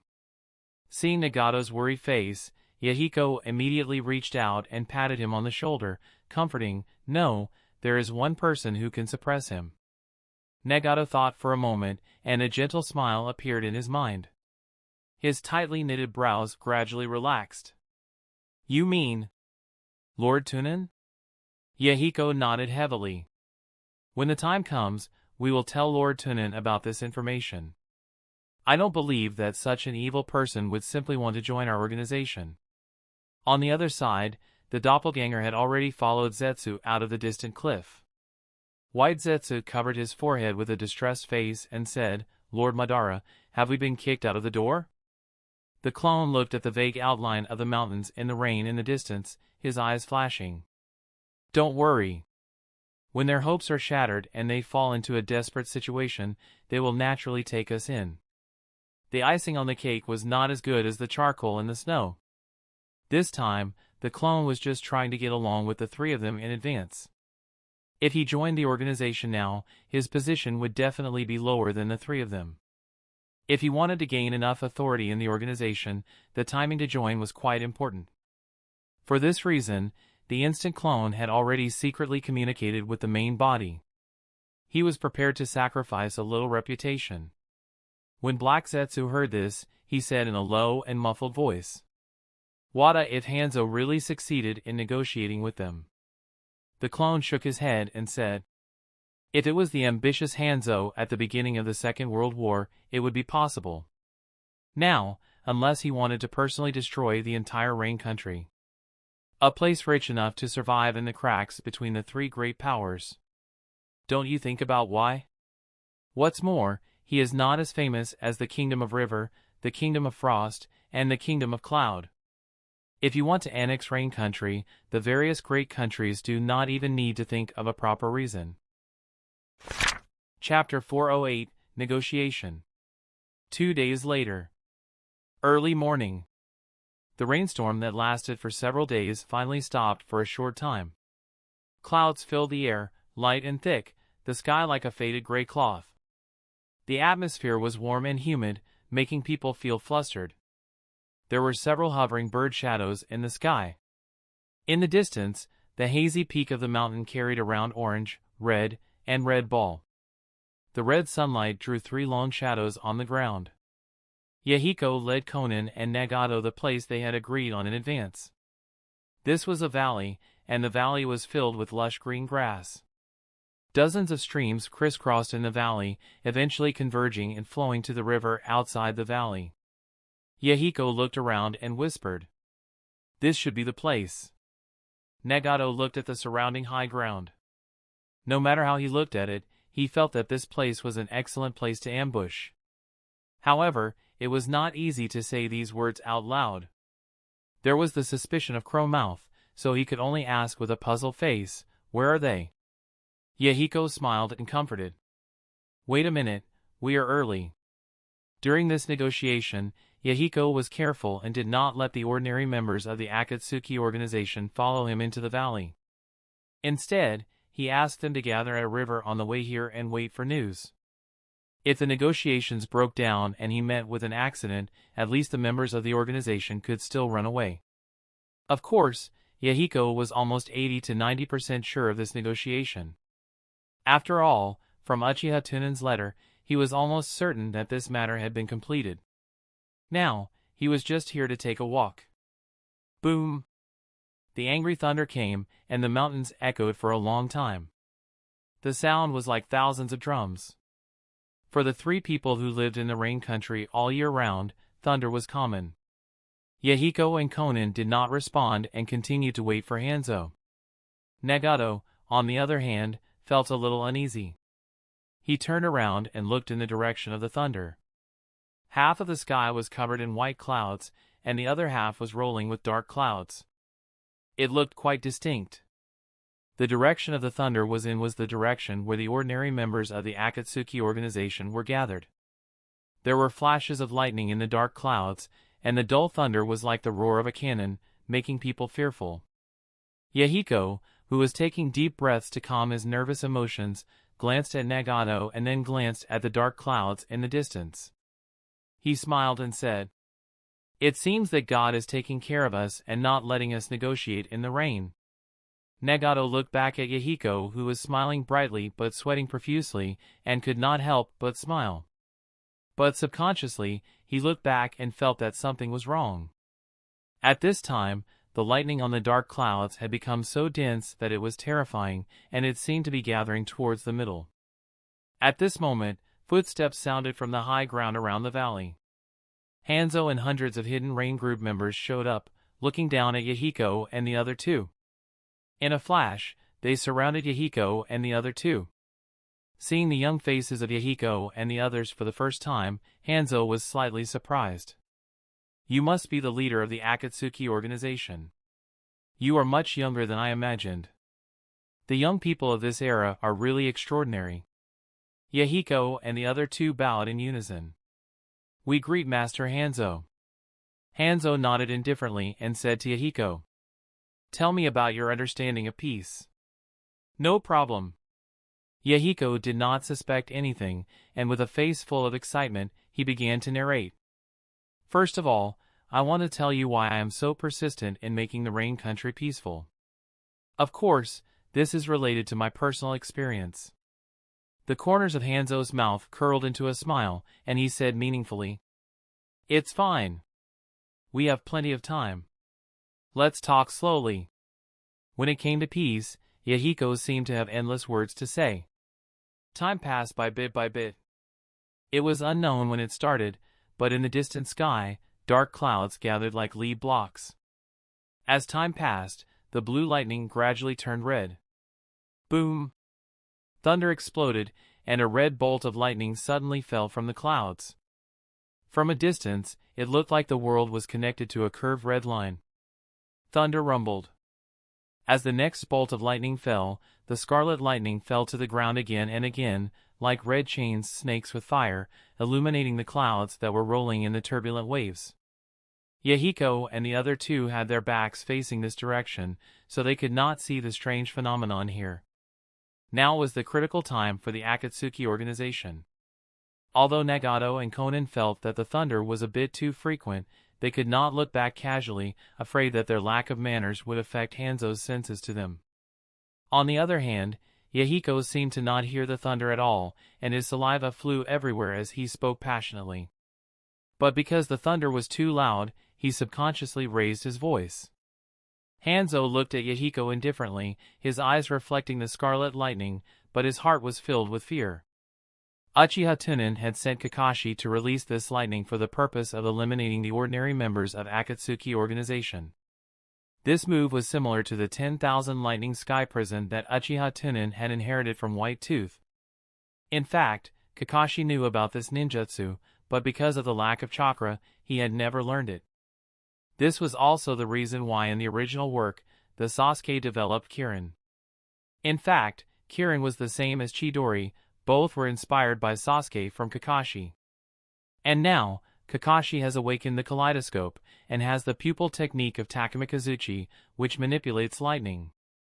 He learned and improved this ninjutsu, and through Takamikazuchi to use it, not only did it consume less chakra, but its power also increased several times.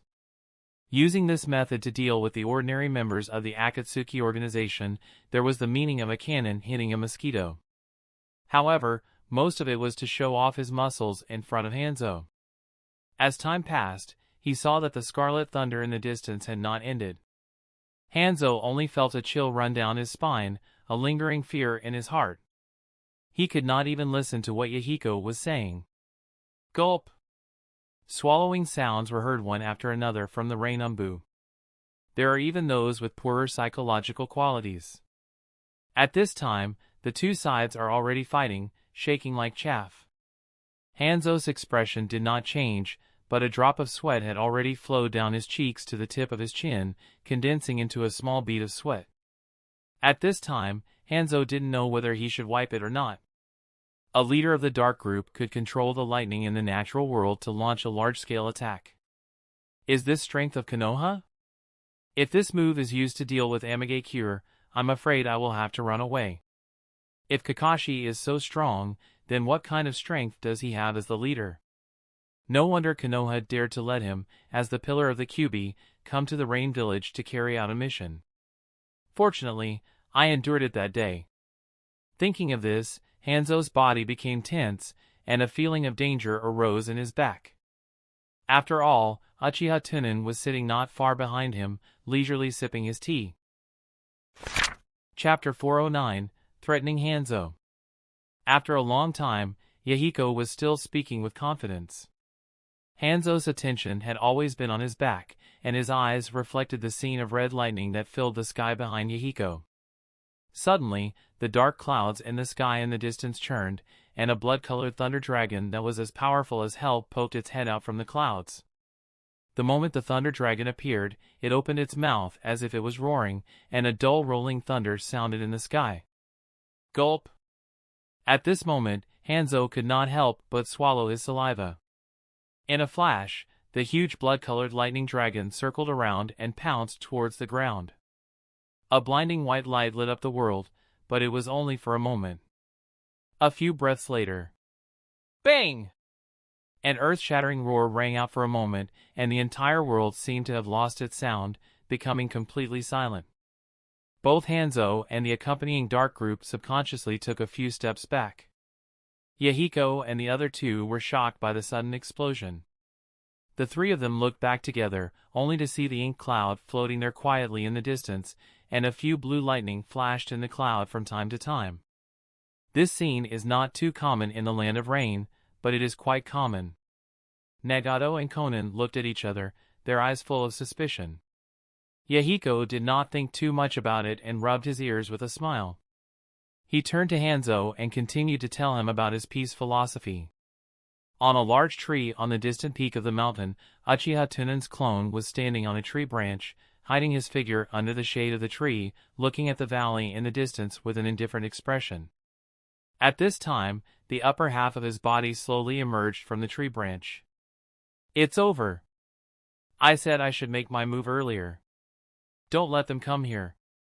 Zetsu shrugged and said, it's over. It was too tragic over there. Even the soil was burnt black, and I couldn't even see the corpses clearly. Now that Uchiha Tunan is also here, Nagato is probably dead for sure. Just as White Zetsu finished complaining, Black Zetsu also said in a low muffled voice, nothing must happen to the Rinnegan. Once Nagato dies, you go and attract their attention. I will take the chance to take Nagato's corpse away. As soon as he finished speaking, he saw the clone slowly turn around, staring at Zetsu with its scarlet eyes, and lightly said, I know what to do. What you need to do now is not to disturb me.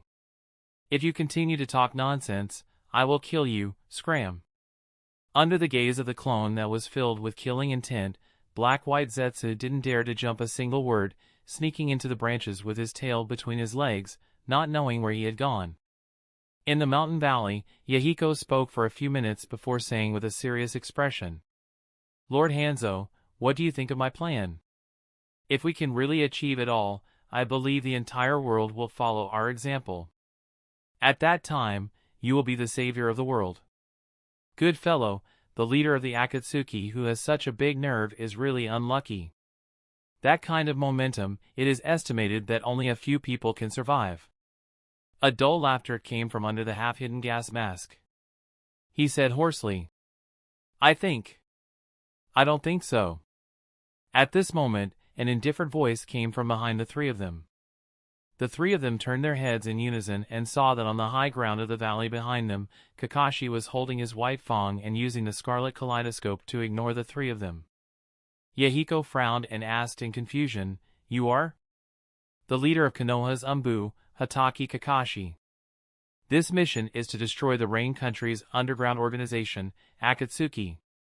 After Kakashi finished speaking, he glanced at Uchiha Tunan who was behind Hanzo and saw Uchiha Tunan pointing at him. Just as he was about to put his white teeth back into his sheath, he appeared behind Hanzo in a flash. Yahiko stared at the sudden appearance of Kakashi and shouted, What do you mean? We have already negotiated with Lord Hanzo. Don't tell me Konoha is going to intervene in the internal affairs of other countries? However, Kakashi did not have the desire to explain to this person who was going to die. He looked at Hanzo and said, Hanzo, it's your turn. If these three people died, the Akatsuki organization would be completely destroyed. Konoha sent us here to help you, not to arrange it for you. He looked at Kakashi and said kindly, Kakashi, you have worked hard. Leave these three guys to us. Hearing this, Yahiko was stunned. He could not believe that Hanzo had suddenly changed his face. On the other hand, Nagato's pupils suddenly shrank. Thinking back to what he had discovered earlier, as well as that earth-shattering explosion of thunder, he immediately pointed at Kakashi and cried out, Those lightning bolts just now were your ninjutsu. What did you do to them? Kakashi did not answer. He silently took 2 steps back, preparing to let Hanzo clean up the mess. Looking down at the 3 people below, Hanzo smiled cruelly. Red-haired brat, you will know what happened to them when you go down to see them. With that, Hanzo waved his hand, and the surrounding members of the Hidden Rain group immediately jumped down from the high ground and rushed towards Yahiko and the others. Water release, water dragon spell. Water release, water clear wave technique. Water release, water combo technique. Water release, water wave hand.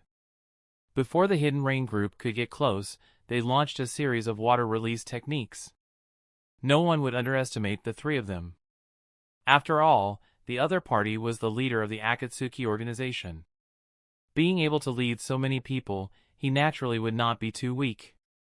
At this critical moment, Yahiko, whose face was extremely ugly, shouted at Konan. Konan, take Nagato and leave first. After saying that, he quickly made a series of hand seals and activated ninjutsu. Water style, water flurry. It had to be said that Yahiko still had a few skills, and he actually blocked many water release ninjutsu with his own strength. However, why would Konan and Nagato abandon Yahiko and run first? The 2 of them answered Yahiko with their actions. The 2 of them turned around and leaned against Yahiko, simultaneously using their own ninjutsu to help Yahiko block the attacks from other directions. Wind style, raging wind palm. Paper hand sword. With the three of them working together, they finally managed to block the water-style ninjutsu that was coming from all directions. However, the ninjutsu was blocked, and the next step was a thrilling close combat. The Rain Village was a small village, and it did not have such a powerful ninjutsu like Konoha. Although the number of ninjutsu they mastered was not high, they were not inferior to the ninjas of the big village in close combat. Conan was still okay, and could use paper to transform into various weapons to fight against the enemy. As for Yahiko and Nagato, they could only pick up the short kunai and fight against the Rain Umbu. The only fortunate thing was that Yahiko and the other two had been taught by Jiraiya before, and their talents were not bad.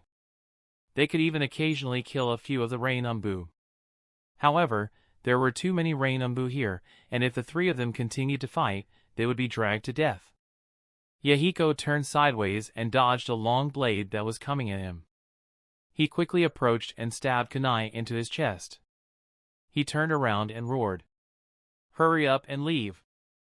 A look of determination flashed in Conan and Nagato's eyes. They ignored Yahiko's words and continued to fight against the hidden Rain group. Yahiko was anxious when he saw this. He turned to look at Hanzo, who was watching coldly from the ground, and roared, "Lord Hanzo, aren't you afraid that Lord Tunan will blame you for what you've done?" In the face of Yahiko's question, Hanzo merely sneered. Yahiko narrowly dodged another long saber, quickly forming seals with both hands, activating the water blast wave, forcing the surrounding dark rain group to retreat. He once again shouted at Hanzo, "I want to see Lord Tunan." Hearing Yahiko shouting that he wanted to see him, the corners of Uchiha Tunan's mouth curled up slightly, and his eyes under the bandage glanced into the distance. From far away, he looked into the eyes of his doppelganger who was hiding in the dark. In the next moment, he saw Uchiha Tunan drink up the tea in his cup, then slowly get up and walk forward. He said slowly, "The three of you are really talented, to actually be able to release such trash ninjutsu with extraordinary strength. But the sorrow of the common people is vividly reflected in you. After having strength and power, the first thing you want to do is not to break the barrier of knowledge to strengthen yourself, and to pursue the unattainable dream. To put it simply, your steps are too big." After saying that, Uchiha Tunan had already come to stand beside Hanzo. Seeing this, Hanzo took a step back to show his respect to Uchiha Tunan. Kakashi, who had been watching coldly from the side, saw Uchiha Tunan step forward, and his face was full of worry. "Tunan, before we came, we already agreed. Leave this matter to me. You don't have to go out." At first, Uchiha Tunan did not intend to come out. However, not long ago, he had sent over a new plan and idea to his clone.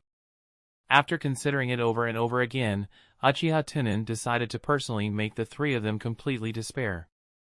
After all, Uchiha Tunan didn't want to let his clone become the original work weakling boss who had been shouted around in the early stages of the game. The present was different from the past, and there was no need for Uchiha Tunan to let anyone stand above him. As for the so-called reputation, except for the three people in front of him, everyone else had been turned into charred corpses by Kakashi. As a ninja, Uchiha Tunan was on a mission, and no one could say no. Moreover, there were no more than 5 people who could survive today. Uchiha Tunan also occupied a precious spot. Uchiha Tunan patted Kakashi on the shoulder and said softly, "Kakashi, I can't let you bear the sins of thousands of lives alone. I also have to work hard to become a qualified ninja. This is my duty."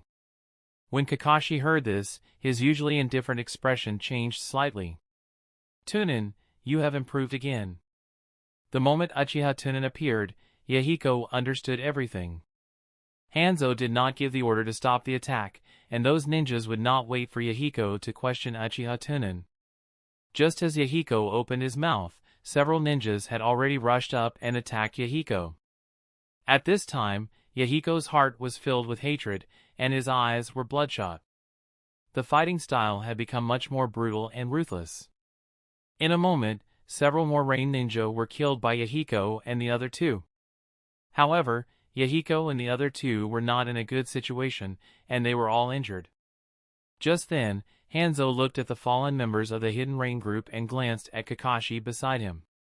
He immediately turned to Uchiha Tunan and said in a consulting tone, "Lord Tunan, these three brats seem to be a little troublesome.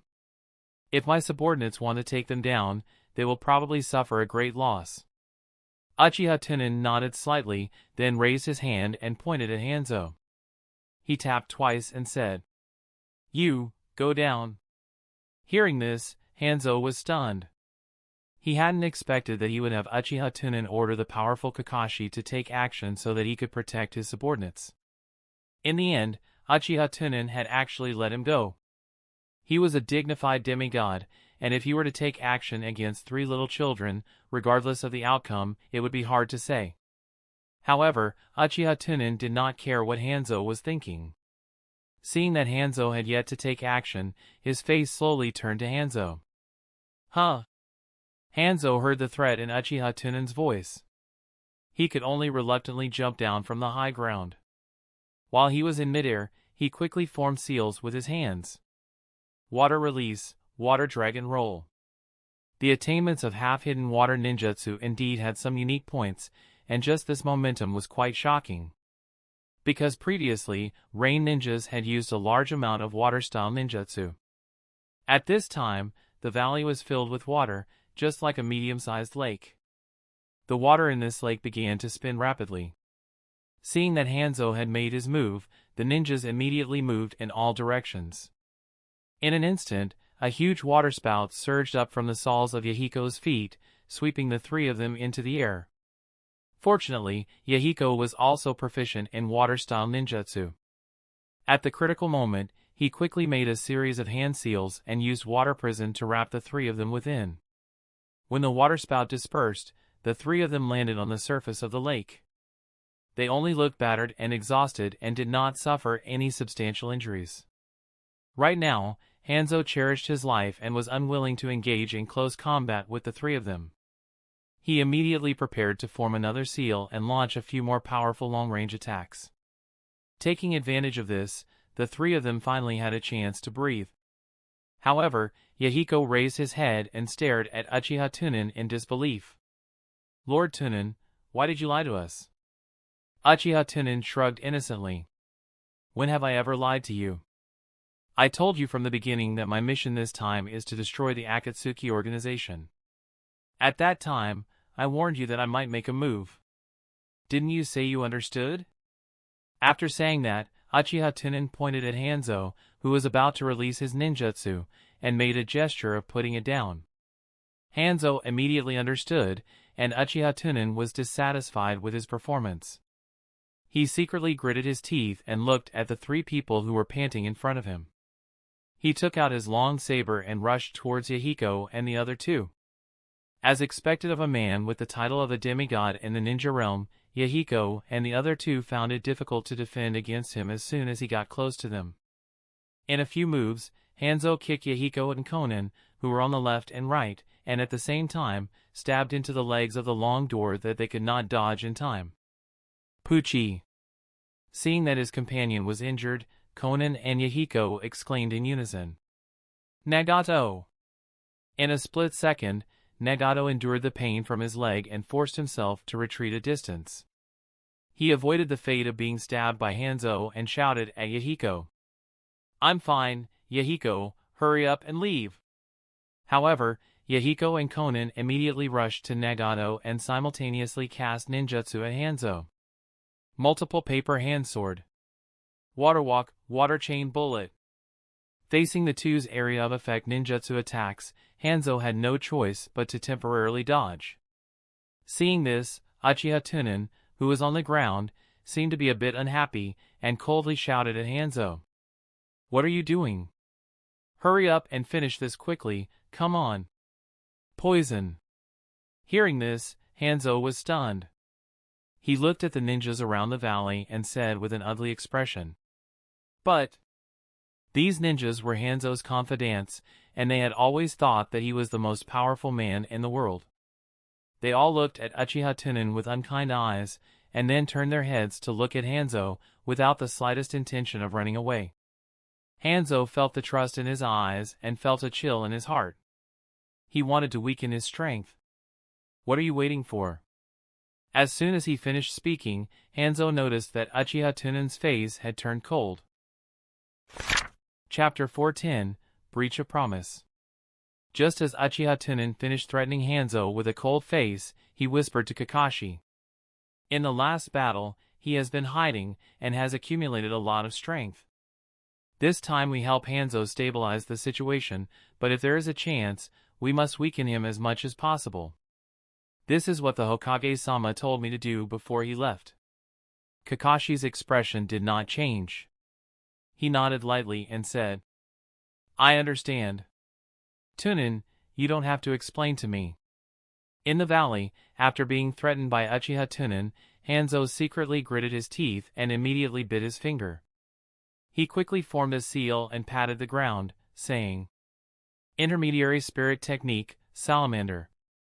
When the surrounding Dark Rain group saw this scene, they all said in disbelief, Lord Hanzo, we really have to use poison. Hurry up and leave this place. The range of the poison of the salamander is too large. We will be affected. One by one, the Dark Rain group ran towards the mountain wall and ran towards the high ground. However, in the next moment, Kakashi suddenly opened his left eye, and the scarlet kaleidoscope crazily rotated, releasing terrifying eye power. Then, he raised his right hand, and his 5 fingers slightly opened. ZZZ-. A powerful current burst out from Kakashi's fingertips, and in an instant, it weaved into a lightning net that covered the valley. A few of the Hidden Rain group members who were running in front were caught off guard and crashed into the electric net. They were instantly electrocuted to the point that their bodies twitched, and black smoke came out of their mouths. Bang! Bang! Bang! The Hidden Rain group behind them all stopped moving. They saw that their companions who had fallen back into the valley had turned into charred corpses. They could not help but feel sad in their hearts. They saw Kakashi maintain the electric net while speaking indifferently. This is your mission. The ninja will only die if he escapes. When the members of the Hidden Rain group heard this, they clenched their fists and glared at Kakashi and Uchiha Tunan. Damn brat! Konoha's people really don't have good intentions. Master Hanzo, please order us to kill them. Master Hanzo, do you want us to die here? Master Hanzo? Hanzo lowered his head and stood on top of his head without replying. He didn't know what to say. After a few breaths, Hanzo slowly raised his head, took a deep breath, and slowly formed a seal in front of his chest. In the next moment, the salamander roared towards the sky, opened its mouth, and spat out a thick green poisonous gas in front of it. The poisonous gas instantly filled the entire valley, even blocking his vision. Cough cough. Save me. Why? Quick, hold your breath. The Dark Rain group was the closest to Hanzo, and they were the first to bear the brunt. They immediately knelt on the ground and instinctively took off their masks, covering their noses and mouths with their hands. However, even if they held their breaths, they still could not escape the corrosion of the poison gas. They were already sore and weak, on the verge of collapse. On the other side, the situation of Yahiko and the others was also not optimistic. However, Yahiko was still considered the strongest among the 3 of them, so he could hold on for a while longer. Nagato possessed the bloodline of the Uzumaki clan and was born with a bit of poison resistance compared to ordinary people. However, Konan, who was already a female, couldn't do it. Under the corrosion of the poisonous gas, she was even one step ahead of many others who had strong physiques. Konan spat out a mouthful of black blood. She closed her eyes and fainted on the ground. Konan! Yahiko and Nagato exclaimed in unison. The 2 of them supported Konan from the left and right. At this time, Hanzo controlled the salamander to slowly walk towards Yahiko and the other 2. The poison of the salamander can penetrate through the skin. I have seen the strongest person with the strongest constitution, and he can only last for an hour at most. You can die with peace of mind. Yahiko saw that Konan's face was gradually turning green, and when he thought about how the ending today was all his fault, he finally could not help but collapse. He gritted his teeth and cried out in pain. "I'm sorry, Conan. I'm sorry, Nagato. I'm sorry. It's all my fault. If not for my wishful thinking, if I didn't trust others so easily." Nagato's face had already turned pale. He shook his head and forced himself to stay awake.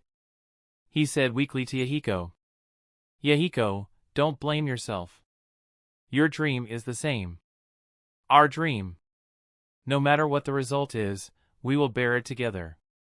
Yahiko clenched his teeth tightly, but 2 lines of clear tears could not stop flowing down his face. Then, he raised his head and looked at Uchiha Tunan, who was lying on the ground with a calm expression on his face. He knelt down with a thud and said with his head propped up, "Lord Tunan, please let them go. I am willing to exchange my life for it." Seeing Yahiko kneeling down to Uchiha Tunan, Nagato immediately reached out and pulled Yahiko's sleeve. His face was pale as he shook his head and said, "No, you can't. You are our leader. You can't kneel to others." However, seeing that Uchiha Tunan raised his eyebrows slightly, he said, "What are you begging me for? This is your rain country's business. We still need to see if Lord Hanzo will let you go." As soon as he finished speaking, Yahiko turned around and kowtowed to Hanzo. "Lord Hanzo, I beg of you, there will be no Akatsuki organization in the future. It's fine as long as I die. The 2 of them don't know anything. They were all bewitched by me." Hearing this, Hanzo turned his head to look at Uchiha Tunan's face on the high ground. He rolled his eyes and immediately nodded at Yahiko. "All right, as long as you kill yourself, I will let the 2 of them go." Yahiko slowly straightened up when he heard that. He raised the kunai and stabbed it into his heart. Nagato was shocked. He grabbed Yahiko's hand and said excitedly, "No, Yahiko, you can't die. Let me die. You take Conan and leave." Yahiko smiled and gently held the kunai in Nagato's hand. "Nagato, take good care of Conan. Don't pursue the so-called peace anymore. We don't deserve it." As soon as he finished speaking, Yahiko had already slammed the kunai in Nagato's hand into his abdomen. Nagato was completely stunned. He saw that Yahiko's kunai had been corroded by the poisonous gas, and the blood that flowed out had turned black. He called out in a panic, "Yahiko! Yahiko!" Right at this moment, Hanzo had already controlled the salamander to come to Nagato. A huge shadow enveloped the 3 people below. "All right, it's your turn now." Yahiko, who was quietly feeling the passing of his life, suddenly widened his eyes. He turned his head with difficulty to look at Hanzo, spitting out black blood as he trembled. "How can you go back on your word?" After saying that, he shifted his gaze to Uchiha Tunan's face, hoping that Uchiha Tunan would uphold justice for him. Uchiha Tunan's expression froze, and he said righteously, "I didn't think that a dignified demigod would have no dignity at all, and would resort to deception in front of the weak. Don't worry, Yahiko, I won't let you die in vain. I declare that from today onwards, I will completely break off all ties with Hanzo." As soon as he finished speaking, Yahiko spat out a large mouthful of black blood and fell to the ground with his eyes wide open, but he died with a grievance. Chapter 411, Nagato Awakening. Hanzo turned to look at Uchiha Tunan with a puzzled expression. In his heart, he thought, "Didn't your expression just now tell me to kill them? Could it be that I was wrong?" Seeing that Yahiko was completely dead, Uchiha Tunan's face became warm again, and he said to the puzzled Hanzo, "But public and private are separate, and the cooperation between Konoha and Amagakure has to continue. I hope that Lord Hanzo won't affect the overall situation because of the gap between you and me." The doubt on his face disappeared, and he smiled and nodded at Uchiha Tunan. But in his heart, he was cursing. "Little fox, other than the 2 of you and this old man, the people here are going to die soon, and they are still pretending to be good people. Forget about pretending, anyone can see your hypocrisy." Didn't you see that yellow-haired boy die with a grievance?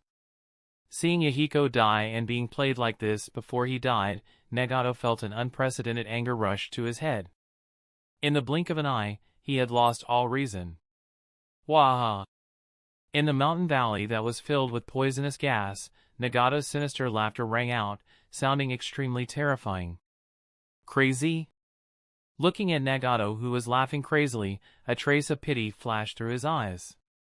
Just as Hanzo took out the kunai from his bag and was about to send Nagato off as soon as possible. Suddenly, Nagato raised his head, revealing a pair of gray eyes.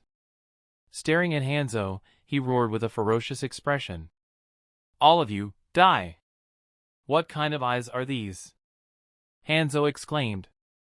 Although he didn't recognize that it was the Rinnegan at the first moment, he still couldn't help but ask. But he instinctively felt a terrifying palpitation.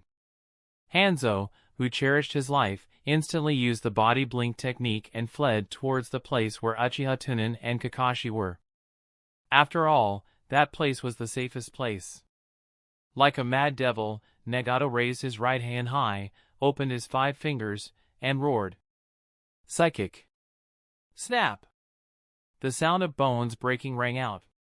It was Uchiha Tunan who had appeared next to him the moment Nagato used the psychic spell to summon Geto's statue. He grabbed Nagato's wrist, and at the same time, he placed his knee on Nagato's elbow. Ah! A heart-wrenching scream reverberated through the valley. Hanzo, who had just arrived in front of Kakashi, turned his head to look. Nagato's right hand was bent by 90 degrees, and he could even see the 2 white bone joints on his elbow. Uchiha Tunan grabbed Nagato's hair and lifted him up from the ground. Nagato felt as if he was kneeling in front of Uchiha Tunan. The intense pain and the torment of his heart made his face tremble like a wild beast, and he let out a howl. But when he saw Uchiha Tunan move his face closer, he whispered, "This technique is too dangerous. It's not good for your body. It's better not to let it out." After saying that, Uchiha Tunan raised his other hand, stretched out 2 fingers, and dug into Nagato's eyes. At the same time, he said politely, "Only Konoha has the right to have these eyes. Lord Hanzo, you don't have any objections, right?" Hanzo, who was standing on the high ground in shock, swallowed his saliva and nodded repeatedly as if his head was pounding garlic. "Lord Tunan, please do as you please." Just as Uchiha Tunan's 2 fingers were about to touch the Rinnegan, a burst of laughter suddenly sounded in the sky. The hypocritical and ugly face of the big village is really disgusting. Uchiha Tunan's expression suddenly froze. In an instant, he activated the Flying Thunder God and appeared beside Kakashi. The moment Uchiha Tunan left, a spatial vortex suddenly appeared and quickly disappeared. In the next moment, another spatial vortex appeared behind Nagato. Uchiha Tunan's clone walked out from inside and said with a slightly regretful tone, "What a pity that your arm was not left behind." Uchiha Tunan said seriously, "It's you, Uchiha Madara." Hearing this, Hanzo was shocked and took a few steps back. He said in disbelief, "What? He is Uchiha Madara." The clone snorted coldly and pointed at Nagato that was lying on the ground and the unconscious Konan. "I want to take these 2 children with me. Oh right, there is also this corpse." As the saying goes, when enemies meet, their eyes turn red. Kakashi finally saw the person who killed the Minato couple. How could he restrain the resentment in his heart? Immediately, he opened his right eye and Tsukuyami the clone. In an instant, the scenery around them suddenly changed. The blood-red sky, the pitch-black clouds, as well as the scarlet full moon hanging high above his head. As for the clone, it was tied to the cross. Kakashi held his white fang and slowly walked to the front of the clone. He said coldly, "This is my world, everything here, including time, space, and mass, everything is under my control. You will spend 72 hours here." In the outside world, only a moment passed. A hint of mockery flashed in the eyes of the clone. He said softly, "Oh, thank you for your reminder. If I remember correctly, you are a member of the Hataki clan. I can feel that this pair of eyes is perfect with you. I didn't expect you to awaken Uchiha's blood. At this time, Kakashi urgently needed to vent the hatred in his heart. He had no time to talk to the enemy in front of him. He directly stabbed his white fang into the abdomen of the doppelganger. Pucci! Pucci! However, the screams he imagined did not appear, not even a groan. Kakashi raised his eyes and looked at the instant clone with calm eyes. He was slightly surprised that this person could endure. Uchiha Madara is indeed worthy of his reputation, but I don't believe that you can hold on in my illusion. A cruel smile appeared on Kakashi's lips. He waved his blood-stained white teeth in front of his clone and said calmly, "Now, a second has passed. There are 71 hours, 59 minutes and 59 seconds left." After saying that, just as Kakashi was about to continue his plan, suddenly, he found that Uchiha Madara had left the cross and was standing in front of him, holding the kunai. On the other hand, he was firmly tied to the cross. How is this possible? Tsukuyoi is clearly my eye technique, don't tell me he also knows Tsukuyami. Only to see the clone slowly lift up kunai, aimed at Kakashi, and slowly said, "Very good illusion technique. But do you know, although the Sharingan is powerful, as long as one also has this kind of blood, it can be broken. The key to breaking it was the power of the eye. Damn it." Kakashi desperately activated his right eye kaleidoscope and the other half of it, but it was useless. The clone shook his head lightly and said indifferently, "Although I don't have your eye technique, I will suffer a lot in terms of eye power competition. But unfortunately, I can completely crush you in terms of eye power. Now, please help me pass the next punishment. There are 71 hours, 59 minutes and 59 seconds left. Pucci. Pft. Pft. Ah. Chapter 412, Curtain Call. Bang! In the real world, Kakashi suddenly fell straight to the ground. Hanzo beside him was shocked and looked at Kakashi, who inexplicably fell to the ground. In his field of vision, Kakashi had just revealed his kaleidoscope and looked at Uchiha Madara, who was facing him. On the other side, Uchiha Madara merely looked back at Kakashi, and Kakashi fell down.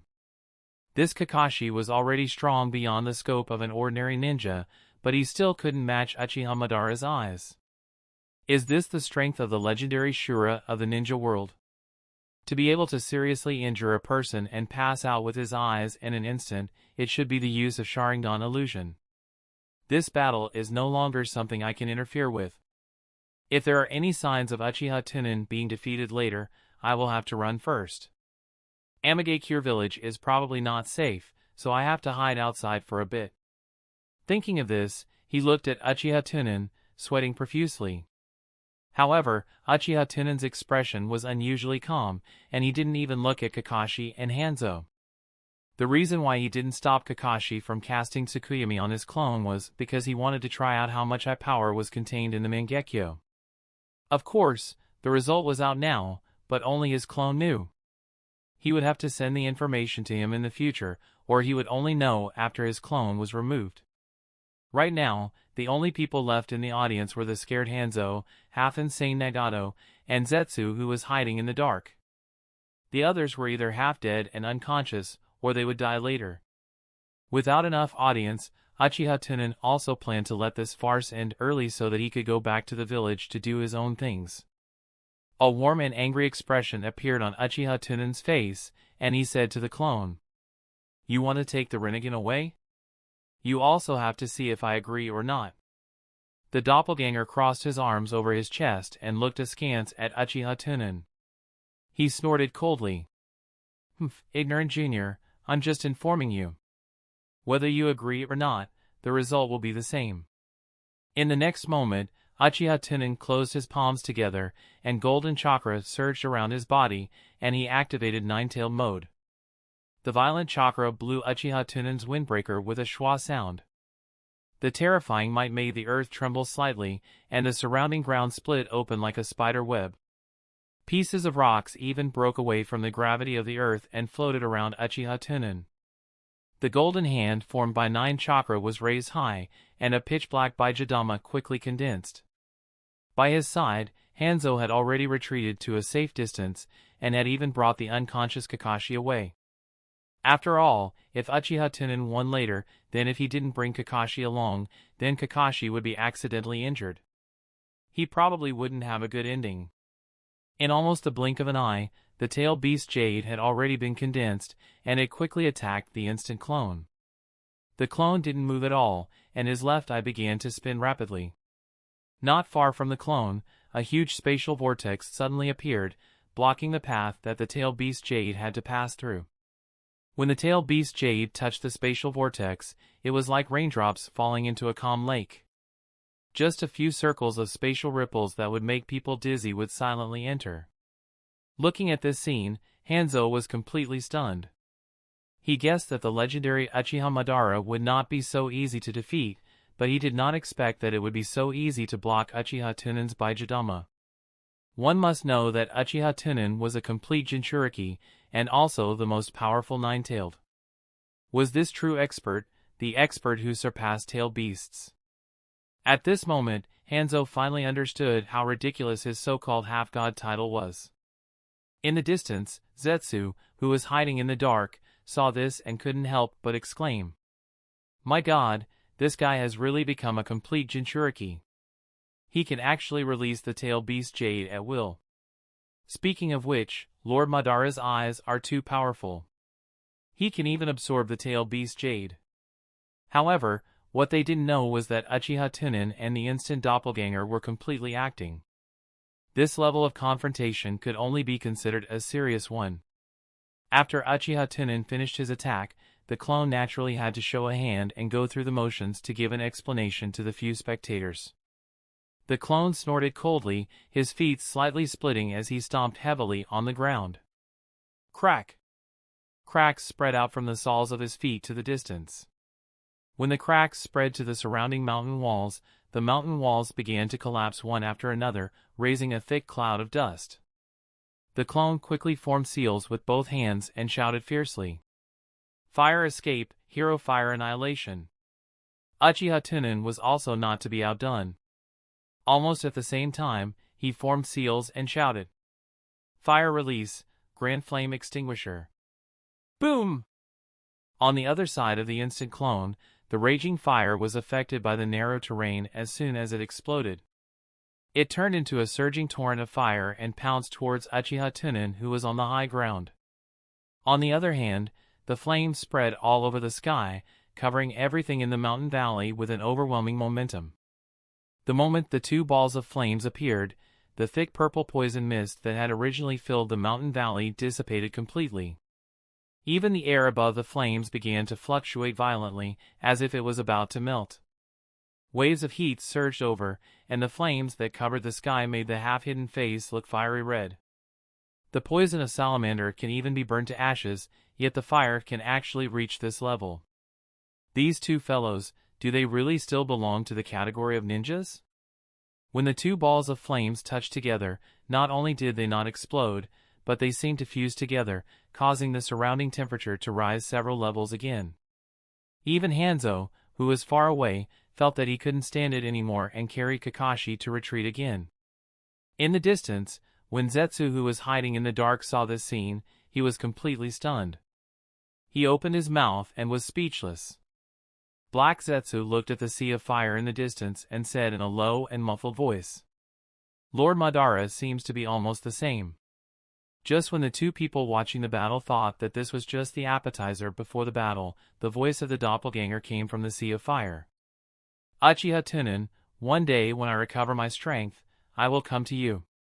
When Uchiha Tunan heard this, his figure suddenly disappeared. In the next moment, the fire in the valley surged strangely, revealing Uchiha Tunan, who was sweeping with his hand. With every sweep of Uchiha Tunan's hand, the surrounding flames would be divided and the fire would be quickly extinguished. After several breaths, Uchiha Tunan waved his hand and the sea of fire was completely annihilated. There was no trace of a clone in the entire valley.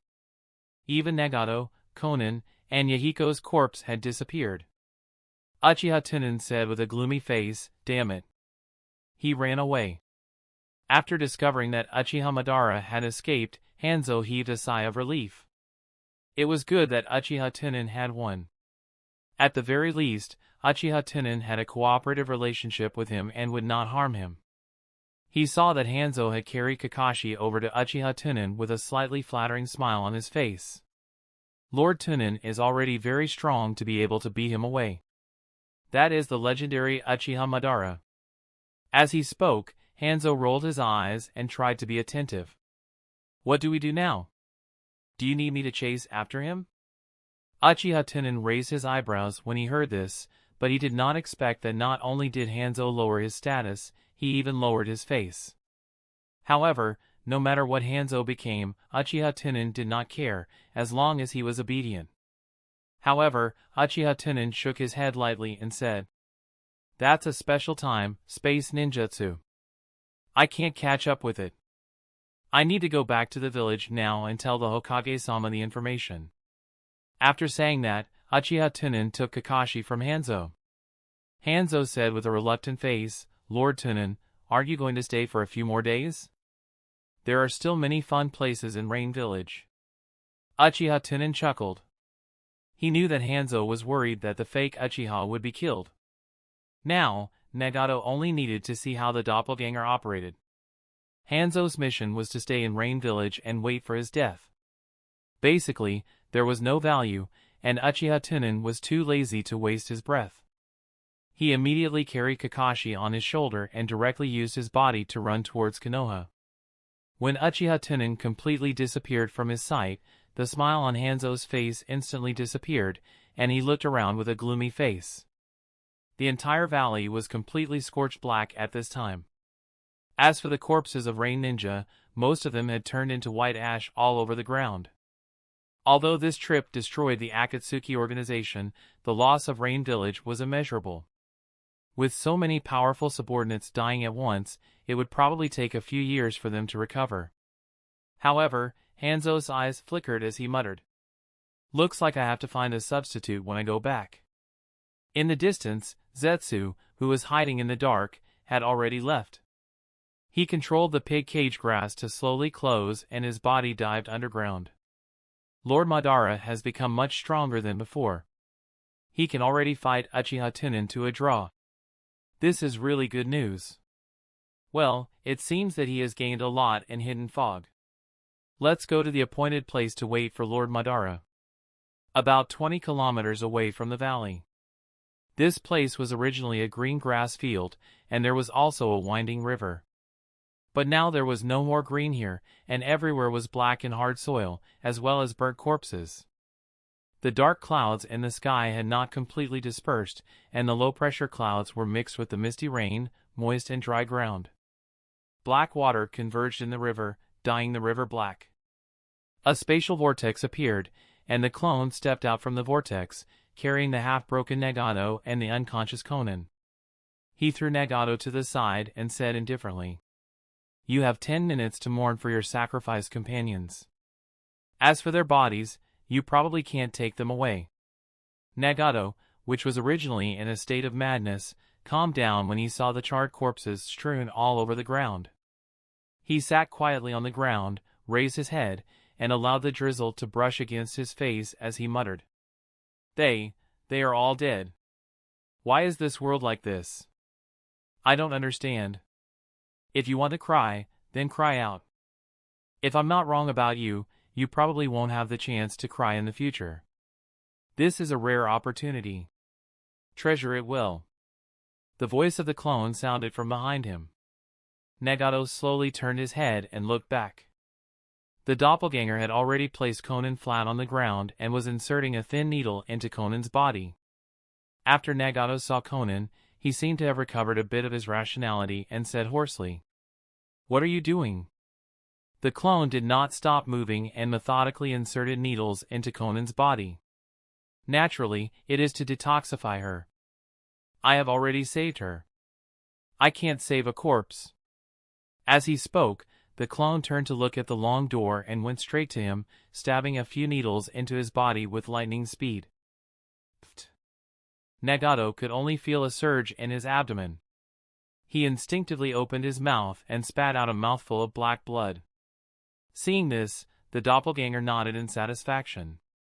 He quickly removed the needles from Nagato's body and began to heal Nagato with his immortal palm technique. At the same time, he said coldly, "Your physical fitness is better than hers. The poison has been removed. You can recover after resting for a while." Nagato felt his body relax after spitting out the black blood. After listening to the words of the doppelganger, Nagato was surprised to find that the wounds on his arms and legs were almost healed. With such a serious injury, there was no pain at all in the treatment process. Nagato looked at the doppelganger blankly, vaguely remembering that Uchiha Tunan had just called the masked man Uchiha Madara. The legendary Shura of the ninja realm, even his medical skills are so exquisite? I'm afraid that he is more powerful than the rumored Tsunade.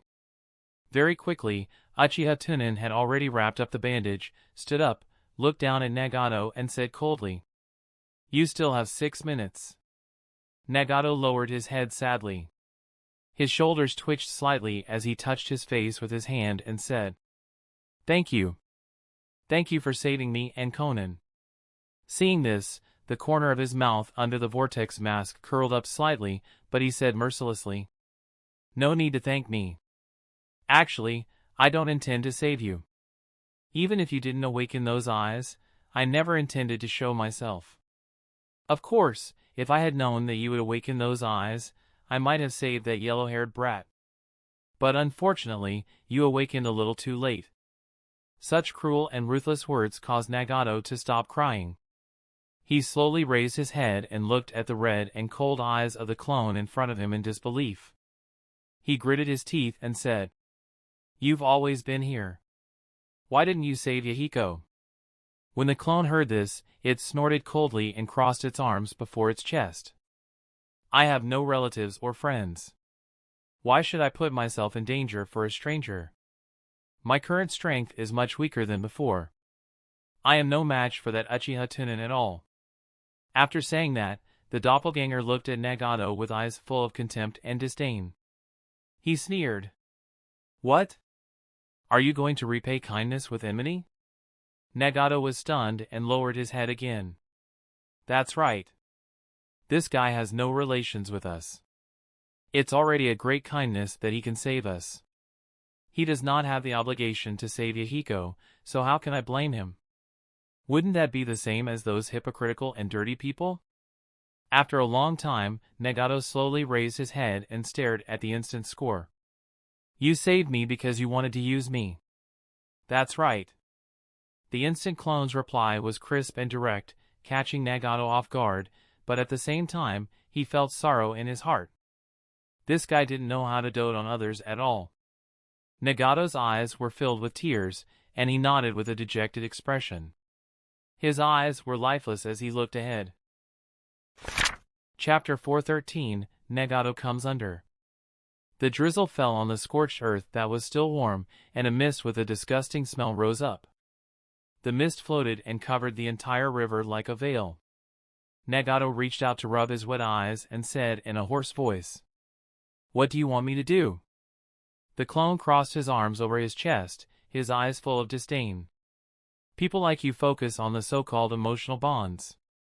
You don't have any great ambitions. If not for the heavens looking after you, to be honest, in my eyes, you can't even compare to that yellow-haired brat." Nagato's eyes were blank, and an erotic smile appeared on his face as he muttered, "Yahiko. Very impressive. I would rather be the one to die." The clone looked coldly at Nagato, which was on the verge of collapse, and continued to provoke him. "If you want to inherit his ideals and live, I can consider using you. Of course, if you want revenge or to be tired of this world and want to hide your identity, I won't force you. At worst, I can just find a suitable person. Anyway, I have been looking for it for so many years, and I don't need that bit of time." I don't know whether it was the ideal or the word revenge mentioned by the instant doppelganger, or whether both of them worked. A hint of divine light gradually returned to Nagato's eyes. He slowly raised his head and stared into the eyes of his clone, then said in a hoarse voice, "Who are you?" Hearing Nagato raise the question in his heart, his clone knew that he had regained some reason. Next, what his clone had to do was take advantage of the situation and take Nagato as a dog. The person Nagato cared about the most was naturally the dead Yahiko. What he needed to do now was to replace Yahiko's position in Nagato's heart. Where was Yahiko's charm? That was naturally his pursuit for peace. The clone silently looked at Nagato for a while, then slowly raised his hand, his 5 fingers tapping the mask on his face. He said in a deep voice, "Didn't you hear everything before? I am Uchiha Madara." As the vortex mask was slowly removed, Nagato's eyes reflected an old face full of wrinkles. This face was exactly the same face that the instant doppelganger had copied according to Uchiha Madara's appearance. Of course, there would be some differences in the appearance of the transformation technique. However, almost no one in Nagato or even the entire ninja realm had seen the old age, so the instant doppelganger was not afraid of being seen through. After the instant doppelganger took off its mask, its tone became much more ancient. "I have already told you my identity, but please keep it a secret for me. If you don't believe me, I have no evidence to prove it. I have been hiding in the darkness for too long, so long that there are no traces of me in this world. No, there seems to be a statue left in the final valley." After saying that, the clone turned around and walked to the river with its back to Nagato. Although Nagato had never seen Uchiha Madara in person, judging from his appearance and that pair of kaleidoscope, he believed 99% of it. He immediately whispered, "What do you want me to do?" The clone did not directly answer Nagato. Instead, it slowly lowered its head and stared at its own reflection on the river. Its eyes were filled with reminiscence as it slowly said, "When I was born in the Warring States period, I had seen too many killings and tragedies. When I was young, I had prayed and hated it. I even wanted to use my own strength to end the chaos. However, personal strength is insignificant in front of the times.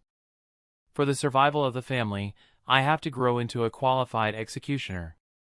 His hands are full of blood, and he used sins to create a small pure land for the people of the family. Until one day, I met him, Hashirama Senju. He is different from me. He always puts peace in his mouth. In the end, we reached an alliance at the right time and created Konoha. From the Warring States era to the present ninja era." Nagato nodded and murmured, "You and Senju Hashirama succeeded. But we failed." "No! It was Hashirama who succeeded. I failed." The doppelganger shouted, and his tone became excited. He gasped and said, "Everything is a conspiracy of the Senju clan. The peace I expected did not come. The ninja village only allowed the powerful ninja race to stop attacking each other. What I did not expect was that the ninja race was united, forming a terrifying group of benefits. The name of this group of benefits was originally called Konoha. Later on, it spread throughout the whole world, evolving into the 5 great villages, and even many small villages. The tragedy, pain, and slaughter all fell on civilians or weak people. How many strong ninjas there were, and how many civilians there were. At that time, I finally saw the hypocritical face of the Senju Hashirama. His peace was only aimed at the ninjas. He did not see everyone as a human. He even distributed the tail beasts to the various big ninja villages in order to consolidate the interests of the ninjas. Hearing this, Nagato suddenly felt that this hunchbacked old man in front of him was not evil. Nagato carefully said, "Is this reason why you betrayed Konoha?" The clone suddenly turned back, staring at Nagato with angry eyes, and said, "Otherwise, do you know how tempting benefits are? As the clan leader of Uchiha, when I announced that I was leaving Konoha, I was the one who was the first to leave. No one in the entire Uchiha is willing to go with me. And why? Because they had tasted the sweetness, and those benefits were obtained by exploiting civilians." As he spoke, the clone clenched his fists and raised them up high, shouting into the sky, I left alone in a fit of anger, and I swore in my heart that I would destroy the cruel village system with my own hands. I spent several years traveling through the world of ninjas, and finally captured the most powerful 9 tails in the legends. Nagato looked at the appearance of the clone, as if he had followed the old man in front of him back to the high-spirited era. His originally heavy heart couldn't help but be affected by the instant clone. But in the next moment, Nagato seemed to have thought of something. He laughed at himself and shook his head. Unfortunately, you lost to Senju Hashirama. History is always shockingly similar. Justice lost to evil. The clone snorted and walked towards the long door. He poked his chest with his finger and said emotionally, "The winner is the king and the loser is the thief. I lost, so I have been cursed for so many years. However, I am unwilling. I have the responsibility to remedy the sins I have committed.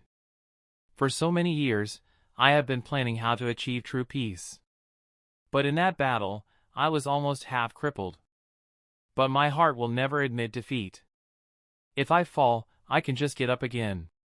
In order to heal my injuries, I hid in the dark and concentrated on learning medical ninjutsu. It took me dozens of years just to lick my wounds." At this time, the doppelganger had already walked to the front of Nagato, leaned his face closer, and his tone suddenly became lonely. He shook his head and said, "But when I almost recovered from my injuries, I found that I was old. I couldn't even defeat a junior." Nagato looked at the lonely old man in front of him, and a strange sense of pity and admiration rose in his heart. He replied in an uncertain tone, "So, your goal is to train me to be your successor, to overthrow the current ninja village system and establish a new peace."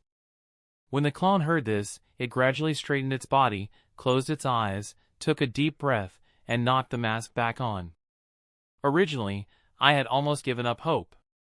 I just wanted to see if there were any new opportunities to restore my former strength. But I saw your eyes just now. It is the reincarnation eye that only immortals can possess. It contains great power, and it will definitely be able to change the day and see the world again." Nagato lowered his head, reached out and touched his eyes, and murmured, "I understand now. You chose me as the heir because of my eyes, or rather, you valued my potential." A look of disdain flashed through the eyes of the clone, and it sneered, "Your temperament is too trashy. If that yellow-haired brat awakened those eyes, he would be qualified to be my heir. As for you, you are just a yes-man brat without an opinion. At most, you are just a tool for me to achieve peace and ideals." Listening to the disdain and abuse from the clone, Nagato was not angry at all. The main reason was that the clone knew that Nagato had always admired Yahiko.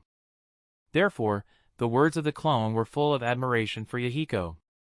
Nagato nodded and looked up. Suddenly, Nagato found a charred scar on the right arm of the clone.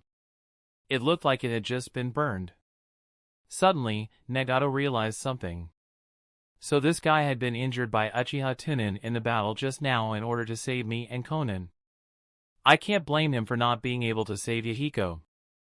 After all, there is no family, and the strength of both sides is still so great. In an instant, Nagato's view of the instant doppelganger had a 180-degree change, and his heart was full of gratitude and respect. The instant doppelganger seemed to notice Nagato's gaze, and it put its right hand behind its back without a trace. At the same time, he gave a heavy snort and raised his head arrogantly. "Humph." This cold snort sounded a bit arrogant to Nagato. What an old man who refused to admit defeat. However, he was a good person. Nagato let out a long sigh and slowly stood up. He lowered his head and said, "I promise you." Yahiko was dead, but Akatsuki could not disappear.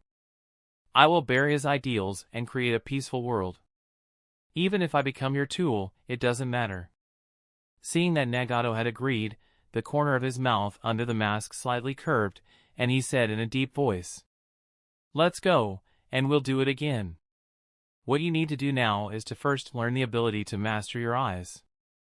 Moreover, the foundation of your ninjutsu and this little girl is too poor. Although your strength is considered good among ordinary ninjas. but in my eyes, it is no different from trash. You need to learn some powerful ninjutsu, which will help me achieve my dreams." A few days later, Uchiha Tunan brought Kakashi back to Konoha with him.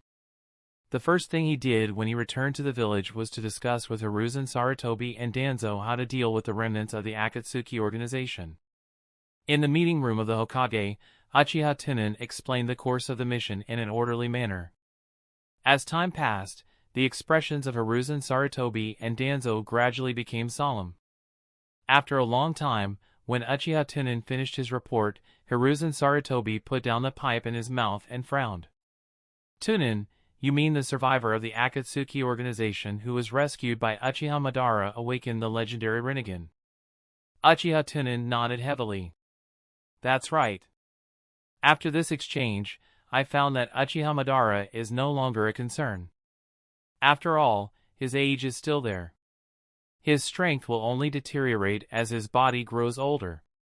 He should be quite clear about this himself. So I boldly guessed that he wanted to destroy Konoha. I can only cultivate someone stronger than him, or even stronger than me. A guy with the reincarnation eyes just happened to meet his standards." When Danzo heard this, he narrowed his eyes and hid the greed in his eyes. He said in a low voice, "The reincarnation eyes are the legendary eyes of immortals. No one knows how strong the physical strength of these eyes is, but certainly not weaker than Kaleidoscope. It seems that we have to send a large number of people to search for them. If that teenager completely grows up, Konoha will be in danger." Hiruzen Sarutobi nodded and turned to look at Uchiha Tunan, wanting to hear his opinion. However, he saw that Uchiha Tunan had a determined face and said, "I don't recommend the mass manhunt method. First of all, the strength of Uchiha Madara is not something that ordinary ninjas can compare to. Even if someone can find the trace of Uchiha Madara, they will probably be silenced before they can even send out the information. Moreover, Uchiha Madara has also mastered the extremely difficult time-space ninjutsu. Even if we surround him, we cannot stop him from escaping. More importantly, Uchiha Madara was not stupid enough to stay in the Fire Country. As for the other countries, our people can't rashly go there." Hiruzen Sarutobi felt that Uchiha Tunan was right, so he nodded again and looked at Danzo. Danzo looked anxious and said, "Then what should we do? Are we just going to sit here and wait for death? That is the Rinnegan. Even if there is a 1 in 10,000 chance, we should not let it go. Once we succeed, not only can we eliminate a potential danger, maybe Konoha can use the Rinnegan to become stronger." Hiruzen Sarutobi nodded in agreement and then looked at Uchiha Tunan's face. Although Uchiha Tunan didn't care about Konoha using so many people to do meaningless things, he wanted to use this matter to fight for a little benefit that no one else could see. Uchiha Tunan slammed his finger on the table and said, "Although the Rinnegan is powerful, it is impossible to quickly form a force that can threaten Konoha without enough time. The only thing we can do now is to constantly strengthen the strength of Konoha. I suggest vigorously developing the strength of the village, providing the villagers with fertility and universal ninja education. Only by expanding the base can more geniuses be born. Before those geniuses grow up, Konoha still has me. I'm dead, and there's Kakashi." Danzo was still unwilling and wanted to persuade him. Hiruzen Sarutobi immediately made a decision. "I support Tunan's opinion. After all, the whole world searching for the Rinnegan is too big of a matter. It is very easy to arouse the vigilance of other villages, so that the situation that has just stabilized will have trouble again." Seeing that Hiruzen Sarutobi supported Uchiha Tunan, Danzo heavily snorted, expressing his dissatisfaction. He got up and left the conference room. How could Hiruzen Sarutobi not guess what Danzo was thinking? Although he also wanted to get the Rinnegan, reason made him unable to do so. Hiruzen Sarutobi looked at Uchiha Tunan with a warm face and said, "Tunan, Danzo has such a temper. Don't take it to heart. The burden of protecting the village will be on you in the future. If there is anything you need help with, you can tell me at any time. As for the plan you just proposed, I will arrange it later." Uchiha Tunan smiled gently and said righteously, "Don't worry, Hokage-sama. Protecting the village is my mission, and I have always been proud of it." Chapter 414, Control Experiment. After the meeting, Uchiha Tunan went straight to the Umbu group. Nagato had a clone to guide him, so he didn't need to worry about it for at least a few years. The reason why Uchiha Tunan controlled the Akatsuki organization was to stir up a turmoil in the world. Only when everyone was in a deep water and fire would Uchiha Tunan be able to better harvest the recognition.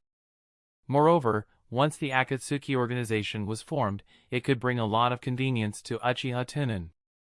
For things that could see light, most of them could rely on Konoha, and those that could not see light relied on the Akatsuki organization. As for Nagato's pair of eyes that only had basic skills, the Rinnegan. To be honest, the current Uchiha Tunan was looking down on him a little. His own laboratory had the 6 Jade Rinne Sharingan with the power of the heavens. For the current Uchiha Tunan, if he wanted to quickly increase his strength, he would have to use the giant wooden cylinder's space-time precious artifact to cross through. However, the risk of time travel was unknown, and Uchiha Tunan did not dare to take the risk. After all, even if he did not cross over, he would be able to harvest the ninja world step by step, and he was confident that he would be able to protect himself if the 6 Paths Immortal did not come out. However, he was not afraid of anything. If he wanted to become stronger, not only would he have to harvest power through the system, he would also have to use wine to absorb the souls of others. As time passed, the 6 Paths Immortal who controlled the Pure Land would most likely discover his existence.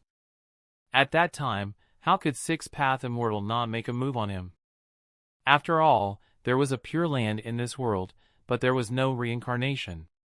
The only ones that had reincarnation were Azura and Indra's chakra. As for Azura and Indra's souls, no one knew if they were still there.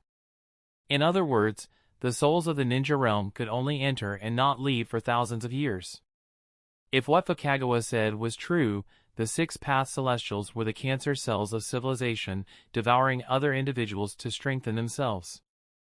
Then it was very likely that the 6 Path Celestials completed the devouring operation through the Pure Land. From this point of view, the Pure Land might be similar to Uchiha Tunan's wine-swallowing space, or even more powerful. Uchiha Tunan's future actions had always been to combine benefits with risks before making a choice. There were unknown risks involved in transmigration, but if he didn't transmigrate, it was very likely that he would face an old monster that had accumulated for thousands of years in the near future. At that time, if his strength was insufficient, then he would only be at the mercy of others. Therefore, the most important thing now was to understand the risks of transmigration as much as possible. In a sick room in the dark group, Fukagawa lay straight on the white bed with his eyes closed, as if he was in a deep sleep. There was a needle on the back of his right hand. The transparent nutrient solution flowed along the soft tube into the straight line of the river. The walls, ground, and ceiling of the ward were all specially made metal plates, and there was a simple seal engraved on them to block the perception of the outside world. But one of the walls was made of thick glass. The outside could not be seen from the inside, but the inside could be clearly seen from the outside. It was a single-sided mirror. The door of the ward was next to the glass wall. Once the door was pushed out, they would be in the observation room outside. At this time, Uchiha Tunan was standing in the observation room, facing the single-faced mirror with his hands behind his back, quietly watching the deep river that was like a vegetable. And the hidden guard codenamed Bei was behind Uchiha Tunan, waiting with his head lowered. After a long time, Uchiha Tunan frowned slightly and said in an indifferent tone, "Has he been like this all this time? Has there been no time to wake up?" Behind him, Bei hurriedly responded in a low voice. "According to the records on duty, there have been 2 members of the Dark Group guarding this period of time. There are no signs of him waking up." Uchiha Tunan nodded slightly and reached out to touch his chin. "That's strange. The side effects of soul searching shouldn't be like this. Moreover, I was quite gentle that day. Could it be because of mental illness? That's why it was like this. If you want to know if it's because of mental illness, then come to a group to check it out. After thinking for a long time, Uchiha Tunan muttered, "Go to the mental hospital and bring me another patient."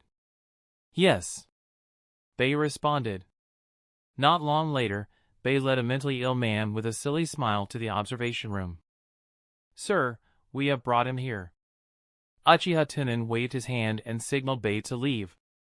Then, he began to carefully look at this mental patient in front of him. At first glance, this person looked no different from a normal person, but his snot was already hanging on his lips. Perhaps he had suddenly come to a strange and closed ring, his eyes revealing a deep sense of unease. Seeing this, Uchiha Tunan revealed a warm and brilliant smile on his face. He stretched out his hand and pointed at this person. "Don't be afraid, I'm not a bad person. Come over here, I'll show you something good." The mental patient looked at Uchiha Tunan's warm smile, and the uneasiness in his eyes suddenly disappeared. He opened his mouth slightly, revealing a silly smile, and walked towards Uchiha Tunan. He. However, in the next moment, the mental patient's head darkened, and then he felt a big hand touch his head. A shrill, ear-piercing scream that sounded like a pig being slaughtered rang out in the observation room. However, the soundproofing of the room of the dark group was very good, and it did not spread out. After a long time, Bei received the order to enter the observation room. He saw that the mental patient was lying on the ground foaming at the mouth. There was a stiff smile on his face and he was twitching violently. From time to time, he would let out a scream similar to that of a wild beast. Under Uchiha Tunan's signal, Bei silently carried away the mental patient who was twitching on the ground. After the door of the observation room was closed, Uchiha Tunan stood there and stroked his chin. He recalled the symptoms of the mental patient being searched and compared it with Fukagawa. After a long time, Uchiha Tunan frowned and muttered, "It's a little different." As soon as he finished speaking, he saw Uchiha Tunan's expression change, and the corners of his mouth slowly curved up. He turned around with a smile on his face. He saw Fukagawa get up from the bed at some point in time. At this time, he was pressing his body against the single-sided mirror, his eyes wide open, as if he was watching Uchiha Tunan who was outside.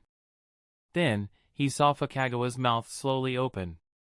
Through his mouth shape, Uchiha Tunan understood the two words that the other person was talking about. Class.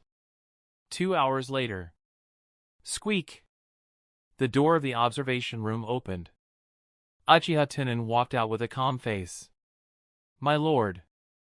Bei, who was waiting outside the door, bowed and said, "Continue to send people to take care of him and increase his treatment." Uchiha Tunan said indifferently, "If he woke up, as long as he didn't leave, he would be satisfied with anything he wanted." "Yes, sir," Bei replied in a low voice. The corner of his eyes glanced through the door at the single-sided mirror. In the sick room, Fukagawa was still the same as before. He was on a drip and was lying on the bed in a daze. Chapter 415, Assassination List. This observation room was dedicated to Uchiha Tunan, so it was naturally located in the upper levels of the entire mountain cave. After Uchiha Tunan finished explaining the matter of the straight fall of the deep river, he stood outside the observation room and reached out to support the railing. While thinking about the new course that the deep river had given him, he silently looked down at the square where members of the dark group passed by from time to time. He pointed at the railing again and again. Behind him, Bei stood quietly, just like a withering. After a long time, Uchiha Tunan reached out and rubbed his temples. He suddenly remembered something. That was when he went to Rain Village, he and Danzo had reached an agreement. He needed to hand over Aburame Ryoma to him. Uchiha Tunan knew that the missions to assassinate him in the past were all arranged by Danzo. Ryoma was just a messenger tool. But now, Uchiha Tunan didn't want to move Danzo. Danzo was a very useful pot, and should be used to avenge greater sins. Uchiha Tunan had always been magnanimous, and this kind of life and death feud was nothing. After all, when was the time for revenge? However, the life of Ryoma could be used to buy a wave of people's hearts for him, and it could be considered a death worthy of it. using the lives of other people's subordinates to buy the hearts of their subordinates, and building a protective character by the way, that was extremely good. After thinking about it, Uchiha Tunan muttered, "Right, did Danzo-san send anything over?" Bei did not know what Uchiha Tunan was referring to, so he could only reply in a deep voice. "No, the information that needs urgent decisions has been handled by Hokage-sama. As for the other information, they are all on your desk." Uchiha Tunan nodded slightly and sighed, "It's quite troublesome." Then, his eyes under the bandage narrowed slightly. It seemed that this old fellow wasn't that heartless. If he played old scoundrel in front of me, then, as the leader of the dark group, I could only force him to do it. After thinking about it, Uchiha Tunan shouted, from the south to the north. "Whoosh! Whoosh! Whoosh! Whoosh! Whoosh! Whoosh!" As soon as he finished speaking, 3 black shadows flashed by, and the other 3 hidden guards appeared behind Uchiha Tunan. Together with Bei, the 4 of them knelt down on one knee and replied, "Greetings, my lord." Uchiha Tunan said in a low voice, "Tell Kakashi to come to my office. Also, inform all the members who don't have any missions today to gather on the square." "Yes." After the order was given, Uchiha Tunan turned around and went to his office. Not long after, the entire dark group seemed to be in an uproar. Countless members of the dark group wearing animal masks came out of their rooms and gathered on the wide field. Some members of the dark group who were on leave today saw the special gathering signal of the dark group in the village and rushed over without stopping. 10 minutes later, there was a knock on the door of the office. "Please come in." Kakashi, who was wearing a cat-faced mask, walked into the office and knelt down in front of Uchiha Tunan. "Greetings, Lord Tunan." Uchiha Tunan pushed the pile of information in front of him to the side, took out a document from the drawer and placed it on the table. He gently pushed it forward and said, "Kakashi, there is a long-term assassination mission that needs you to carry out. This is the assassination list." When Kakashi heard this, he got up and picked up the list. He briefly scanned the information of the assassination target on the list. Uchiha Tunan did not speak, quietly observing Kakashi. This assassination list was written by Uchiha Tunan himself. There were more than 60 people on it, all of whom were related to Uchiha and Shisui in the Hidden Fog Arena. One had to know that among these 60 people, there were a lot of first-year ones who had graduated from the last session. If Kakashi showed any signs of resistance or confusion, then Kakashi could only die in place of Ryoma. However, Kakashi simply looked at it for a few seconds. Then, he put the assassination list into the ninja bag. When Uchiha Tunan saw this, he finally felt a trace of relief.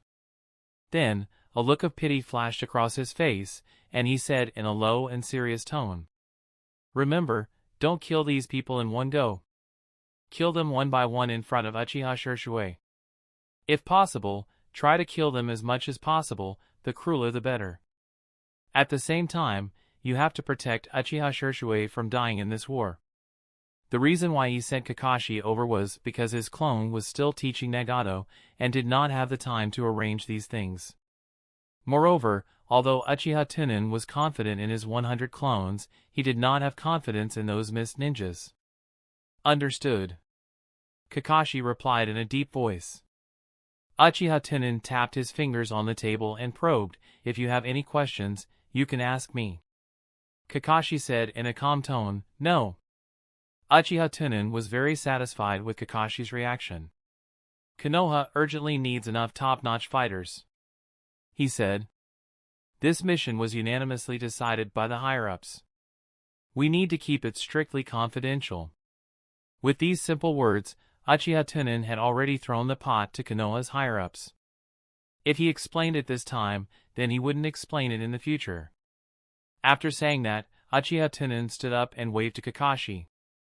"Come on, the gift I promised you before, it is time to take you to get it." Kakashi followed behind Uchiha Tunan, walked out of the office, and came to the bridge connecting the office and the circular corridor. As soon as Uchiha Tunan appeared, the members of the dark group gathered on the square all knelt down on one knee and shouted loudly.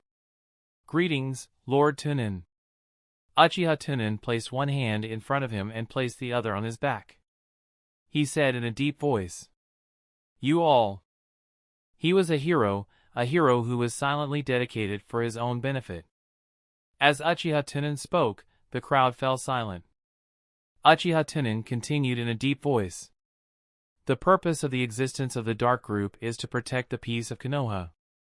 For this reason, we are hidden in the darkness, staying with killing all day long. And the purpose of my existence as the leader of the Dark Group is not only to protect Konoha, but also to protect you and your family from harm. I think many people here know that even if the will of fire burns through the entire Konoha. However, there are still places where the light cannot reach. You should have more or less understood the former leader of the Dark Group, the famous White Tooth of Konoha. Now I will tell you, according to the latest information, the reason why the White Tooth of Konoha committed suicide was that he accidentally fell into the power struggle of the higher-ups. He was the sacrifice of the power struggle. His death was a pity, a shame of Konoha. The day I, Uchiha Tunan, am here, I will not allow the people of the Dark Group to be wronged and persecuted by the rotten power. Even if things have passed, it will not be tolerated. Today, I want to retry the old case and seek justice for our senior Umbu." The members of the Dark Group were all well trained. As long as they put on their masks, they would become tools without emotion. In the face of Uchiha Tunan's words, these Dark Group naturally would not respond loudly like the villagers and ordinary ninjas. However, Uchiha Tunan noticed that most of the people below were in a mess. If it was a human, it would be impossible for them to have no feelings at all. No matter what it was, people always considered it from their own perspective. The identity of Konoha's White Tooth could easily make these Umbu feel a sense of immersion.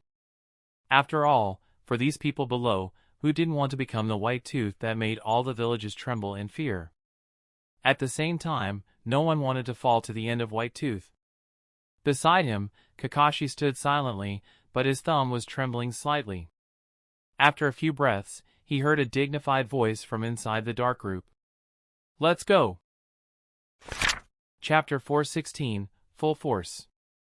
Following Uchiha Tunan's command, hundreds of Umbu wearing animal masks came out from the belly of the mountain, turning into black shadows that disappeared into the forest and headed towards the route. Although there were many people, the entire operation seemed to be silent. For secret guards were in charge of leading. Uchiha Tunan, on the other hand, was walking slowly with Kakashi at the back. 20 minutes later, under a giant dead tree in a remote forest training ground in the Konoha village, a root ninja wearing a fox mask and a dog mask was standing quietly at the post. The two of them kept their hands in the form of hand seals, and judging from the constant chakra fluctuations around their bodies, these two should belong to sensor ninjas, and they were always in the state of perception. Suddenly, the two of them, who were originally standing still like mechanical puppets, simultaneously turned their heads to one side. For unfamiliar chakra auras, they seem to be quite powerful, and they are coming here. The voice of the root ninja wearing the fox mask was a little immature. Obviously, he was not very old, and there was a hidden uneasiness in his words. The other root ninja with the dog face mask said calmly, "They are not enemies. I know the auras of 3 of them. They are seniors of the Dark Group. Maybe they have some important information. You stay here and continue to perceive. I will go and negotiate with them." After saying that, he prepared to go and welcome them. At this moment, the ninja wearing the fox mask suddenly exclaimed, "Wait! Something is wrong." "Huh?" Seeing the newcomer in such a panic, the dog-faced ninja immediately stopped and sensed it again. This perception. The heart of the dog-faced masked ninja sank. In his perception, more and more chakra entered the range of perception. There were familiar and unfamiliar ones. And the number was still increasing. How could there be such a person? Did something big happen? The dog-faced ninja turned around and said in a deep voice, "Go in and inform Danzo-san about the situation." I will guard here. The fox-masked ninja nodded and turned to run towards the dead tree. His body sank into the trunk of the dead tree. It was obvious that this was not an ordinary dead tree, but the entrance to the base camp. It was just that he used a special illusion to cover up the entrance. After 5 minutes, Uchiha Tunan's 4 hidden guards were the first to reveal themselves in front of the dead wood. The root ninja with the dog face mask only needed a sweep to recognize the identity of the 4 hidden guards. This was the symbol of the hidden guards of the dark group. The dog-faced masked ninja bowed to the 4 hidden guards and said, "For sirs, may I know what you are here for?" The hidden guard, codenamed Heaven, glanced at the forest in the distance. Seeing that the follow-up people had not yet followed, he planned to wait here for a moment. After all, there were a large number of root ninjas en route, and the 4 of them did not dare to rashly charge in. Heaven said in a businesslike tone, "We are on a special mission of the leader, to capture Konoha criminals. Please step aside." The dog-faced ninja heard this and bowed again. "If you want to enter the route, please show me your secret order." As soon as he finished speaking, the atmosphere suddenly became solemn. Swish dash. At the same time, figures appeared behind the 4 hidden guards. They were all well-trained members of the dark group. With the passage of time, the dog-faced mask only felt an invisible sense of oppression, which made it hard for him to breathe. He thought in his heart, "The situation is too strange. These Umbu are so aggressive. Could it be that the 2 departments of Konoha are going to fight?" At this time, the kid should have told the information to Danzo-san. Why hasn't anyone come out to deal with this matter yet? Could it be that we really have to let these black operation go in? Heaven, seeing that almost everyone had arrived, he led everyone straight to the entrance of the base. After all, if they were any later, Lord Tunan would have arrived. If he saw that so many of his people had not even entered the door, it would definitely make Lord Tunan feel that they were trash. The root ninja of the dog-faced mask saw that these black operation did not care about him at all. Out of duty, he immediately blocked the entrance and knelt down on one knee at the same time. "I'm sorry, please do not make things difficult for me." None of the 4 hidden guards looked him in the eye. However, they did not use force on him. After all, although everyone did not lose out to the same department, the things they did were all the same. They could understand his difficulties, and they would also not lay their hands on a watchdog. This would lose their status. The 4 hidden guards went around the root ninja and continued to walk towards the root. The root ninja hesitated again and again, and finally gritted his teeth and shouted, "Enemy attack!" Bang! Puff! The shouting stopped abruptly, and no one knew which dark group did it. Only a sentence could be vaguely heard from the dark group that was constantly walking into the base. "I'm sorry, my lord, just now was completely out of instinct." Just now, the shouts of root ninjas alerted the root ninjas inside. Dozens of root ninjas near the entrance pulled out their short blades and rushed towards the entrance. A root ninja landed at the entrance and looked at the corner of the passage with cold eyes. He said coldly, "Someone actually dared to attack Root. He is really impatient." With 4 hidden guards in the lead, the densely packed Umbu walked out from the corner. The root ninjas who arrived later saw this and could not help but take a few steps back. The hand holding the short blade kept shaking. "This is the people of the Umbu." "So many people, has the entire Umbu come out in full force? What should we do?" "Those are the hidden guards of the leader of the dark group. Don't act rashly, hurry up and inform Lord Danzo." The 4 hidden guards saw that someone was blocking the way and did not let their men violently clear the area. Heaven said in a deep voice, "We are carrying out the task of the leader. Do not block the way, otherwise, we will punish them according to the rebellion village." The people blocking the way were just small fry from the root. How could they dare to block the way? They all silently lowered their hands and retreated to the side. There was only a slightly older root ninja who bowed and said, "I don't know." However, before he could finish his sentence, a black shadow flashed by. Bang! Pooh! The root ninja was kicked away by Nan and crashed into the wall of the passage.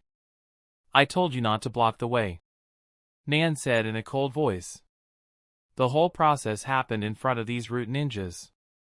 However, these root ninjas could only act as if they did not see it, and no one even dared to help their injured companions.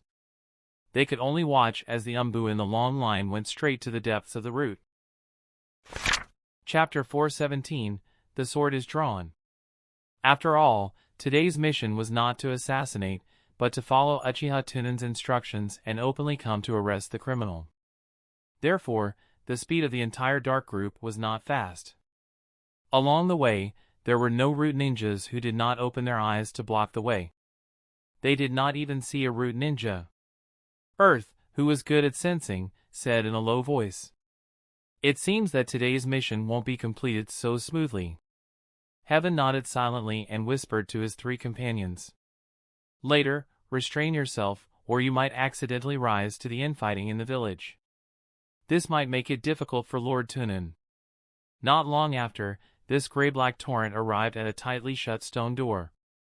The stone door was over 10 meters tall and 20 meters wide. The door was engraved with complicated seals. Crack! Before the black operation could call the door, the stone door slowly opened under the control of the staff inside. Just as the stone door opened a crack, the four hidden guards' eyes became serious. Inside was a dark and empty square. The densely packed root ninjas knelt down on one knee, their backs facing the stone door. On the side where they were kneeling, a ninja wearing a cat face mask was silently standing in front of them, staring at the incoming dark group with his deep eyes.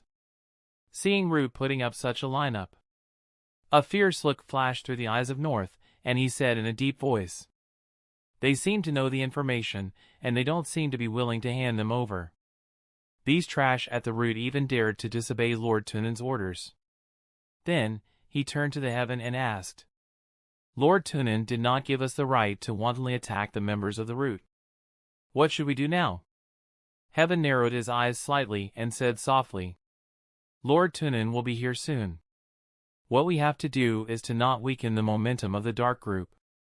Then, he led the people of the dark group towards the stone door.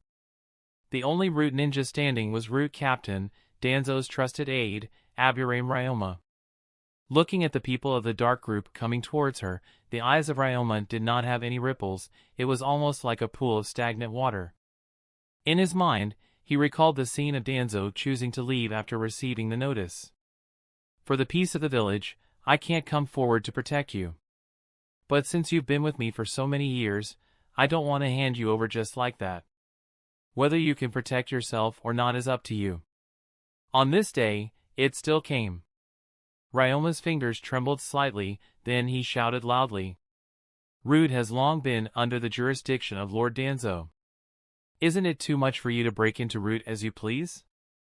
As soon as he finished speaking, the root ninjas who were kneeling on one knee got up and used their bodies to form a human wall to stop the Umbu ninjas who wanted to surround the room. Both sides immediately fell into a standoff.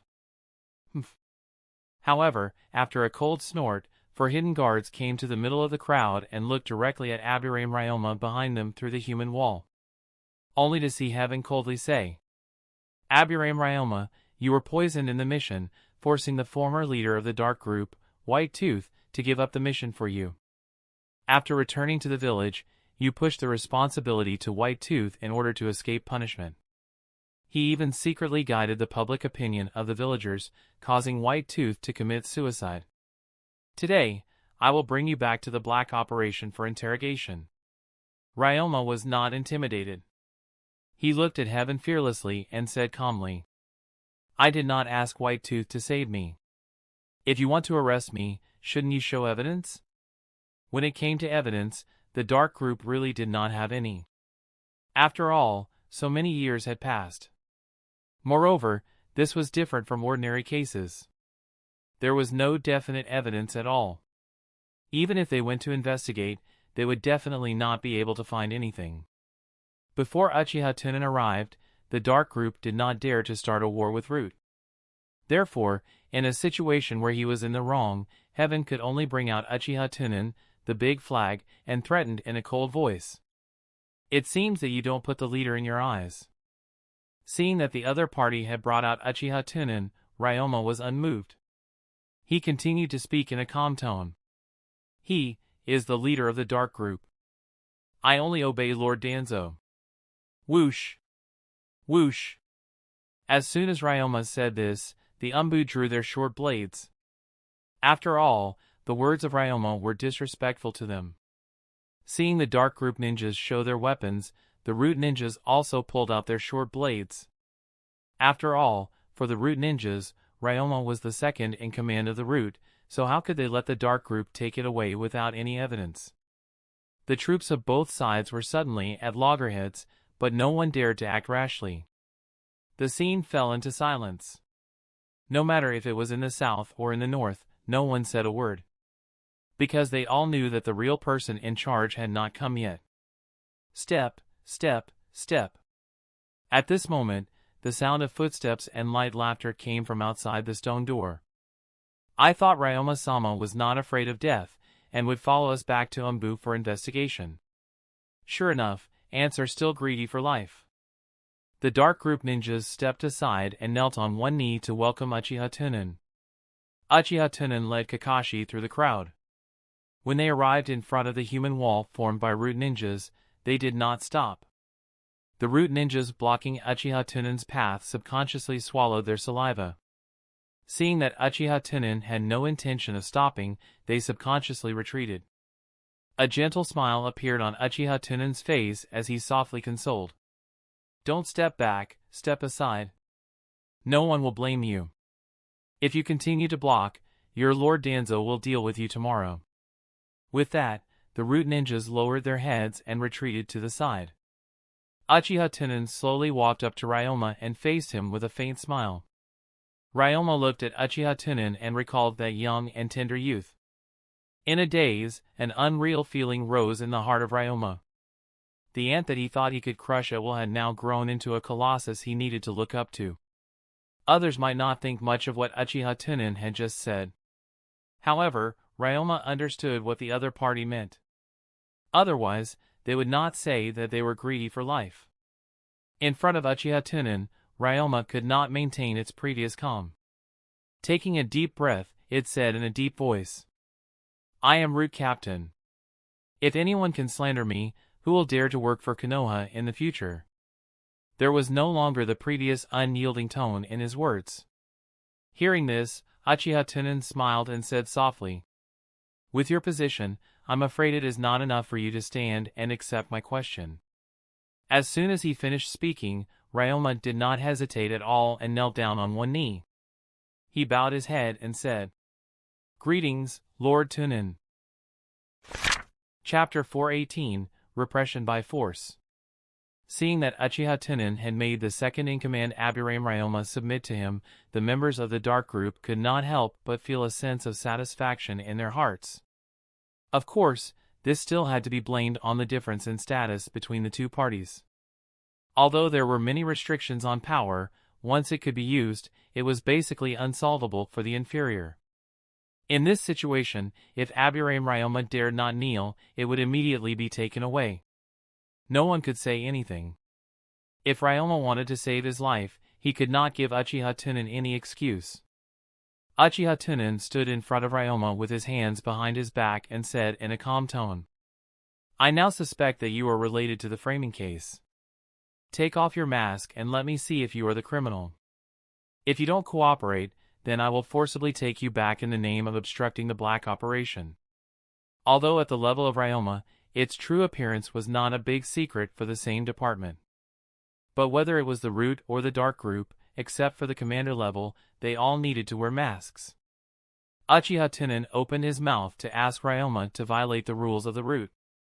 At this time, Ryoma knew that Uchiha Tunan wanted to anger him, but it did not dare to refute, and could only do as he said. He raised his right hand, knocked on the mask on his face, and slowly took it off. What entered his eyes was a slightly thin face with a purple mark on the right side of the face. A pair of numb and lifeless eyes, and the eyes were slightly lowered, but it gave people a vague feeling of maliciousness and coldness. Ryoma felt the gazes coming from the surroundings, and there was no sadness or joy on his face, allowing the crowd to look at him like they were looking at a monkey. After a few breaths, Uchiha Tunan shook his head and said, "Sharp mouth, monkey-like cheeks, prominent cheekbones. As expected, you can't judge a book by its cover." As soon as he finished speaking, the 4 hidden guards were the first to laugh out loud because they knew that Uchiha Tunan wanted to give face to Ryoma. With the 4 hidden guards leading the way, the people of the dark group burst into laughter, even if they did not find it funny. On the other hand, the ninjas from Root were all calm and did not move. Facing Uchiha Tunan's insult, Ryoma still had a numb expression. His eyes were lowered and there was no sadness or joy. Seeing that he could endure so much, Uchiha Tunan turned his spearhead to the group of Root ninjas. He immediately pointed at the Root ninjas and said to Ryoma, "Tell your men to throw their knives on the ground and squat down with their hands on their heads. I have plenty of reasons to kill them." Ryoma seemed to not hear him and lowered his head, not saying a word. After all, these Root ninjas were his last trump card to save his life. His side did not dare to take the initiative to attack, and similarly, the black group did not dare. However, he could not refuse openly, so he could only pretend to be deaf and mute. Seeing that Ryoma was indifferent, Uchiha Tunan chuckled and turned to the group of Root ninjas. "Believe me, if I kill you, you will die, and your names will not be engraved with the memorial tablet." However, these threatening words did not make the Root ninjas disarm themselves. The Root ninjas all looked at Ryoma, meaning that they were not under the jurisdiction of the dark group. At this time, they would only listen to the orders of Ryoma. Seeing this, the smile on Uchiha Tunan's face became more and more brilliant. As a tool, it was a professional conduct. It seems that the threat is not big enough. Then, Uchiha Tunan with a smile on his face said in a slightly cold tone, "The rule of Root should be to be loyal to the Hokage and to Konoha." The law enforcement of the Umbu was given by the Hokage, representing the entire Konoha. Could it be that you have betrayed Konoha and are now loyal to a certain person? If so, not only will you die. For the safety of Konoha, your family will also need to be investigated and interrogated by the dark group. Do your best to get rid of the traitor." An invisible aura immediately wrapped around the group of Root ninjas, especially the young ones. They were heavily taken care of by Uchiha Tunan. With that said, the newcomers at Root could no longer bear the pressure. They threw the short blades in their hands on the ground and crouched down with their hands on their heads. Some people raised their heads, and those who were still swaying left and right could only follow suit. Clang! Clang! With a series of short blades hitting the ground, the remaining Root ninjas felt more and more pressure. In the end, there were only a few Root ninjas who still stubbornly stood in place. One of the Root ninjas who was slightly older finally couldn't hold it in anymore and forcefully said, "Lord Tunan, you can't do this." Uchiha Tunan waved his hand lightly. The 4 hidden guards immediately understood and led some of the subordinates of the dark group to tie up the remaining Root ninjas. However, the Root ninja who had just retorted was about to break free just as he was about to be tied up. However, just as he broke free, the figure of heaven appeared behind him, and a sharp short blade quietly slid across his neck. Pucci! The Root ninja collapsed to the ground, one hand covering his neck, and the other reaching out towards Ryoma, as if he was asking for help. After a few breaths, the Root ninja was lying in a pool of blood with unwillingness in his eyes. When the remaining Root ninjas saw that their companions were killed, Ryoma did not issue an order to attack. After that, it no longer resisted and was obediently taken away by the dark group. "I can." Uchiha Tunan let out a soft moan as the corners of his mouth curled into a deep and meaningful smile. He then said to the numb and silent Ryoma, "You don't seem to have anything to rely on. Also, are you going to kneel to me and only kneel half of it?" Perhaps the death of his trusted aide had touched the heart of Ryoma. Ryoma finally had an expression. Ryoma slowly closed his eyes and took a deep breath. Then, he knelt down with his other leg and placed his hands on the ground. With his head on the ground, he said in a hoarse voice, "Lord Tunan, I admit that I have provoked you before. I am willing to make up for my mistakes.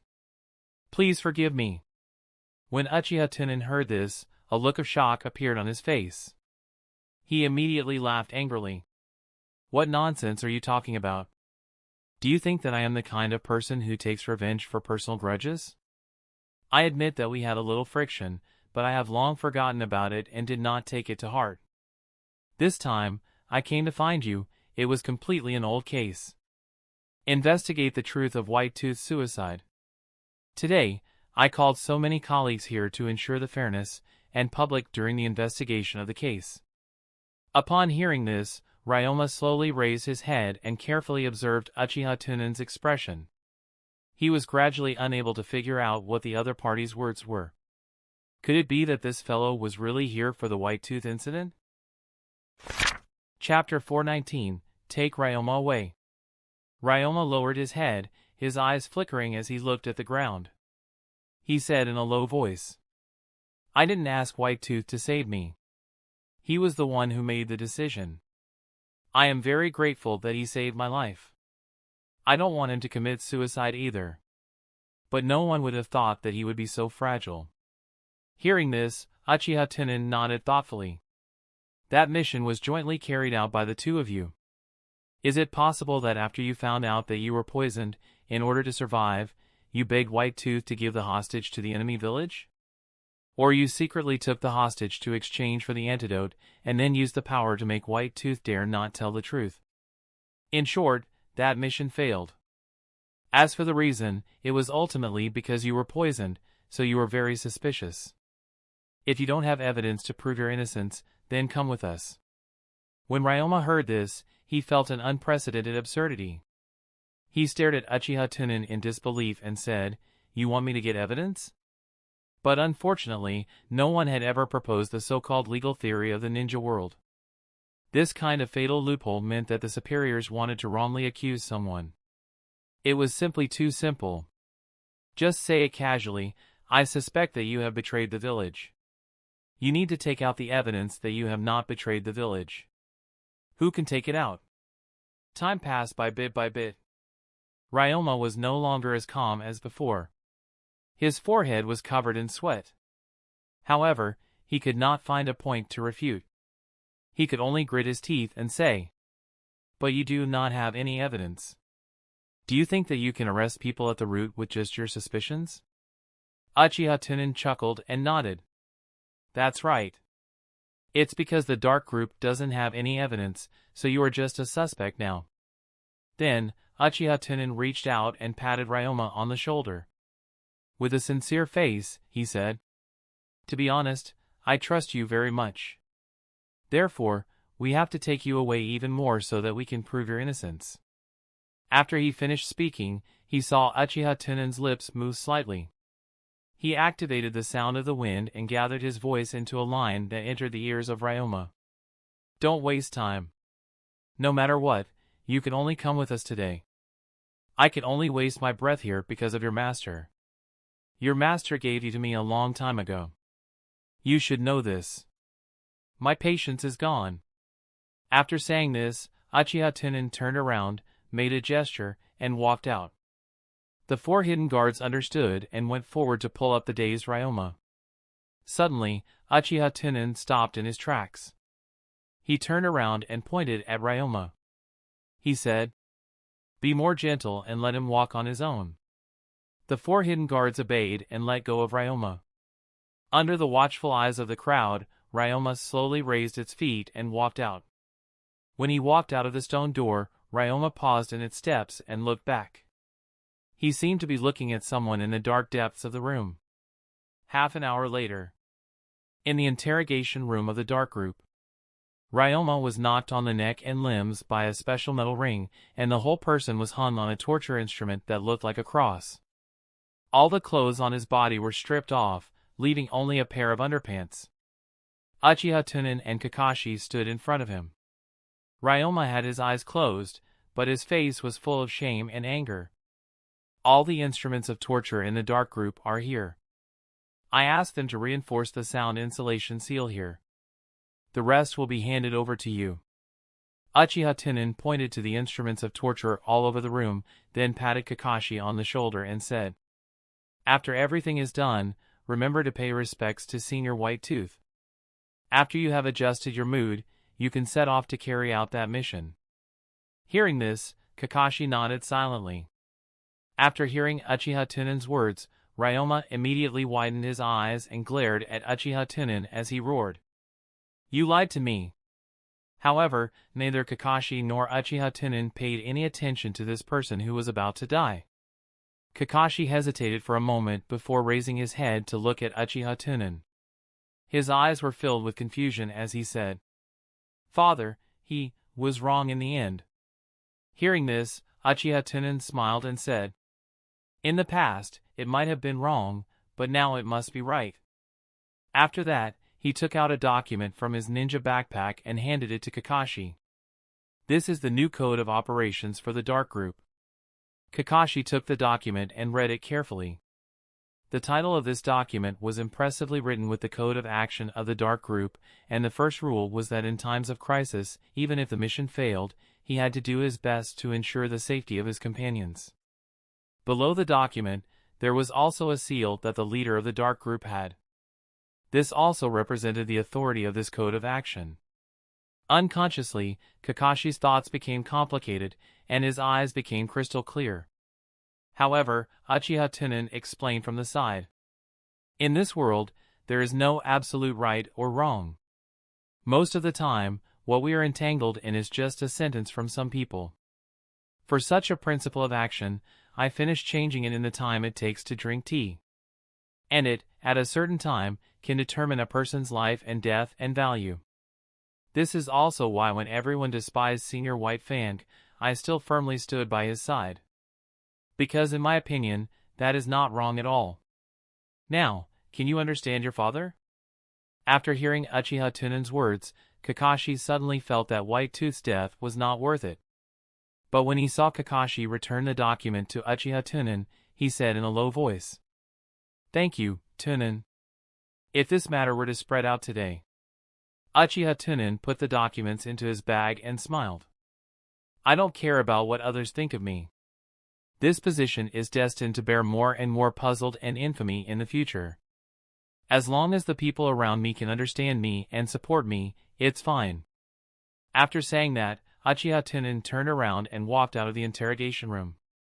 "You can't do this to me. I have been dying for Konoha for the rest of my life. I should be the hero of Konoha. I shouldn't be abandoned." Bang! As the door closed, the angry roar of the Ryoma stopped.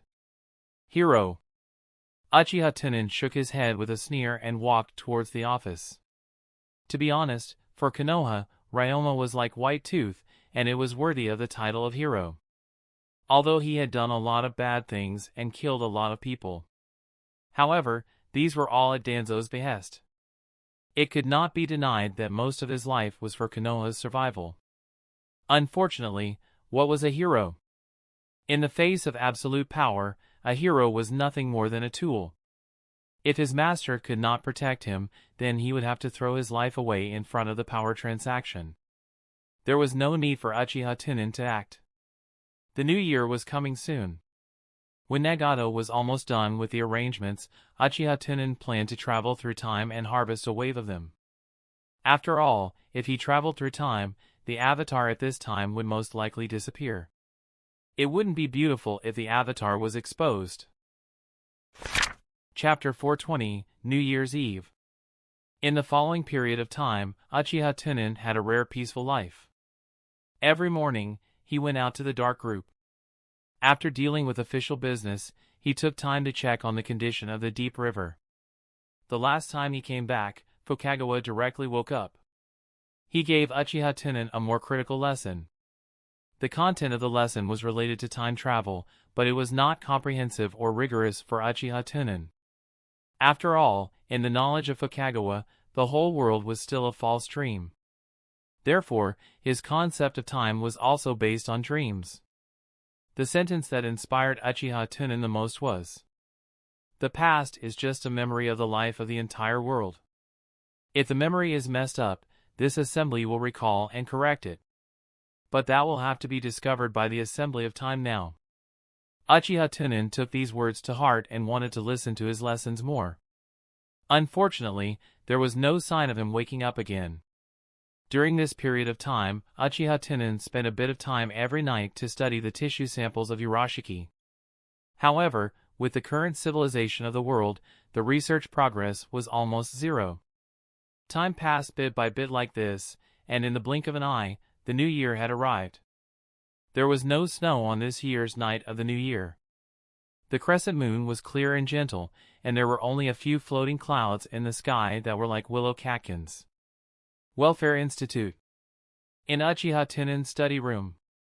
Uchiha Itachi put his hands together in front of him and quietly stood to the side to observe. He saw a scroll of canvas spread out on the table. With a focused expression, Uchiha Tunan lightly tapped on the inkstone with a brush in his hand. Then, he began to draw strokes on the canvas. With just a few strokes at the beginning, Uchiha Itachi felt an inexplicable fierceness. After 5 minutes, a water-inked black beast jumped onto the canvas. Its image was the 9 tails in Uchiha Tunan's body. Uchiha Itachi looked at the canvas with a look of surprise. I didn't expect teacher to draw so well. If not for my reason telling me that this is a painting, I would really feel that the QB is right in front of me. It's just that I borrowed the support of special ninjutsu. In terms of painting skills, I am just an amateur. This painting can only be used once, and it can be used by injecting chakra. Uchiha Tunan said as he rolled up the canvas and handed it to Uchiha Itachi. Say hello to your father on my behalf. By the way, I wish you a smooth exam for Jounin school next year. This painting of Uchiha Tunan used the Super Beast pseudo painting. Super Beast pseudo painting was not a precious ninjutsu. It had been sealed in the dark group and no one had studied it until now. The main point was still the ninjutsu used for attack. The combat power of the Super Beast pseudo painting was not strong, and the pseudo painting released was similar to the clone. Once attacked, it would turn back into ink, and its use was more inclined to investigation and assassination. The greatest advantage of this technique was that it could transfer information written in ink to animals and automatically pass it to others, and even if the enemy intercepted these pseudo-paintings, the information would turn back into ink and become invalid. Therefore, this ninjutsu had always been divided into intelligence ninjutsu by the dark group. It was just that this ninjutsu required a certain level of drawing skills, so it had been shelved. In his free time, Uchiha Tunan spent a little effort to learn this ninjutsu. For others, this ninjutsu was rather weak, but for Uchiha Tunan to use it, it was more than enough to kill a few ninjas. Today, it just so happened that Uchiha Itachi came to pay a New Year's visit, and also brought the New Year's gift prepared by Uchiha Fugaku. Uchiha Tunan simply used this painting as a return gift, which could be considered as owing no favors. Uchiha Itachi carefully held the painting in his hand and bowed deeply to Uchiha Tunan. Then I'll go home first. Happy New Year, teacher. Uchiha Tunan smiled and nodded. He personally sent Uchiha Itachi out of the house and watched him leave the orphanage. Kakashi had already secretly gone to the misty battlefield to carry out the assassination mission given by Uchiha Tunan. With such a long list of assassins, it was estimated that he would not be able to return for at least a year. Because he was worried about Hataki-Do and Hataki-E.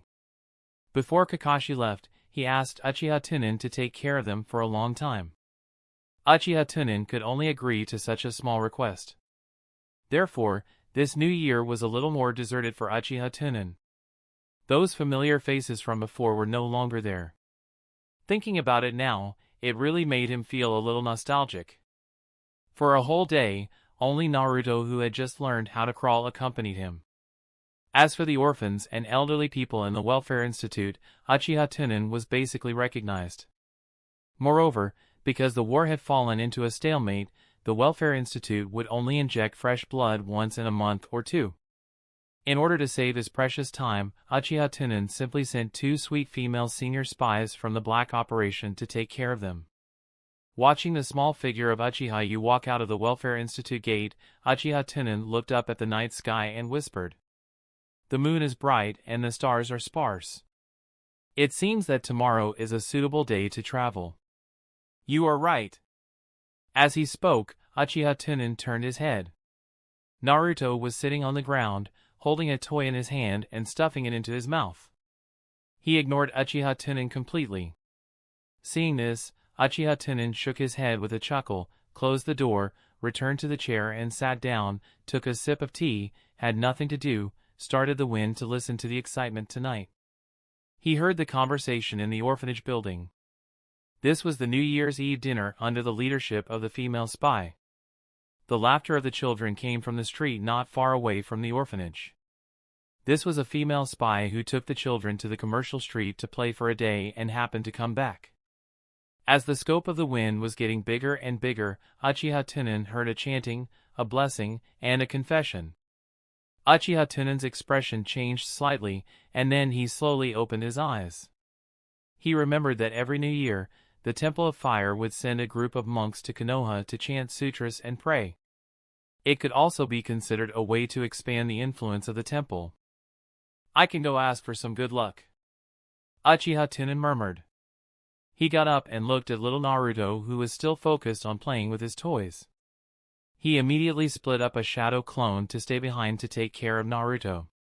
His main body left the Welfare Institute and headed straight for the commercial street. Right now, Uchiha Tunan was too popular in Konoha. In order to be a little more peaceful, Uchiha Tunan used the ordinary transformation technique and became a middle-aged man. Along the way, the pedestrians were touching each other, and there was a festive atmosphere everywhere. Even the street lamps on the street were covered with various colors. After a long time, Uchiha Tunan arrived at the intersection of the commercial street. Under the big tree at the center of the intersection, a high platform was built. More than 10 monks of the Temple of Fire sat cross-legged on the high platform with their eyes closed, chanting sutras. Behind them was a Buddha statue that was more than 3 meters tall. Hundreds of small objects, Buddha statues, Buddhist artifacts, and so on were placed on the ground in front of the stage. Several monks stood next to the merit box and put their hands together, smiling as they looked at the people kneeling and praying in front of them. Every person who came forward to pray could choose a small object as a souvenir after donating incense money to the merit box. Uchiha Tunan narrowed his eyes at the young monk at the center of the stage. He vaguely remembered that he had met this young monk once. If he guessed correctly, this young monk should be the newly appointed host of the land. Uchiha Tunan had no friendship with the land, so he naturally had no intention of going forward to talk. He went straight to the high platform, put his hands together, and looked straight at the Buddha statue on the platform. Chapter 421, Doppel Return. If it's possible, please bless my trip. Uchiha Tunan simply read out, his eyes lowered as he glanced at the small object on the ground. However, he found an interesting item. Uchiha Tunan pointed at a palm-sized golden Buddha statue and said, "How much is this Buddha statue?" The monk put his palms together and shook his head. "Benefactor, if you don't want money, you can take it away with sincerity." Uchiha Tunan nodded and reached out to take out a thick stack of banknotes from his storage bag. There were at least tens of thousands of taels. The moment the banknotes were thrown into the merit box, the monk smiled and handed the Buddha statue to Uchiha Tunan with both hands. Uchiha Tunan took the Buddha statue and bent down to pick up a half-unfolded painting. Then he waved the painting in his hand at the monk and said, "Can I get another painting?" The monk smiled but did not speak. He only nodded slightly. "Thank you, master." Uchiha Tunan thanked him and moved aside, turning to leave. The next praying person walked forward. "Benefactor, only sincere can be taken away. Didn't that person just donate money to take away a Buddha statue? I also gave it to him, but it wasn't as much as him. It has nothing to do with money. That benefactor is more sincere. These Buddhist items are more suitable for you." Uchiha Tunan, who was walking further and further away, sized up the Buddha statue in his hand. The Buddha statue was divided into 2 sides. On the front was a merciful and solemn, sitting cross-legged golden Buddha with his hands on his knees. On the back was a black Yiksha with a face full of hatred, fangs, and wings. There was nothing special about this Buddha statue. It was a good omen for Uchiha Tunan to take this Buddha statue. As for the Uchiha on the back of the Buddha, it was a very normal thing in this world. The Temple of Fire used a Uchiha, and even the gates of the Dark Group and Root were withered. Uchiha Tunan put the Buddha statue into his bag and unfolded the painting he had just received. What really caught Uchiha Tunan's attention was this painting. The painting depicted a dragon. On the upper right corner of the painting were a few words of scriptures. Looking at the handwriting and the texture of the paper, it should have been drawn recently. Uchiha Tunan carefully examined the dragon on the painting, but his heart was full of wonder. The lines of these dragon scales. At first glance, there was nothing wrong with it, but if one looked closely, it gave people a feeling of being twisted. It was a bit similar to a sealing technique that he had studied before. However, it only looked a little similar on the whole. Perhaps the origin of the sealing technique came from a rare beast from the ancient times. Uchiha Tunan secretly thought that when he was preparing to improve the sealing technique next time, he would try to change the dragon scale patterns on this painting. He wanted to see if there was any special effect. Apart from that, this painting was very ordinary and nothing else. Not long after Uchiha Tunan left, the head monk, who was chanting sutras with his eyes closed on the high platform, suddenly opened his eyes and looked at the crowd below with a surprised and doubtful expression. An old monk beside him noticed the abnormality of the land and asked in a low voice, "Host, what's wrong?" The head monk frowned and muttered, "I sensed a very evil aura through my heart's eye just now." The heart's eye is a special ninjutsu that only the masters of the Temple of Fire know. The old monk also does not know what level of evil aura the Land of Fire has reached. After a moment of silence, the old monk said thoughtfully, "This is Konoha, and those ninjas lick the blood of their blades all year round. It is normal for them to be evil. We should not meddle in other people's business." The number of times the land had left the temple in the past few years was not much, and he was not sure what level the evil aura he had sensed just now belonged to. However, the strong sense of rejection in his heart kept reminding him. But, it's really different. It's very large and pure evil. The old monk frowned when he heard this and looked around. Suddenly, the old monk thought of something. He raised his eyebrows and said, "Could it be a tailed beast?" He thought for a moment and nodded. It should be. Since it was a tailed beast, it was naturally not something he and the others should think about. The two of them closed their eyes again and began to recite the scriptures. At the same time, at the border between Rain Country and Earth Country, a large part of the land in Rain Country was either low or flat. Only the land near Earth Country was suddenly pulled up, and the high mountains were endless. And this was also the new hiding place of the Akatsuki organization. In a cave on a mountain peak, a transparent glass coffin was placed in a flower garden filled with white roses. Yahiko's corpse had his hands clasped in front of his chest. He maintained a serene smile on his face as he lay quietly in the glass coffin. Nagato and Conan stood quietly in the flower bed, thinking about something. Just then, a series of footsteps sounded behind them. The new year is coming, and the Akatsuki organization should be rebuilt. Nagato and Conan looked back. The doppelganger and Zetsu were walking towards them. Nagato bowed to the doppelganger and said, "Teacher, what do you want me to do?" The doppelganger snorted and said coldly, "You are the leader of the Akatsuki organization. I should be the one asking you what you should do. I have taught you so many things during this period of time. You should also take charge of everything." Nagato lowered his head, his eyes slightly confused. "I will work hard." Seeing the lifeless look on Nagato's face, the clone immediately said in a low voice, "Dreams are not something that can be achieved by hard work. You need to find the right direction." Nagato took a deep breath, raised his head and looked at the clone with a serious face. "But with my current strength, it is not enough to catch a Biju. Especially the Kyuubi of Konoha."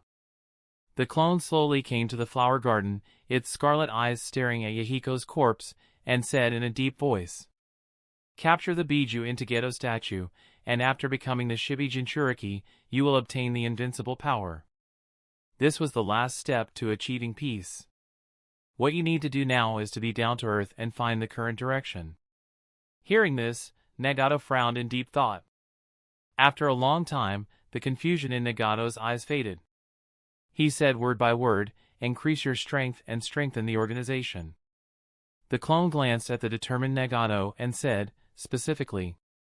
Nagato pondered as he said, the increase in strength isn't something that can be achieved overnight. I'm in charge of recruiting elites. Conan was in charge of recruiting low-level ninjas to obtain enough resources to scout out information. The clone nodded slightly, satisfied with Nagato's answer.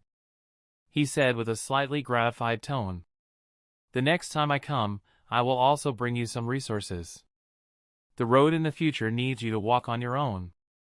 At most, I will give you a few words of advice at a critical moment. Nagato was confused. Teacher, are you leaving? The clone nodded. I have been in the world for so many years, but I am not completely alone. When the Akatsuki organization grows to a level that I am satisfied with, I will hand over the power that I control to you. Hearing this, Nagato and Conan looked at each other, understanding what was going on. Without saying anything else, they all bowed and said, take care, teacher. The doppelganger nodded silently, then activated Kamui and disappeared in front of the three. A few minutes later, Uchiha Tunan, who was taking a bath in the bathroom, had a slight change in expression. He felt that his strength had recovered to its peak. He immediately got up and wiped his body clean. He put on a towel and went to the bedroom to rest. He was going to face an unknown journey tomorrow, so he naturally had to have a good rest tonight and recuperate. Chapter 422, Ancient Time. The next day. Dawn, like a sharp sword, split open the silent night and welcomed the rising sun. In order to avoid the sealing spell in the underground laboratory affecting the space-time travel, as well as the possible movements caused by the space-time travel would attract the attention of Konoha's ninjas, Uchiha Tunan brought Karasuki to the top of the mountain not far from the Valley of Eradication. The above is the time travel point. Please choose the time when you are about to cross. Friend, tell it that I am going to the most prosperous age of the human civilization in the world before the divine tree descends.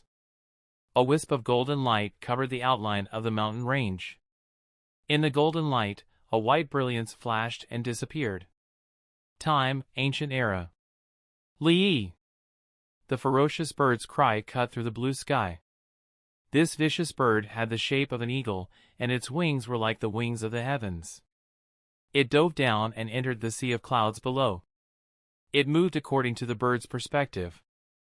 The rolling cloud flow rolled over the mountains, straight into the deep valley, like a waterfall of flowing water, majestic and magnificent. Below the cloud flow empire, there was a primeval forest that was thick green to the point of turning black, endless as far as the eye could see. Towering giant trees were everywhere, making it impossible to tell where the mountain was below. In this primitive forest, a village made of straw and bamboo would sat on the shallow shore of the river. Crash! The green river surface rippled slightly. In the sky full of white clouds, sunlight occasionally passed through the clouds and fell on the mirror-like surface of the river, shining like pearls and agate. Beside the river, a man and a woman sat side by side. Looking at their age, they were probably only 12 or 13 years old. In this era, they were already qualified adults. The man was called Shokaku, the only son of the village chief. The woman was called Koyu, an ordinary villager, but her appearance was quite beautiful. As for the surname, there were no villagers relevant enough to have a surname here. However, if there were people who occasionally went out and met humans from other places, they would add a label in front of their names.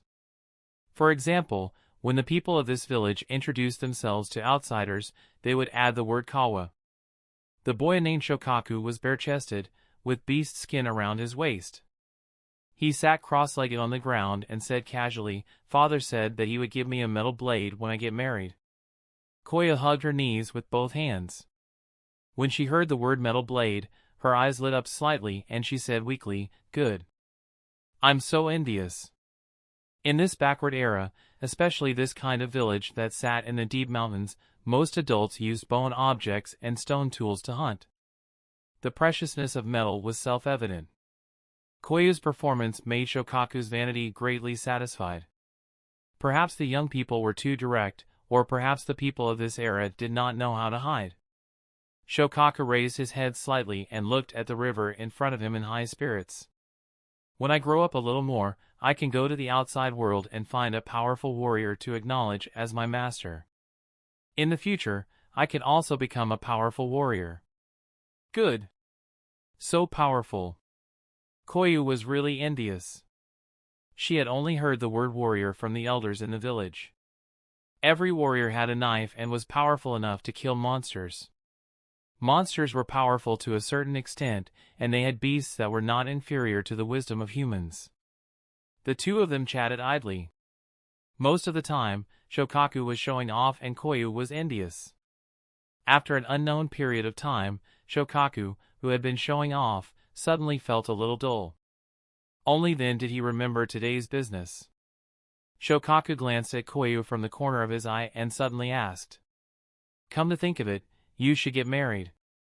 If you don't get married, you can only wait for the distribution. If your luck is bad, it will be bad to give it to the old man in the village." When Koyu heard this, she looked at Shokaku beside her with a weak face. When Shokaku saw the other person's gaze move, he instinctively retracted his gaze and pretended as if nothing had happened. Koyu pursed her lips, a hint of sadness flashing in her eyes. Her tears were crystal clear, and she buried her head between her knees. Shokaku saw this and looked slightly flustered, but he still pretended to be calm. "If you really don't know who to choose, as a friend, I can actually help you. Coincidentally, As Shokaku finished speaking, his words could not be shaken. He held it in for a long time and did not finish his sentence. Koyu waited quietly for a while before getting up to leave. Just as Koyu turned around, Shokaku subconsciously grabbed Koyu's wrist. Just like that, the young and cute young boys and girls seemed to be shocked by electricity and froze in place. Shokaku lowered his head and covered his sweaty face with his long hair. He said coolly, "Where are you going?" The side of Koyu's face was flushed red. Koyu replied in a mosquito-like voice, "Bath." Gulp, Shokaku swallowed a mouthful of saliva and retracted his hand in embarrassment. Koyu immediately ran upstream along the river. When Koyu's figure disappeared from sight, Shokaku jumped up and looked at the hand that he had grabbed Koyu. He let out a silly laugh. Hee. At the upstream of the river was a waterfall that fell vertically along the steep cliff. This mountain peak was a dead volcano. There were steep cliffs on all sides, and the top of the mountain was filled with hot springs that were scattered like stars in the sky.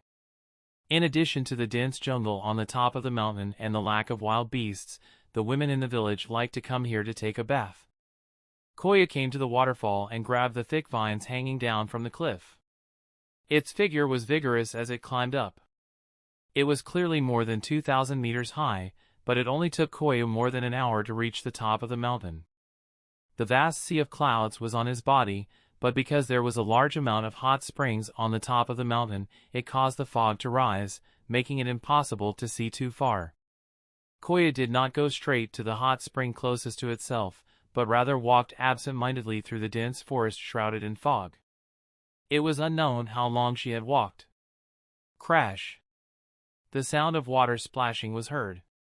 Koyu stuck her body close to the tree trunk next to it. It reached into the animal skin on its chest and took out a sharp bone spike.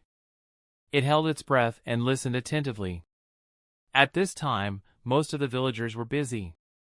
Even if someone came to take a bath, most of them would be in the closest hot springs to the back of the mountain and would not run so far. Could it be that a beast was drinking water? In the face of a possible beast, the soft and weak Koyu did not panic in the slightest. After all, there was a place where water and earth raised people. In this era, humans dealt with beasts every day, and the natural people were proficient in hunting. Almost all the wild beasts in the village had already been eaten. If one wanted to eat meat, other than the endless fish in the river, they could only run far away to hunt. But there were unknown dangers in the distant places, and there was a possibility of encountering terrifying monsters.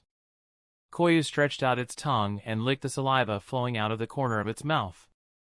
Recently, I've been eating fish every day, so it's time for me to change my taste. Crash. The vast white fog blocked his vision, and Koyu could only judge based on the sound. Gradually, Koyu's eyebrows gradually furrowed. A wild beast shouldn't be drinking water for so long. Could it be that some ant from the village came to take a bath? With this thought in mind, Koyu held the bone spike in her hand, lowered her body, and slowly walked towards the source of the sound. Gradually, the surrounding white fog became thinner, and her vision became clearer. Koyu found that she had already walked out of the jungle and arrived at the cliff on the other side. Using the cover of the rugged rocks, Koyu sneakily poked its head out from between the gaps of the rocks. The field of vision in front of them was wide, and there was a hot spring that occupied a large area. The edge of the hot spring was close to the cliff. In the next moment, Koyu was completely stunned. There was only one thought in her mind. The original person's skin could be so white and so good-looking. He had long black hair, a strong back, and a handsome silhouette. The man. The back did not seem to notice Koyu's peeping. His entire back was leaning against the edge of the hot spring, his elbow resting on the edge of the hot spring. He slightly clenched his fists and lazily supported his temples. As he breathed, the mist that was blown up rolled over and over, and it was unknown if he was resting or admiring the sea of clouds in the distance. Koyu's cheeks were red, and she seemed to have forgotten how to breathe. The rationality in her brain told him that she should not continue watching at this time. However, her instinct made him unable to move his body away, and her eyes became even more round. A kind of inexplicable palpitation surged into her heart and gradually nibbled away her reason. Crash. It was as if only an instant had passed. The figure in the hot spring moved. He placed his hands on the edge of the spring and stood up. There was no cover at all. Koyu opened her mouth and felt a suffocating masculinity rush towards her. Her nose felt hot, followed by a burst of dizziness. The sound of something heavy falling to the ground was heard. A deep, magnetic whisper sounded from the foggy mountain top. A female primitive who is in the mating period. Chapter 423, Language Barriers. In a daze, Koyu vaguely heard footsteps approaching. Fortunately, Koyu's physical fitness was not bad. After fainting for a few breaths, she slowly opened her eyes. The first thing she saw was a clear blue sky, as well as a warm, jade-like smile. Who? Koyu's breathing quickened, and she felt like she was about to faint again. Uchiha Tunan bent down, raised her glowing hand, and gently pressed it against Koyu's forehead. Koyu felt a wave of coolness flow from her forehead to her entire body, so comfortable that she almost moaned. Hug. Sorry. Koyu, who had returned to normal, sat up straight and stammered. Because Uchiha Tunan was still leaning over, the distance between the two of them was close. A stinky breath assaulted his face, but Uchiha Tunan did not show the slightest bit of disdain. He still maintained a faint smile on his face. On the other hand, Koyu noticed that the two of them were so close. She lowered her head shyly and kept stuttering. However, Uchiha Tunan could not understand a single word of what she said. Also, this is a very remote regional dialect, which is completely incompatible with the language of the time. However, after listening for a while and looking at the young girl in front of him, a look of interest appeared in Uchiha Tunan's eyes. I don't understand the language, it sounds like a bird's cry, and I don't know where the civilization of this era has reached. Is the language unified everywhere? After saying that, Uchiha Tunan pulled Koyu up, then quickly took out medical gloves from his ninja backpack and put them on. He stroked the top of Koyu's head bit by bit. When Uchiha Tunan's hand touched Koyu, Koyu's brain was buzzing, and she was in a dull state. This was not Uchiha Tunan using any ninjutsu or illusion. It was purely Koyu's own reaction. It was not that Koyu was a love-struck fool. After all, there were only so many men in the village, and most of them were slovenly. They were exposed to the wind and the sun all day long. Uchiha Tunan, a man who could be considered handsome in the future, could simply kill as he pleased in this era. He was in a high position all year round, and his strength was the best in the world. He faintly exuded the temperament of a strong person, matching with a gentle and refined manner. This kind of opposite sex was no different from drugs to the ignorant Koyu. In a daze, Koyu suddenly quivered and found that Uchiha Tunan's hands touched her sensitive parts. "You! What are you doing?" Koyu did not resist. She just bit her lips and her body tightened to the extreme. Uchiha Tunan could not understand her words, so he naturally ignored her. Instead, he analyzed seriously. The physical fitness is similar to Jinin. It doesn't look like it has been trained by the system. It should be the effect of the force of nature. According to this analysis, the humans and beasts of this era are far stronger than the later generations. It's really wonderful. It's simply a supernatural power that is worth tens of thousands of gold. Please. Please stop. Don't. Koya's face flushed, and her body trembled as if she was about to lose her balance. The shape of the bones is similar to the number of bones. The internal organs are working very well. At this time, Uchiha Tunan was still analyzing. He slowly squatted down and pressed his hands together. After a long time, Koya felt Uchiha Tunan's hands leave her body. She let out a long sigh of relief and looked at the man in front of him who was constantly looking around in the bag at his waist. Her heart was extremely complicated. Woo. Koyu, who was still gasping for breath, suddenly widened her eyes and found that the other person had put 2 fingers into his mouth at some point in time. His nimble fingers swirled in his mouth and teased his tongue. Soon, Uchiha Tunan pulled his finger back, and in the process of pulling it out, he also pulled out a slender crystal. Uchiha Tunan wiped his finger on a piece of glass, and then took off the medical gloves on his hand. His eyes opened slightly, and the blue veins around his eyes suddenly burst out. He used the inside of his eyes to observe the liquid on the glass. The abnormality in Uchiha Tunan's eyes gave Koyu a fright, but it saw that Uchiha Tunan was staring intently at a transparent square piece without showing any abnormal behavior. Koyu blinked and looked at Uchiha Tunan curiously. The bacteria in the body fluid and the effects of the bacteria in the future can be measured. It's just that the survival ability of these bacteria is stronger. Uchiha Tunan only briefly observed it. Seeing that there were no major discoveries, he cleaned the transparent square piece with disinfectant and put it back into the ninja bag. He raised his head to look at Koyu, whose eyes were filled with curiosity. He touched his chin and muttered, "Let's do a simple research first. The concentration of the force of nature here is so high. I should take this opportunity to cultivate for a period of time. I still have a lot of time to slowly understand this era when I have time." Seeing that Uchiha Tunan was staring at him, Koyu could not help but ask cautiously, "Are you from the outside world? What kind of beast fur are you wearing? It looks so beautiful. You don't understand what I'm saying? Did you grow up in the wild?" However, Koyu did not get an answer. Uchiha Tunan narrowed his eyes and smiled. He extended his hand towards Koyu.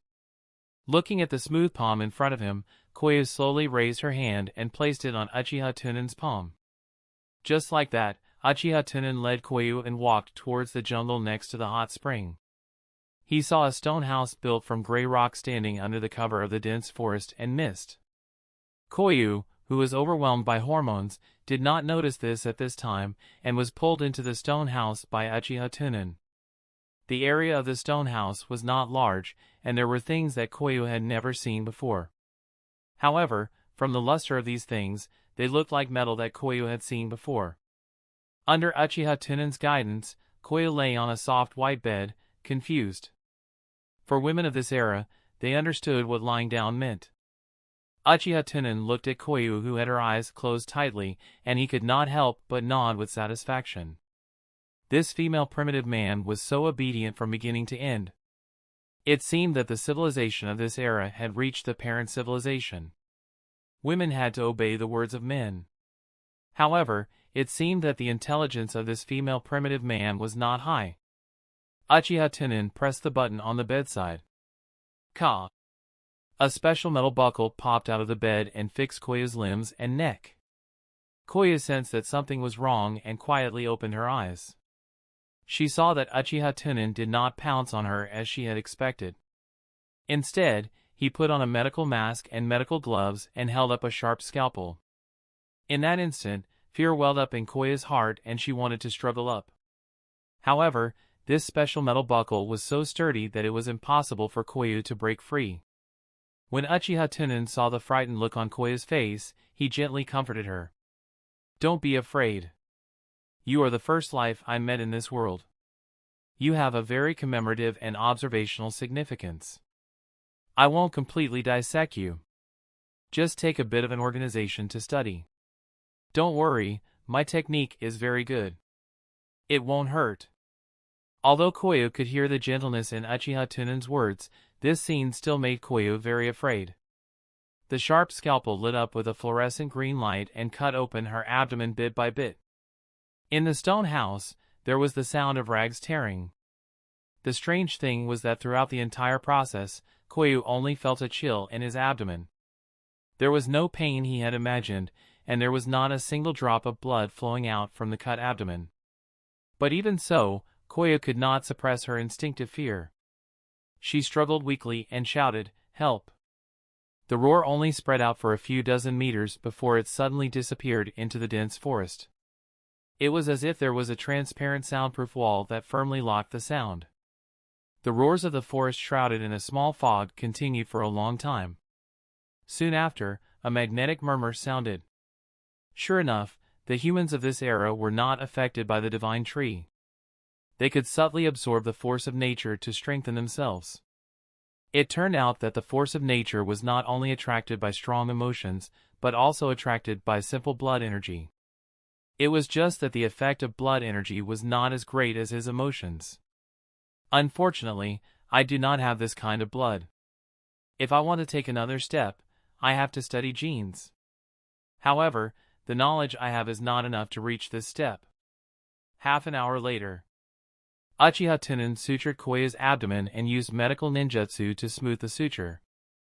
Looking at the frightened Koya who kept screaming, Uchiha Tunan took off his medical mask and said thoughtfully, "It seems that there is nothing worth my research."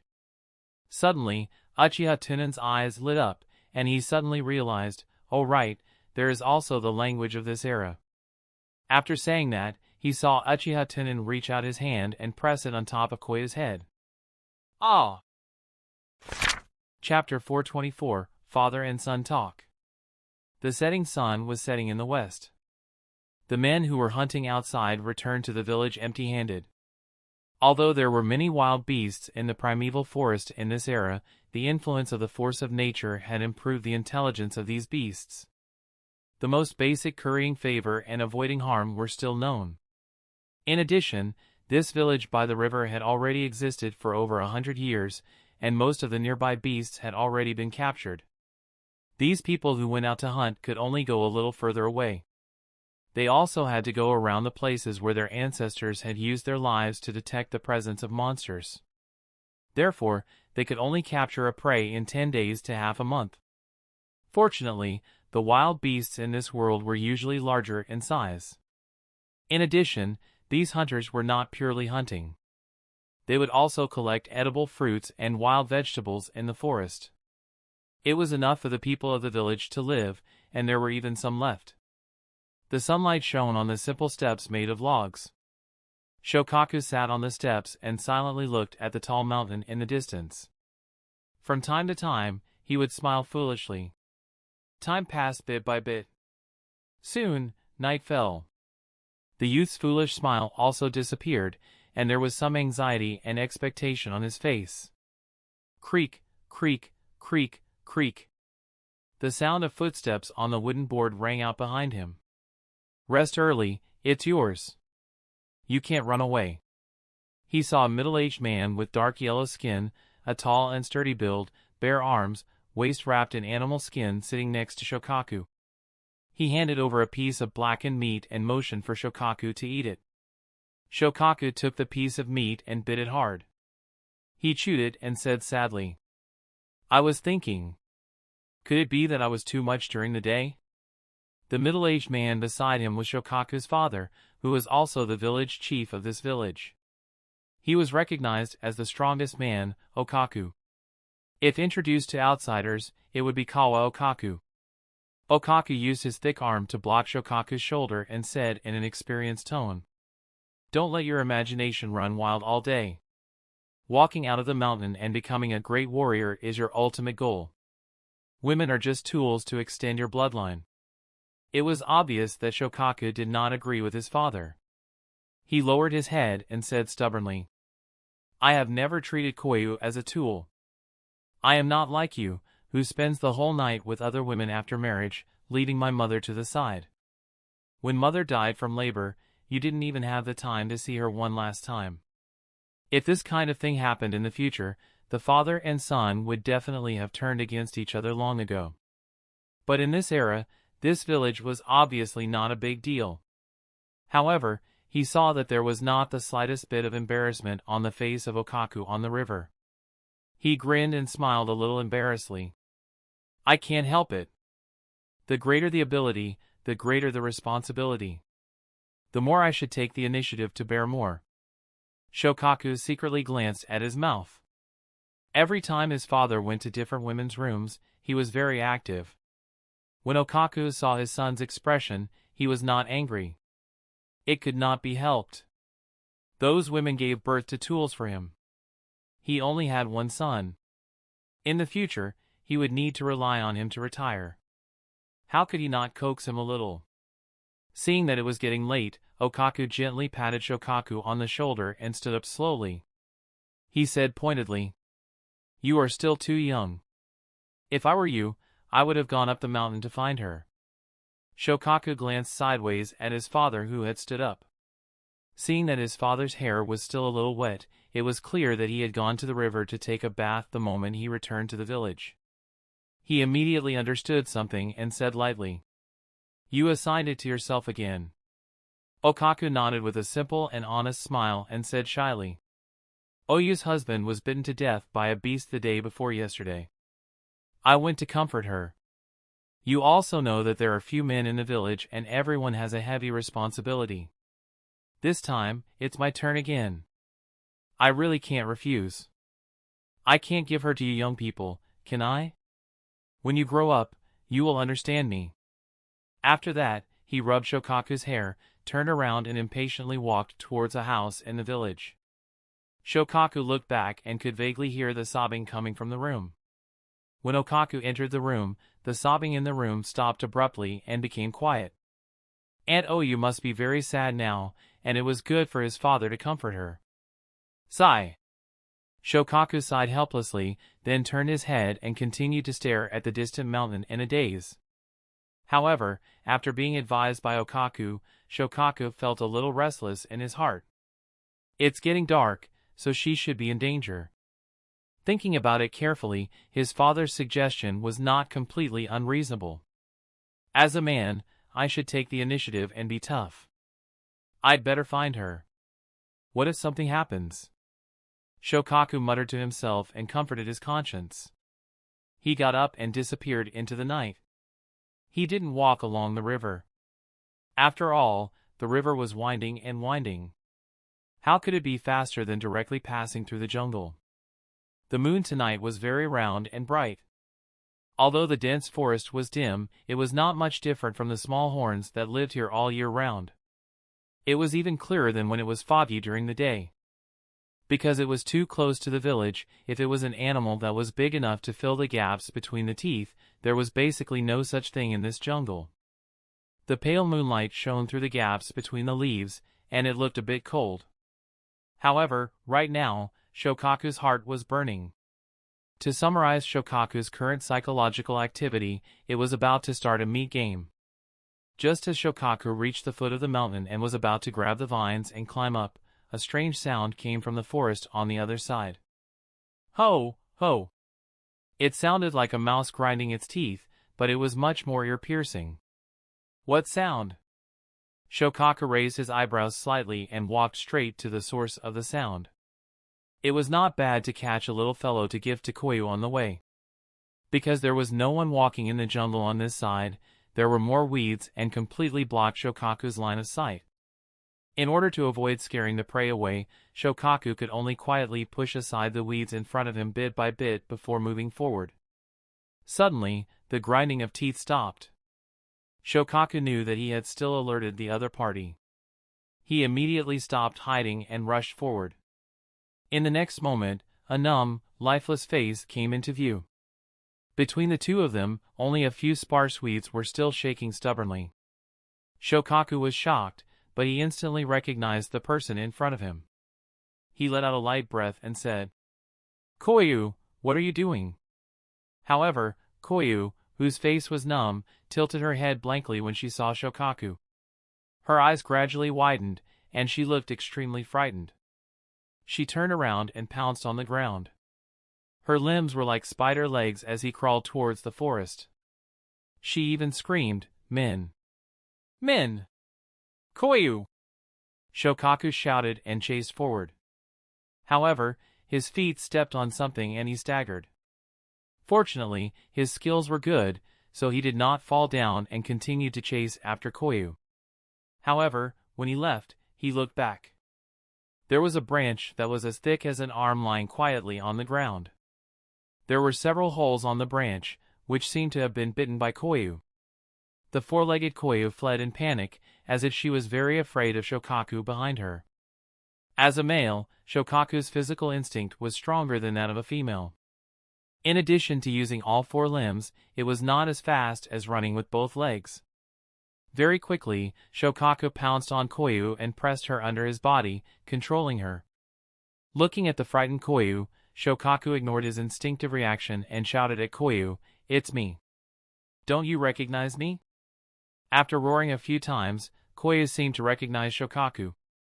Its resistance gradually decreased, but its mouth still kept muttering. "Man. Mountain." Shokaku frowned. He didn't understand what was going on with the strange situation of Koyu. He was worried that the other party was sick. He could only bring the other party back to the village first and let the experienced ants in the village take a look. Chapter 425, Seeking Revenge. After a lot of effort, Shokaku finally dragged the abnormal Koyu back to the village. A few minutes later, torches were set up everywhere in the village, and the villagers surrounded Koyu in 3 circles. Not long after, the crowd made way. Okaku came to the crowd by the river and glanced at the frightened Koyu. Then he asked Shokaku, "What's going on?" Shokaku stared at Koyu, his face full of worry as he shook his head. "I don't know either. I saw that Koyu still hasn't returned so late, so I plan to go up the mountain to find her. In the end, I found her in the tree forest under the mountain. She kept biting the wood. He even said some strange words. Looks like she's crazy." An older ant sighed. Shokaku's expression changed slightly. He said with a puzzled expression, "Crazy. What does that mean?" The woman sighed and slowly explained. The village had gone crazy before. For example, women could go crazy after giving birth. Or if someone encountered a monster, they would go crazy after escaping death. When the youths in the crowd heard this, fear appeared on their faces. They said uneasily, "Could it be that Koyu met a monster?" A monster appeared on the mountain. "Don't those monsters have their own territory? Why are they near our village? It can't be a new monster, right? Then what should we do? Should we move out?" Just as everyone was discussing, Koyu, who was curled up on the ground, began to mutter again. "Man, man, man. On the mountain." Okaku heard this and raised his eyebrows slightly. He looked at Shokaku and examined him. After combining his understanding of his son's character, physical strength, and ability to predict, he said in a low voice, "Not necessarily. From her appearance, it is possible that she has been violated. As soon as he finished speaking, a sturdy villager beside him said, "The men in the village are all here. They should not be from the village." After saying that, he turned his eyes to Shokaku and then glanced at Okaku that was staring at him coldly. He immediately added, "Of course, it is also possible that they are not people." But when Shokaku heard that his sweetheart was probably violated, his anger instantly rushed to his head. "Bastard!" Shokaku roared and was about to take revenge. Okaku was quick and grabbed Shokaku's arm and said in a low voice, "Shokaku, don't be impulsive." It was night now, and the village was the safest place. Even if there were no powerful beasts on that mountain, since Koyu had met with an accident, it meant that the mountain was not safe. At this time, a villager analyzed from the side of Okaku. "Village chief, could it be that people from other villages are passing by here?" After all, Koyu was talking about men, not demons. Although apes and demons looked like people, they could tell at a glance. The bastards from other villages? I want to kill him. Shokaku suddenly became hysterical and broke free from the restraints of Okaku. He fled into the night. A wave of anger suddenly rose between the eyebrows of Okaku. He shouted at the villager just now. "Are you confused? How long have we not seen people from other villages? This place will take half a month to reach the nearest town. The people who can reach here are probably warriors who travel." When the villager saw the village chief angry, he shrank his head and said, "Sorry, I didn't think too much about it." Okaku took a deep breath and waved his hand. "What are you waiting for?" The woman stays in the village and the man follows. At this time, the top of the mountain was covered in fog. The force of nature is so dense that it's frightening. Uchiha Tunan stood on the surface of the calm water with his hands behind his back. He closed his eyes and quietly absorbed the force of nature in the ring to condense immortal chakra. In the future, the force of nature was thin. Through the abilities of the Celestial Clan and the Tamamo Kaleidoscope, Uchiha Tunan had already accumulated a huge amount of immortal chakra. But when he was here, Uchiha Tunan found that the high concentration of nature energy could increase the quality of immortal chakra. Although Uchiha Tunan was cultivating without any movement. In the eyes of life force that could sense the nature energy in a radius of several miles had already formed a terrifying vortex and poured towards Uchiha Tunan. The force of nature in the distance was also rushing towards this place.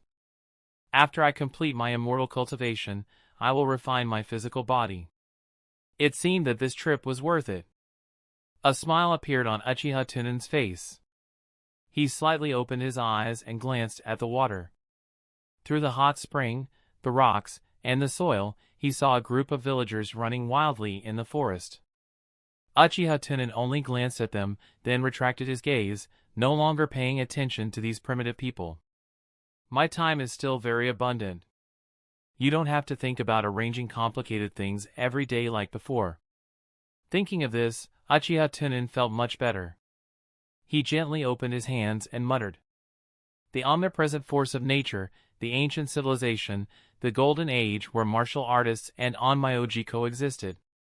Several hundred miles away, a towering giant pine tree stood on a dangerous peak.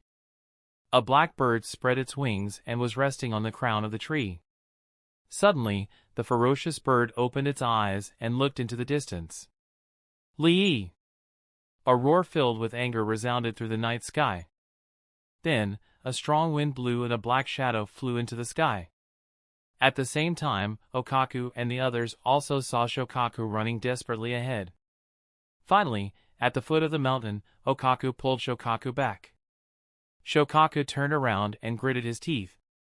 "Father, if you are afraid, please go back. Don't stop me."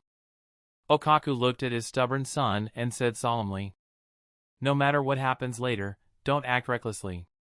Shokaku looked at the villagers who were as strong as cows and horses behind Okaku and couldn't help but feel a warmth in his heart.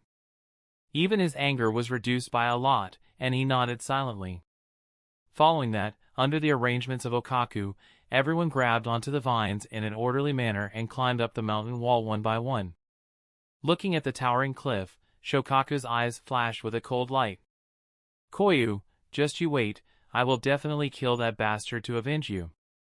These villagers were all experts at hunting all year round, and they climbed extremely quickly. Shokaku held his anger in his heart. With his hands and feet together, he did not fall too far behind. Soon, everyone had already climbed halfway up the mountain. "Lee!" At this moment, a high-pitched cry came from the horizon. The experienced villagers all stopped moving and looked towards the source of the sound. They saw a black dot moving quickly in the starry night sky. One of the villagers exclaimed, "Village chief, it seems to be the cry of Shiryuyan." Okaku nodded and shouted in a low voice, "Don't worry. This monster only eats large and fast beasts. Let's find a place to sit and don't move. Wait for it to fly away." After saying that, the villagers found a suitable place to stay and leaned against the mountain wall, motionless. Shiryuyan belonged to the category of monsters, and her name was given to her by the older generation in the village. After all, the range of Shiryuyan's territory was not too far from the village.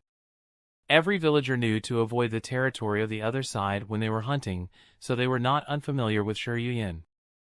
Everyone was not afraid of Shiryuyan, who was flying at this time. After all, the difference between monsters and beasts was strength and wisdom.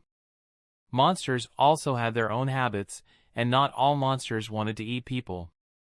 Shiryuyan happened to not like to eat people. The main reason was that humans were like ants in his eyes, not enough to fill the gaps between his teeth. However, the black dot in the night sky was getting bigger and bigger, and he could already vaguely make out the outline of Shiryuyan. Okaku said with a puzzled face, "That's strange, isn't Shiryuyan a smart animal? He should be resting in the territory at night." The slightly older villager said thoughtfully, "Monsters are all intelligent. Do you think they are here to flee?" A new monster really came from the top of the mountain. As soon as this was said, the atmosphere became serious. If a new monster really came from the top of the mountain, they would only be sending themselves to their deaths. Most of them were already secretly thinking of retreating. At this moment, a sharp-eyed villager exclaimed, "Not good, it's flying towards us." Okaku quickly comforted everyone and said, "Don't panic. It definitely isn't here to hunt us. Looking at its trajectory, it should be going to the top of the mountain." When the villagers heard this, they became even more panicked. "Village chief, let's go back quickly. It seems that there really are monsters on the mountain. There is a monster that can't move now, and there is nothing here to hide. As long as we move, Shiryuyan will notice us. What if it is hungry?" Shokaku, who had been silent all this time, looked at the black shadow that was getting bigger and bigger in the sky. He turned to Okaku and said in a low voice, "If there really is a monster on the mountain, will they fight?" Okaku frowned and shook his head. "Not necessarily. Monsters are not beasts. It is just like you met strangers outside the wild, more like communicating." Shokaku nodded slightly and did not say anything. He just clenched his fists tightly. After all, he also knew the importance of the matter. There were monsters at the top of the mountain, but he was still silly to send himself to death. However, when he thought that Koya's miserable condition was caused by the monster, his heart ached even more. In the night sky, Shiryuyan stared at the top of the mountain in the distance. With his inhuman eyesight, his sight easily penetrated the mist and saw Uchiha Tunan standing on the water surface with his eyes closed. Seeing that the creature that affected the force of nature in his territory was so small, he immediately adjusted his flying angle and dived toward the top of the mountain. "Be careful, it seems to be attacking." Okaku's eyes widened as he loudly reminded everyone. Everyone tightly grabbed onto the vines and pressed their bodies against the mountain wall. Lee! A huge shadow enveloped the mountain peak. The wind brought about by Shiryuyan was unusually fierce, and the jungle on the top of the mountain was dancing and howling. The strong wind blew on the wall of the mountain, scraping off pieces of half-weathered rock pieces. In the fog at the top of the mountain, the scarlet light penetrated the fog and looked straight at the shadow above, saying with great interest, "A bird that has been baptized by the force of nature all year round?" Chapter 426, Destroying Demons with One Hand. As Shi Yuyan got closer and closer to the top of the mountain, the strong wind from the flapping of her wings made the people hiding on the mountain walls unable to open their eyes. The fog at the top of the mountain that never scattered all year round was blown away. Uchiha Tunan, who was rising and falling with the waves, was also revealed in Shi Yuyan's vision. Uchiha Tunan looked up at the shadow that covered the sky, but the curiosity on his face gradually turned into a little disappointment. Although it was just a glimpse, Uchiha Tunan could still roughly judge that the essence of this big guy in front of him was not much different from the birds in the future. It was just that he was always in a place where the force of nature was dense, causing him to be matured. Other than being much stronger, he did not have any special abilities. According to the memories he obtained from forcefully searching Koyu, the rumored demon had intelligence that was not inferior to that of humans. However, this demon in front of him, it seemed that his intelligence was not particularly high. He actually dared to rush over recklessly. Disappointment. While he was deep in thought, Shi Yuyan had already raised her sharp claws and pressed them down on Uchiha Tunan. On the mountain wall, Okaku looked at the behemoth above with a face full of fear. He shouted, "Everyone, hold on tight." Everyone tensed their bodies and desperately leaned against the mountain wall. It was the first time Shokaku, who was still inexperienced, saw this scene. His hand that was holding the vine was full of greasy sweat, and he nervously closed his eyes. Such a huge monster launched an attack, and the residual power could easily cause the mountain to collapse. It was all his fault for going up the mountain to take revenge in the middle of the night. This time, everyone was in deep trouble. Just as Shokaku was feeling regretful, a strange language came into his ears. "Immortal technique, all cloth bag technique." A loud voice echoed in the night sky. Rumble! The mountains and rivers trembled, and countless fine rocks and rocks fell from the 2,000-meter-high mountain peak. The waterfall that fell vertically on the other side of the mountain suddenly stopped, and the water stopped flowing. Peng! Shokaku that was tightly shut only heard a world-shaking boom. This sound seemed to come from the mountain behind him, dull and heavy. After this sound disappeared, the entire world seemed to return to silence. After a long time, Shokaku slowly opened his eyes. He saw that the rocks and dirt that had fallen continuously had disappeared, and only the hazy dust was still floating down towards the ground. Tick-tock, clatter. The warm liquid dripped onto the tip of Shokaku's nose, merging with the sweat. It was raining? Shokaku couldn't help but feel an itch on the tip of his nose and reached out to wipe it away. He only felt that his fingers were stuck to the lake.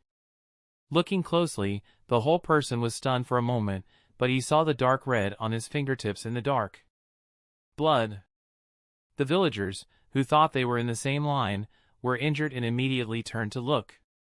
They saw the villagers, including their own father, doing the same thing. They stood close to the mountain wall, their heads raised high, their mouths wide open, and their faces dull. When Shokaku saw this, he slowly raised his head and looked over. The entire person was suddenly shocked. He opened his mouth and stammered. "That is, hand?" A huge stone hand seemed to have reached out from the top of the mountain. It clenched its 5 fingers and firmly restrained Shi Yuyan. And in the eyes of the villagers, the invincible monster was frantically twisting its head, looking like it wanted to break free. "Li!" A shrill cry rang out. However, Shi Yuyan's wings were tightly wrapped by the stone hand, and there was no room for her to struggle. In the next moment, the stone hand clenched tightly, and a foul stench of blood burst out from between the fingers of the stone hand, falling to the top of the mountain and the earth. The hissing sound of the stone bird stopped abruptly. Rumble. After a wave of shaking, the stone slowly sank to the top of the mountain, as if it had never appeared. However, there were many fresh flesh and blood tissues hanging on the branches of the trees at the top of the mountain. Uchiha Tunan ignored the primitive people on the mountainside and closed his eyes again to absorb the force of nature. After all, this was the most prosperous era of ancient civilization. Uchiha Tunan did not want to waste time on these primitive people from the countryside. After the force of nature had absorbed enough, they left for the large human settlements. As for the stone bird just now, it was just a monster, not as valuable as the civilization of wisdom. On the mountain wall, everyone was still looking up at the sky in a daze. After an unknown period of time, Shokaku was the first to be unable to hold on. His legs went soft and he collapsed on the cliff. Looking at the black feathers that were the size of a banana leaf falling down, the shock and doubt in his heart could not be any greater. What exactly was that just now? Everyone, let's go down the mountain first. Okaku came back to his senses, swallowed his saliva, and whispered to everyone to go down the mountain. The rest of them did not dare to speak, afraid that they would attract the attention of the powerful and unknown existence at the top of the mountain. One by one, they trembled and slid down the vines to the mountain with difficulty. During the entire process, Shokaku was in a state of sudden confusion. When he came back to his senses, he found that he could already see the fire ahead. It was his group who had unknowingly arrived near the village. At this moment, Okaku stopped and turned back to whisper, "Did you hear it before?" Everyone looked at each other and nodded silently. One of the older villagers said in a deep voice, "It seems to be talking, but it's different from our language." Okaku nodded and confirmed that he was not hearing things, so he called everyone back to the village first. At this time, the women in the village were still surrounding Koyu, and each of them kept talking. Seeing everyone return to the village, the women seemed to have found their backbone and all greeted them. "You are finally back. What happened? We heard Shiryan's cry just now." "Yes, there was an earthquake just now." "Did we encounter a monster? Can we go to the mountain to soak in the hot spring in the future?" Okaku obviously had no intention to explain to these fertility tools. He waved his hand with a serious expression and said, "The women and children, return to the house. Everyone else, stay." Although these women were curious, they did not dare to disobey the village chief. They could only obediently walk towards their house, but the discussion did not stop. Okaku turned his head and looked at Shokaku, who was staring at Koyu curled up on the ground. He sighed softly and said, "You should go back and rest." Shokaku looked up at his father and said with a puzzled face, "Is it really just a mountain?" The mountain came back to life. Not only could it talk, but it could also easily kill the monster. Has the mountain also become a monster? Okaku was calm. He rubbed Shokaku's hair and whispered, "How can the mountain become a monster? Don't worry about this. Go back and rest first." Shokaku nodded silently and then walked towards Koyu, intending to bring her back to the house. However, at this moment, Okaku reached out his hand to stop Shokaku and said in a deep voice, "You go back first. We still have to discuss her problem." Shokaku was stunned for a moment. He looked back and forth between Koyu and his father. He said with a puzzled expression, "But, then I go back." Okaku shouted. When he was about to roar, Shokaku was stunned. This was the first time that Shokaku had seen his father speak to him in such a heavy tone. Seeing his father's face flicker under the light of the torch, Shokaku lowered his head, silently turned around, and dragged his heavy footsteps toward the house. After Shokaku left, Okaku turned around and said to the crowd, "The mountain god has awakened. We need to hold a sacrificial ceremony for the mountain god." "Village chief, how do you know that it is the mountain god, not a monster we don't know?" A strong man asked the question in the hearts of everyone present. Okaku shook his head and said, "Mountain rocks will not become monsters. Moreover, we have lived here for generations. We can only pray that they are gods and not monsters." As he spoke, Okaku's expression gradually turned sinister. He looked at everyone with a hint of cruelty in his eyes and said, "You have to think about it clearly. We have food and women here. Once the village is moved, it is too difficult to find a suitable place to live. You don't want to go to the town to be slaves to those warriors. You won't even have a chance to touch women in your life. As soon as he finished speaking, a hint of ruthlessness flashed across the faces of everyone. The ancestors of these people were slaves who escaped to this place, and no one wanted to lose their current life. Wealth comes from danger, not to mention all kinds of rumors indicate that the mountain should not be a monster. Besides, monsters also had their own habits.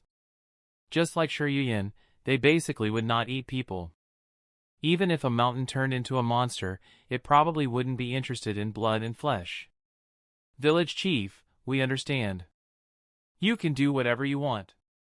Everyone looked at Okaku with determined eyes. Okaku nodded in satisfaction and touched his chin. I heard the old man say that if you want to obtain the protection of the gods, you need to sacrifice something. Then what should we sacrifice? A villager who looked slightly younger asked. The old villager beside him said thoughtfully, it is said that outsiders sacrifice to gods with wild animals or slaves. Wild beasts could be captured, but there were no slaves here. If it really could not be done, it could only be sacrificed to the villagers. When everyone thought of this, they all turned their eyes to Okaku. They saw Okaku expressionlessly staring at Koya curled up on the ground. He said in a cold voice, "Say, sacrifice her to Mountain God. Mountain God should like it." Chapter 427, Seeking God. At this time, Shokaku absent-mindedly returned to the room in the center of the village. There were no illumination facilities like oil lamps in the room. There was only a simple wooden table, 4 wooden stools, and a bed covered with hay. In the dark, Shokaku touched the bed with his memory. He hugged his legs and sat on the bed, quietly looking at the sky outside the window. What happened today was a bit too shocking, and Shokaku could not tell whether he was angry or afraid. The rooms of the village were close to each other, and there should be strange groans everywhere at this time. But today, the village was surprisingly quiet. Time passed bit by bit, and the chaotic thoughts in Shokaku's mind gradually calmed down. A wisp of doubt came to his mind. Father and the others were discussing something. Why did they leave Koya behind? Was it to treat Koyu? They wouldn't do anything to Koyu, would they? When I thought of the behavior of the men in the village, Shokaku inexplicably thought of this.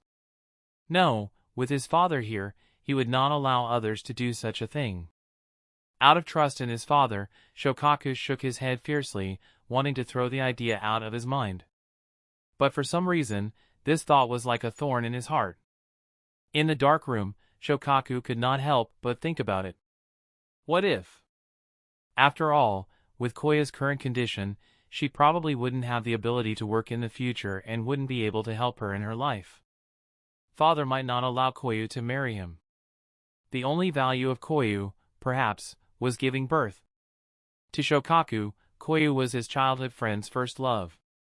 No one could tolerate this kind of thing. Shokaku, who was sitting on the bed, got up and carefully left, walking outside. Normally, Shokaku walked for more than 10 minutes on a journey of 2 or 3 minutes. When he was about to approach the open space near the edge of the village, he finally heard a sound. But no one spoke. Didn't they say that they wanted to discuss? Shokaku was even more confused. He came to the corner and slowly poked his head out. Suddenly, Shokaku's pupil suddenly contracted. He saw more than a dozen torches standing in the open space, and he don't know when they were put on wooden stakes. At this time, Koyu was tied to the wooden stakes, and her mouth was stuffed with animal fur. As for the people with Okaku, they all had cold expressions on their faces, silently moving the firewood back and forth under the wooden stakes.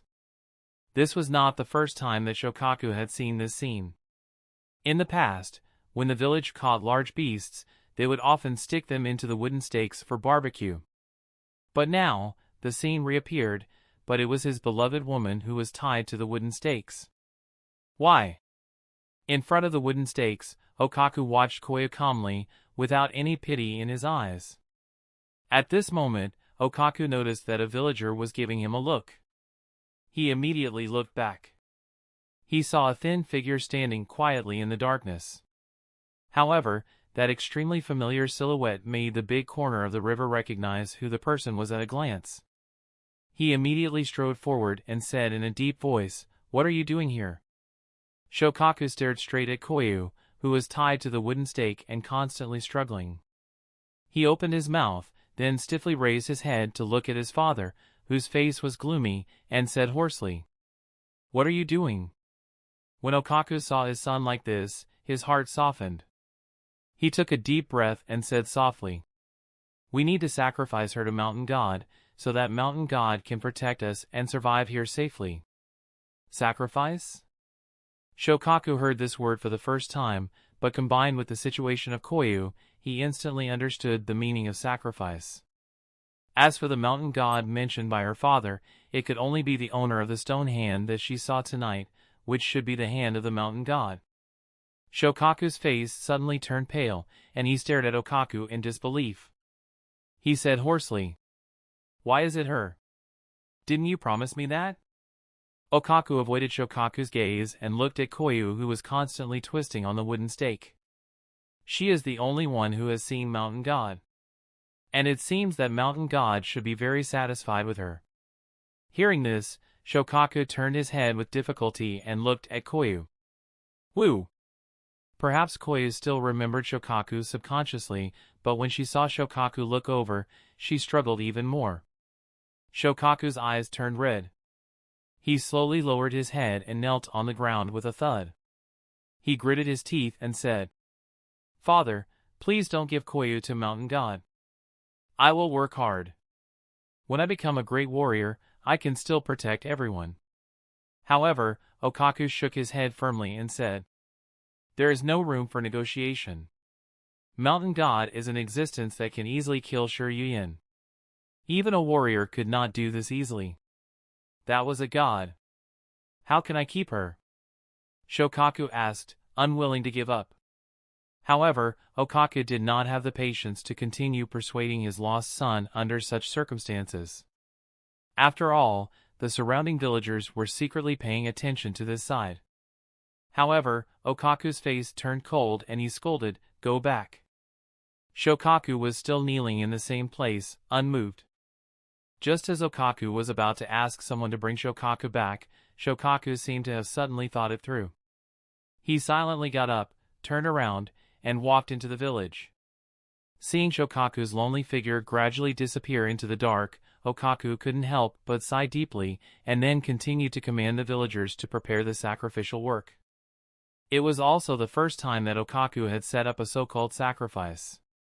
He did not know if the Mountain God in his heart would be satisfied with this sacrifice. But other than Koyu, there seemed to be no better replacement. For this small village, men were an indispensable resource. As for adult women, they basically had an extraordinary relationship with the men in the village. Once they were chosen, it would probably cause some people to be more or less dissatisfied. He would grow old, and every time he hunted, there would be a risk of disability and death. If something happened to him in the future, it was hard to guarantee that those who were resentful would not add insult to injury. There were no laws here to restrict people. Whoever had a strong fist had the right to speak. And those underage women also had the value of fertility and simple labor. On the other hand, Koyu would only waste the food in the village if she went crazy and needed people to take care of her. She was completely a burden. Moreover, from the analysis of the situation when Koyu came back, it was very likely that Koyu had already received the favor of Mountain God.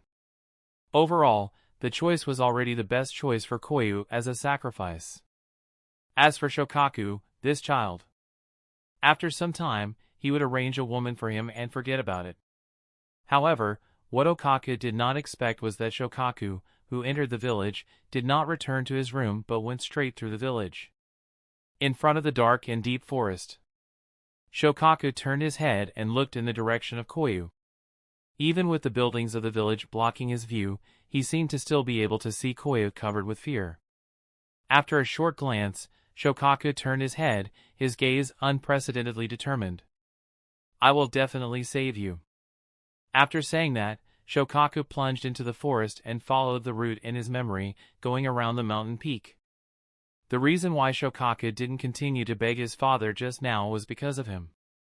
It was because he knew that he was not enough to change his father's mind. The only one that could save Koyu.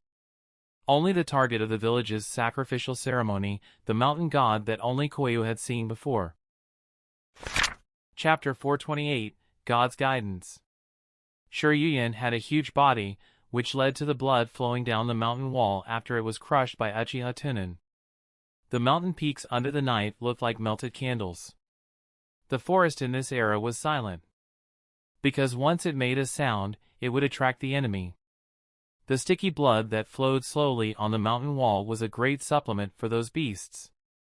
However, because the noise Shiryuyan made just now was too terrifying, the beasts nearby had already run away. Only the insects kept pouncing towards the mountain peak, greedily sucking the blood. Near dawn, Shokaku, covered in blood, finally climbed to the top of the mountain. In the dark forest on the top of the mountain, there were pieces of stinky flesh and blood scattered everywhere. Even the bird smoke rising from the hot spring was dyed red. Shokaku, who had just climbed to the top of the mountain, saw this scene and swallowed his saliva in fear. Then he gathered his courage and shouted as he searched. "Mountain God! Mountain God!" Smack! Shokaku raised his foot and lowered his head to look. He saw the flesh and blood of a stone bird quietly lying under his feet. However, from the looks of it, this was meat paste to begin with. He could not help but recall the bloody scene of that towering stone hand crushing a rock bird. Was this power of a god? Gulp! If it was said that Shokaku had only been afraid of the so-called mountain god before, then now it had already begun to develop into reverence. Huff, huff! A strong wind suddenly blew up on the top of the mountain, shaking the branches and leaves of the big tree and making whistling sounds. It was this strong wind that blew away the mist that shrouded the top of the mountain in an instant. The sight in front of Shokaku also became clear. All around, the forest was dense, and the shadows of trees were heavy. Looking ahead, the dense towering trees blocked the view, only leaving a small gap between the trees, so small that people would almost instinctively ignore it. But one of the gaps seemed to have magic, attracting Shokaku's sight. It was as if the entire world only had a single line of scenery.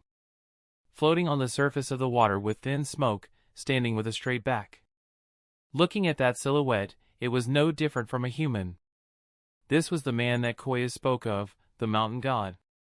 Shokaku pursed his lips, his heart indescribably complicated. If the other party was just an ordinary human, then he would definitely rush up and skin him alive right now. However, the other party was a mountain god that could easily crush a monster like Shiryuyan. Shokaku shook his head violently, throwing out the wild thoughts in his heart. Right now, the most important thing was to ask Mountain God not to let Koya be a sacrifice. In the next moment, Shokaku took a deep breath and ran towards the direction of his back.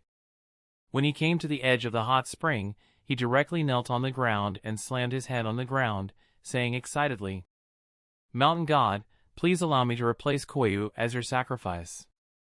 Uchiha Tunan, who had the terrifying perception ability, knew everything about these primitive people at the foot of the mountain. Naturally, he also knew what this young primitive man behind him was doing. Originally, Uchiha Tunan did not intend to pay attention to these primitive people. But he did not expect that they were actually preparing to worship him as a god. This was interesting. Although Uchiha Tunan was far from becoming a god could be said to be one of Uchiha Tunan's final goals. It was not bad to use these primitive people to practice. Shokaku put his head on the ground and waited for a long time. Finally, a magnetic voice rang out from the calm surface of the water. In the process of civilization development, intelligent beings generally pass through the civilization of the gods, the civilization of the monarch, and the civilization of the people.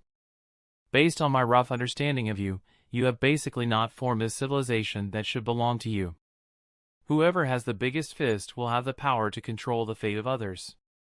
It was just that everyone's strength was not too different, so almost every strong individual had a part of the power. This kind of power was extremely scattered and not condensed. Uchiha Tunan used the language he learned from searching the brain of Koyu, which was also the local language.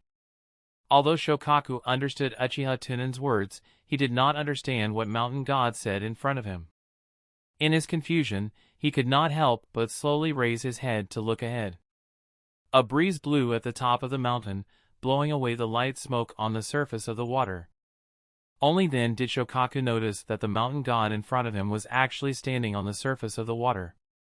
At this moment, Uchiha Tunan continued to say to himself, "Power usually brings desire to expand. No one is willing to give up. Therefore, if you want to control power for a long time, you need to rely on the strength to suppress everyone. Even if this strength does not belong to you, or does not exist at all. The gods are born." Speaking of this, 3 rings of Magatama appeared in Uchiha Tunan's eyes, and he lowered his eyes to look at the calm water surface. In the blink of an eye, his line of sight penetrated the mountain and looked straight at the village downstream. At this time, the village had already prepared the sacrificial ceremony.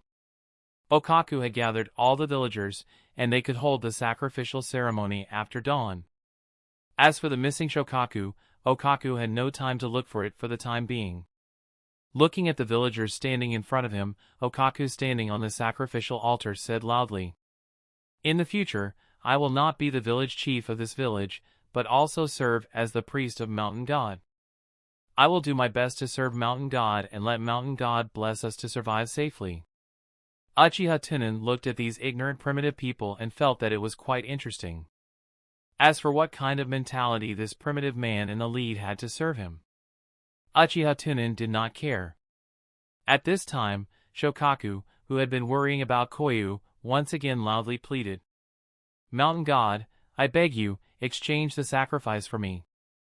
On the surface of the water, Uchiha Tunan smiled and shook his head. "I don't want you to sacrifice to me, but your father needs to sacrifice me. So, you found the wrong person to ask for help." "It's true." When Shokaku heard that Uchiha Tunan did not ask the villagers to offer sacrifices, his eyes were filled with surprise. Then, he reacted and muttered with a puzzled face, "Why? Why did my father want to offer sacrifices? You clearly didn't ask for anything. I will tell father now that you are a kind and great god. You don't need a living person to offer sacrifices." Uchiha Tunan chuckled and said in a low voice, "It is useless. No one will believe you unless I personally speak. In this world, living life is always more valuable than dead life. But why is there such a thing as a living sacrifice? Even a small village like yours has been passed down. Have you ever thought about it?" When Shokaku heard this, he recalled the various strange stories the old man in the village told him in his mind. He said in a low voice, "It is because in this world, other than you, there are also evil gods who like to consume souls. That is why this evil ritual is passed down. The power to choose a living sacrifice may be a deterrence that makes people revere. As long as you have the power to decide the life and death of your kind, you will have the power to enjoy the resources of your race." As Uchiha Tunan spoke, he slowly turned around. This was the first time Shokaku had seen Uchiha Tunan's appearance, so he didn't show too much surprise. After all, he was a man, and he wouldn't be as amorous as when he first saw Uchiha Tunan. His impression of the gods was almost blank. In a short period of time, the image of Uchiha Tunan was labeled as a god by Shokaku's subconscious. In the future, perhaps he would always believe that the god was like this, but it was a little whiter and more beautiful than ordinary people. It was unknown if Shokaku understood what Uchiha Tunan had just said, but he muttered with a puzzled expression, "But why must it be Koyu?" Uchiha Tunan smiled and slowly walked toward Shokaku. He said slowly, "As long as the disaster doesn't come to people who have the ability to resist, we can slowly build a habit. After a long time, it will become a custom, or even a golden rule. At that time, the candidates for the living sacrifice will no longer be limited to the weak who will drag the group down." It was possible that the clan group was too powerful and difficult to restrain. As soon as he finished speaking, Uchiha Tunan had already left the boiling water and arrived in front of Shokaku. He looked down at Shokaku with a gentle expression and said, "If you go back and beg your father now, maybe you can still make it." Shokaku felt an inexplicable pressure when he came into contact with the god in his heart at such a close distance, and it was forcibly stuck in his heart. Even his breathing became somewhat uneven, and his thoughts were unprecedentedly chaotic. After a good while, Shokaku gasped for breath a few times. It seemed that his head had opened up, and he understood what Uchiha Tunan had said before. He kowtowed to Uchiha Tunan and said, "Father will not listen to me. I beg you, only you can save Koya now. No matter how ambitious father is, he would not dare to disobey your will. I am very interested in being a god, and I have been working hard for it." Uchiha Tunan shook his head and said. Then, he took out a Buddha statue from his ninja backpack and placed it in front of Shokaku. This Buddha statue was something that Uchiha Tunan had sincerely exchanged for before crossing time and space. However, this was just a useless little thing. It was not bad to give it to the first believer who saw him. Uchiha Tunan pointed at the Buddha statue and said, "A qualified god should not speak, just like him." That's the end of this tale for now. Thank you for watching, and I'll see you in part 13. Peace.